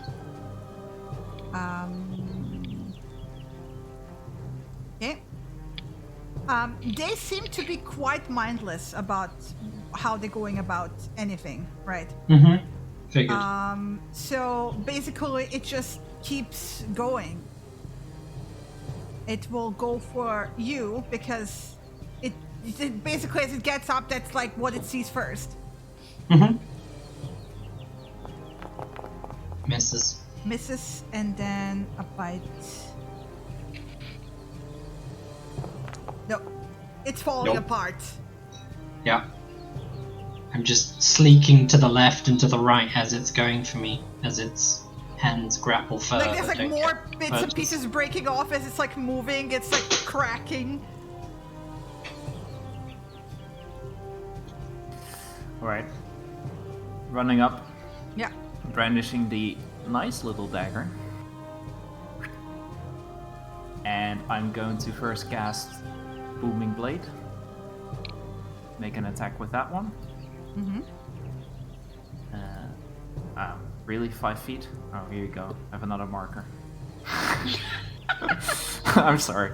Actually also target this little boy. And... Just pointing out. What are you pointing out? What's up? Having tactics. Uh-huh. But I need someone to be close to the enemy, otherwise I don't get my sneak attack. We're all close to the enemy. Yes. Not the other one. Not the No. other one. You mean with the sneak attack? Yeah, I get this one. No, I mean with advantage on your attack roll. Oh. Really? He's prone. He's not prone. He stood up. He stood up. So Can I move to his space? Yeah, like move through. Well, if you move diagonally to next to Samira, Yeah. You can move right. through ally space, so you can move through me. you can move Right. through allies, but you can move through Samira to there. Yeah, and now you have advantage. Perfect. Now you have advantage. And next round I move through you. It's just the normal. Playing musical chairs. That's 9 damage for the hit. It's a magical dagger. Then it's for the spell. It's 1d8 because I'm level 5. And then it's... Where are you, sneak attack button? Are you hiding from me? Yes, you are. Sneak attack. Sneak attack. How do you want to do this? Yep. So basically rush by, for this time remembering I have extra movement. And then, because it's attacking Viera just like slinging along the back and just plunging the dagger into one of the cracks near the neck and just like ripping through it. And it slices through butter. Yeah, it's like, to you, like, that whole scraping sounds that you could hear, you don't get this with this dagger. It's like, cutting into stone is like cutting into flesh for you. So you just sink it in, and you just see like, it just wedges it in, and it starts cracking and splintering. It just like, woof, and just crumbles into a pile right in front of you. Amazing. Then, I'm going to use a little bit of movement to run up to this guy and also stab him because I have an extra attack because of haste. Yay. Amazing. Amazing. And that's just a normal. That's a normal. Hit. Yeah, and it's 6 points of damage. And then I'm going to, with the rest of my movement, I'm not done. Bonus action disengage until here. Okay, awesome. Because fuck being near that guy. Someone else can do that. Guess who does that? Yeah. You're seeing that one has already fallen. Samira doesn't see the need to ramp herself up anymore. She just makes her way over here and then just recklessly swings from at height advantage down at this statue. So targeting and recklessing. It's because you have the high ground. Yeah, because I have the high ground and I leave my stomach open because I am reckless right now. Because I don't trust the dice.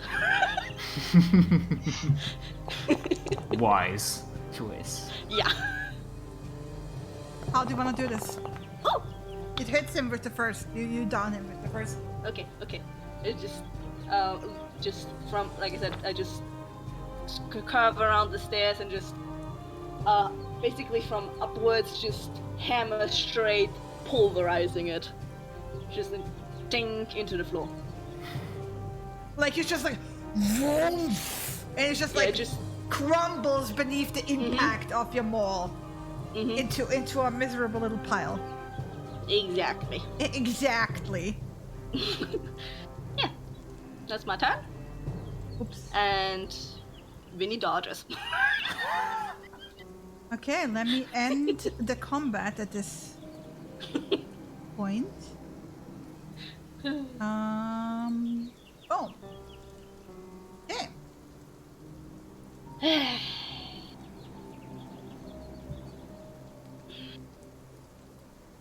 Sheath the dagger. Well, good evening.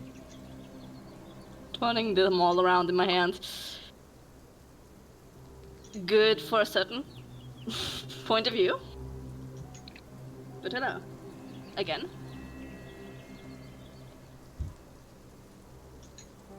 So yeah. Give me just a second. I need to delete a Black Panther sheet. Okay. Vera's just going to immediately shift back out, kind of straight up to her breath, and then start tending to his wounds. And she's going to do cure wounds on him. Like, in the meantime, the woman slides down the wall and like clutching her ribcage and looking at all of you. Mm-hmm. Well, hello, the fuck, everyone. Hello. She like reaches into a side pouch and like takes like a pearl and pops it into her mouth and then just crunch into it. and like exhales. And I'm gonna do her. Well, it's not effective that much, but it's something. She breathes a tiny bit better, but she still doesn't look too great. I mean, she's not like dying, right? But she's clearly injured because they did catch her by surprise. Didn't exactly expect allies, enemies, whatever. Hello, Louisa. Acquaintances, maybe. Adjacent to either of those. I see you. You know my name. Well, Louisa Yeah, Zanny. leave us know. Nice to meet you. Nice to meet you too. You're Cassius, Samira, and Viera, right? Yes. Nah. Funny. Yeah. So, thought it would be a nice time to visit Manor. Lovely place, really. Yeah, really nice. Except that now that you look around, right? It actually isn't. No, like, because, like, it's weird. Because, like, what you heard is that the Cardinal died, like, about a week ago. Now that you look around, it looks like this has been, like, decaying for decades. Right? The entry hallway, just to give you a bit more context before we continue the RP, has like this large open space with a floor of like black marble. And there were like the two carvings, like basically up here. These are now holes in the wall. It looked like basically a carved wall as decoration. And it looks like the statues were part of that, made to be like seeming less fitting with it, so they can like step out if needed. There's also these two pots planted like for planted plants, but whatever has been growing in there has long withered and dried. So yeah. Question, Shini. Yeah. The crystal eyes that I saw in the window. Those are on. Yeah. Yeah. Are those likely to be the statuettes or no? No, you don't see any crystal eyes on the statuettes. The statuettes are just pure stone. Like Yeah, they don't even also- have pupils, right? It's like all one piece Yeah, of and stone. there's also no windows here, right? So it wouldn't have been here. Those were like basically glass panels on each side of the double doors, right? Okay. And was looking through that.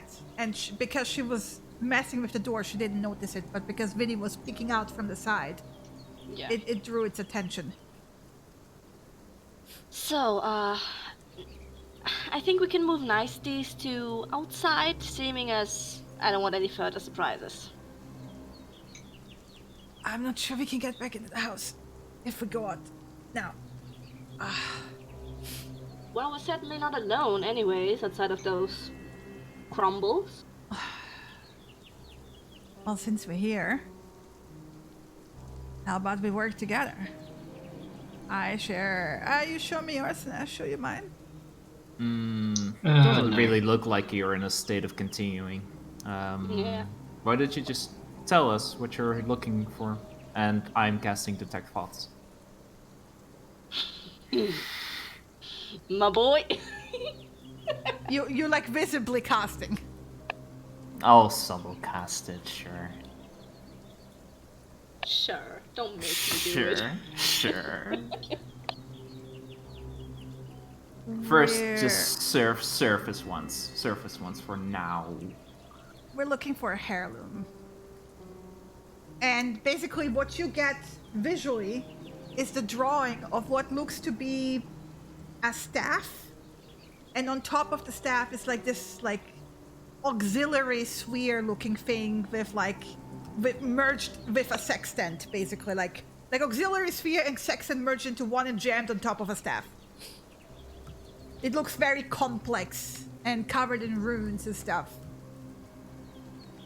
It's like some mad astrologer came up with a contraption, turned it into a magic staff. Right. Who are you looking for? Who are you working?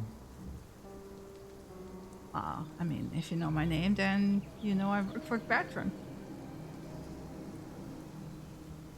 Yeah, who's your client? The tech rod's still on. Like, there's no client. She is working for Bertram, and, you know, that's them. What you get is, like, a brief, like, researchers of forgotten lore. Or Ruffle. What? Yeah, researchers of forgotten lore. Ruffle. Okay. You mean you guys didn't pick up that the Mothers of Mercy is just Mom? I mean, that's Yeah. from the beginning. Yeah. Okay, just checking. So, what do you know about the thing you're looking for? The staff. You say the Heirloom. stuff. Yeah, just say it. The sextant, you mean. Sure. What do you know about it? What do you think about it? Well, Just she how- knows what it looks like. She is thinking of like it's a magical artifact.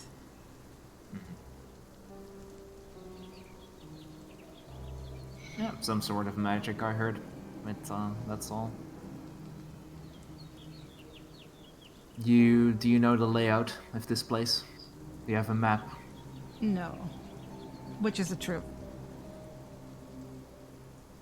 She does find it weird architecturally because, like, the whole entrance area already is like, who the fuck turns the entrance to basically run full on into a fucking wall? And why is there an entire fucking corner to the north that has no windows right next to the entrance? Who the fuck built this monstrosity, right? There's a second floor above, by the way, as well.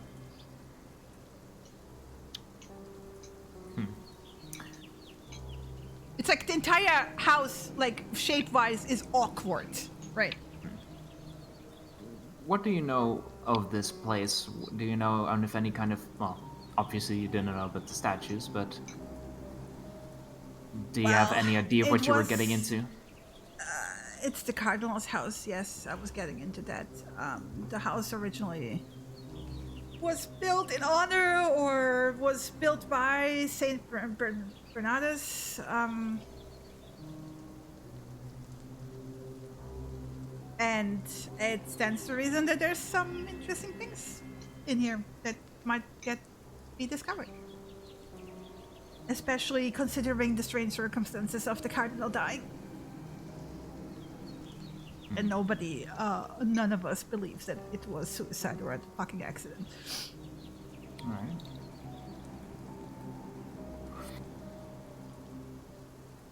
What's your deal with the ship, the Mother of Mercy? Did you cause the disturbance in the ship, either or? Fuck no. Is she lying? No, she's not lying. You get like weirdo in her head. It's fine.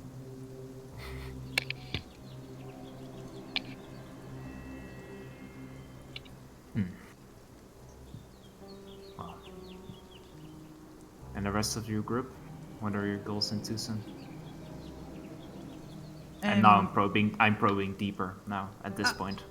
You can roll saving throw DC Okay. 15. DC 15 saving throw. Give me a second. Wisdom, right? Yep. Yep.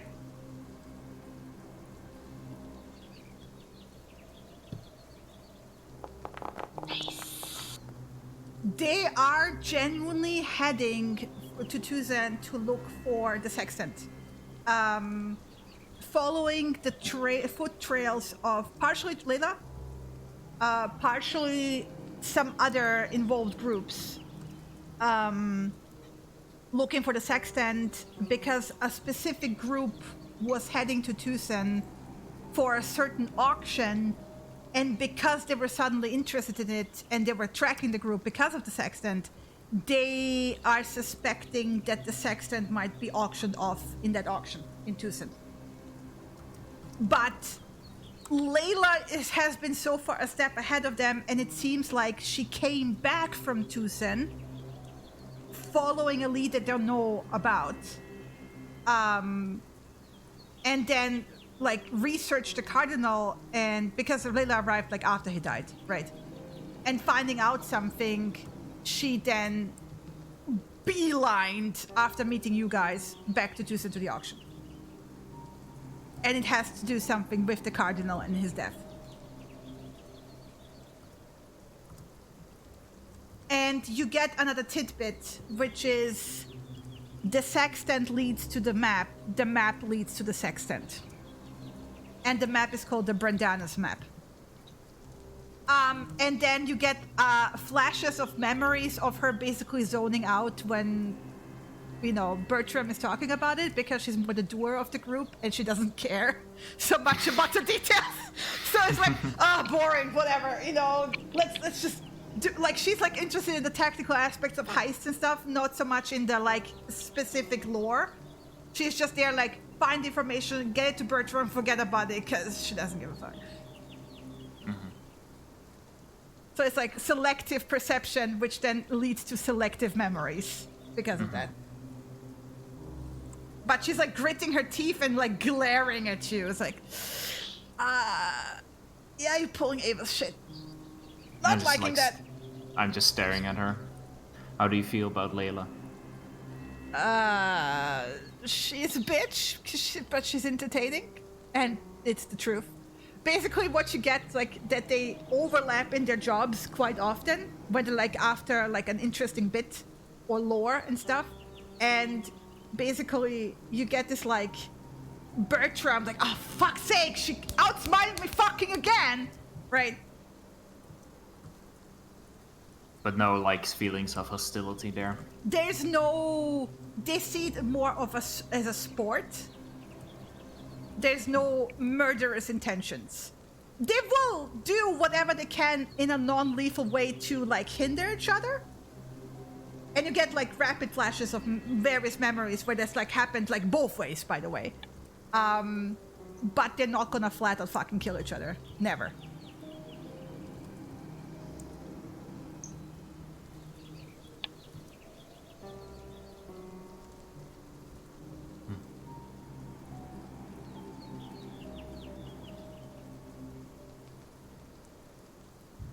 Rest of your group. General abilities. You're breaking and entering. That's what I can Like, see. how about you get the fuck out of my head and we can talk like normal people? It's like, you know, I have done nothing to justify this level of intrusion, and next to a bunch of fucking sociopaths would be really fucking great if you get the fuck out of my head. You're alive because Layla wants you, not dead. It would cost us nothing to leave your corpse among the broken statues. So Well, how about great. you just tell us what we want to know, and we'll leave you with your life. Again, I'm more than happy to talk. You don't have to be mind rapey about it. I'm not doing anything of the sort. Well, your friend here is. And your other friend is not exactly one for freedom of will. So what's the issue here? Did we fuck with you in any way? No. Not yet. She's like pushing herself slowly to her feet.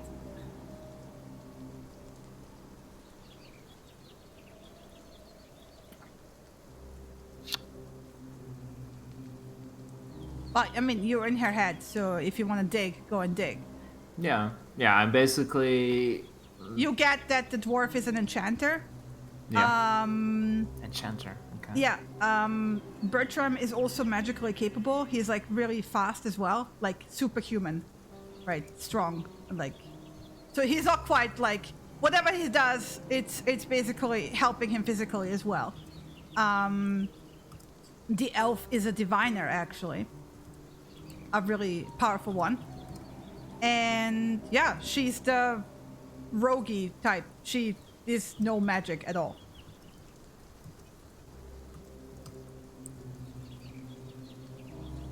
Alright. I'll leave you be. Alright. Stop the spell. Ah. Just, you don't know who you can trust in these circuits, so... Well, No hard I'm not feelings, the right? one following us around. And we weren't following you around. Well, you showed up in the fucking tavern. I don't fucking know. Pure coincidence. Sure. Really. Yeah, she Really doesn't believe pure- you. That's fine. You don't have to believe me. But it was. We're looking and doing investigation of our own, unrelated. But yeah.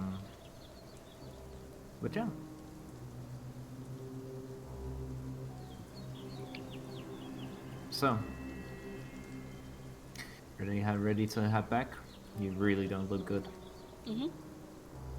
I can handle myself. Oh, so you want to continue in this decrepit, haunted little house? Well, it's none of your business, is it? Well, I think it is now. if we were not here... Well, you either come along and help and do whatever the fuck you want, or you just leave. Nobody's forcing you to be here. Mm-hmm. Thanks for the help. Appreciate it. Don't have coin on me.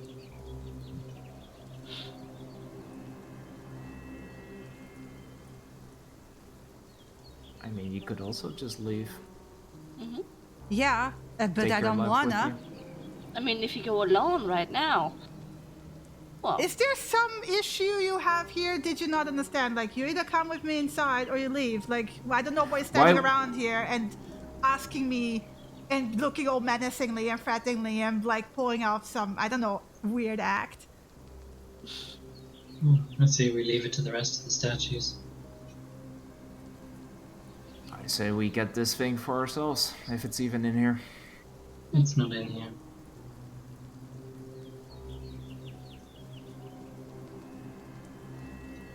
Sure. Up to you guys.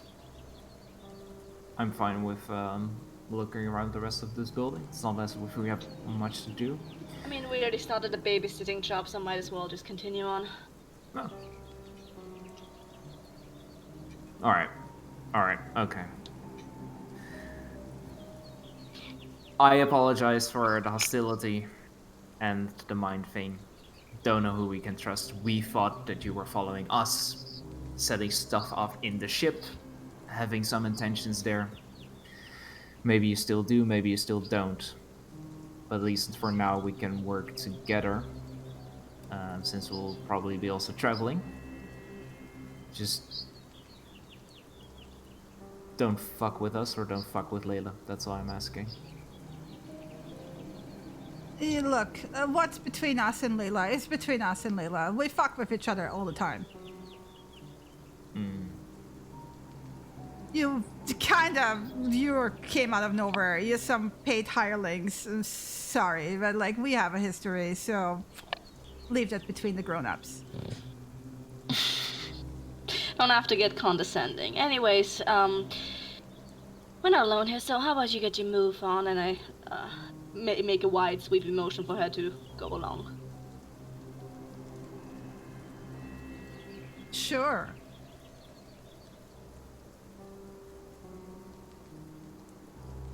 And she will start moving slowly forward. Mhm. At the steps, she will, however, stop and pull out another one of those pearls.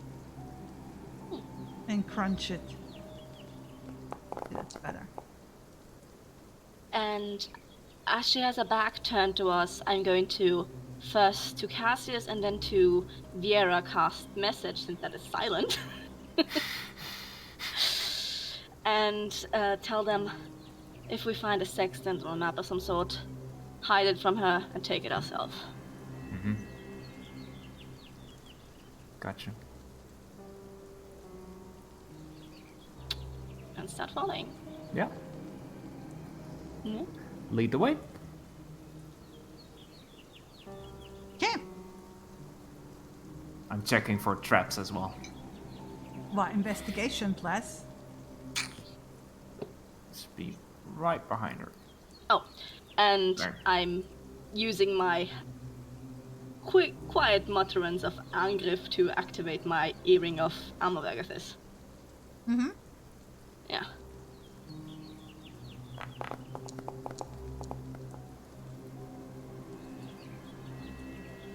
Okay. So, quick question. You want to stop here for the night? Ridiculous. Keep going. We just started We're about to enter a haunted house. on Halloween. It. And Lena's not working tomorrow, so No.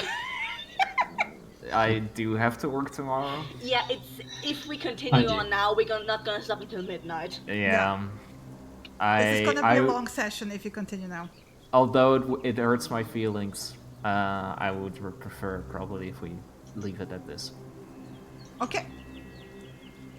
It's fine. We're gonna have 2 spooky episodes then. Yeah. It's gonna be an elongated Halloween. Yeah. Yeah. Alright. Just off into office then? Yeah. All go to the office. Right, bye-bye. Bye-bye.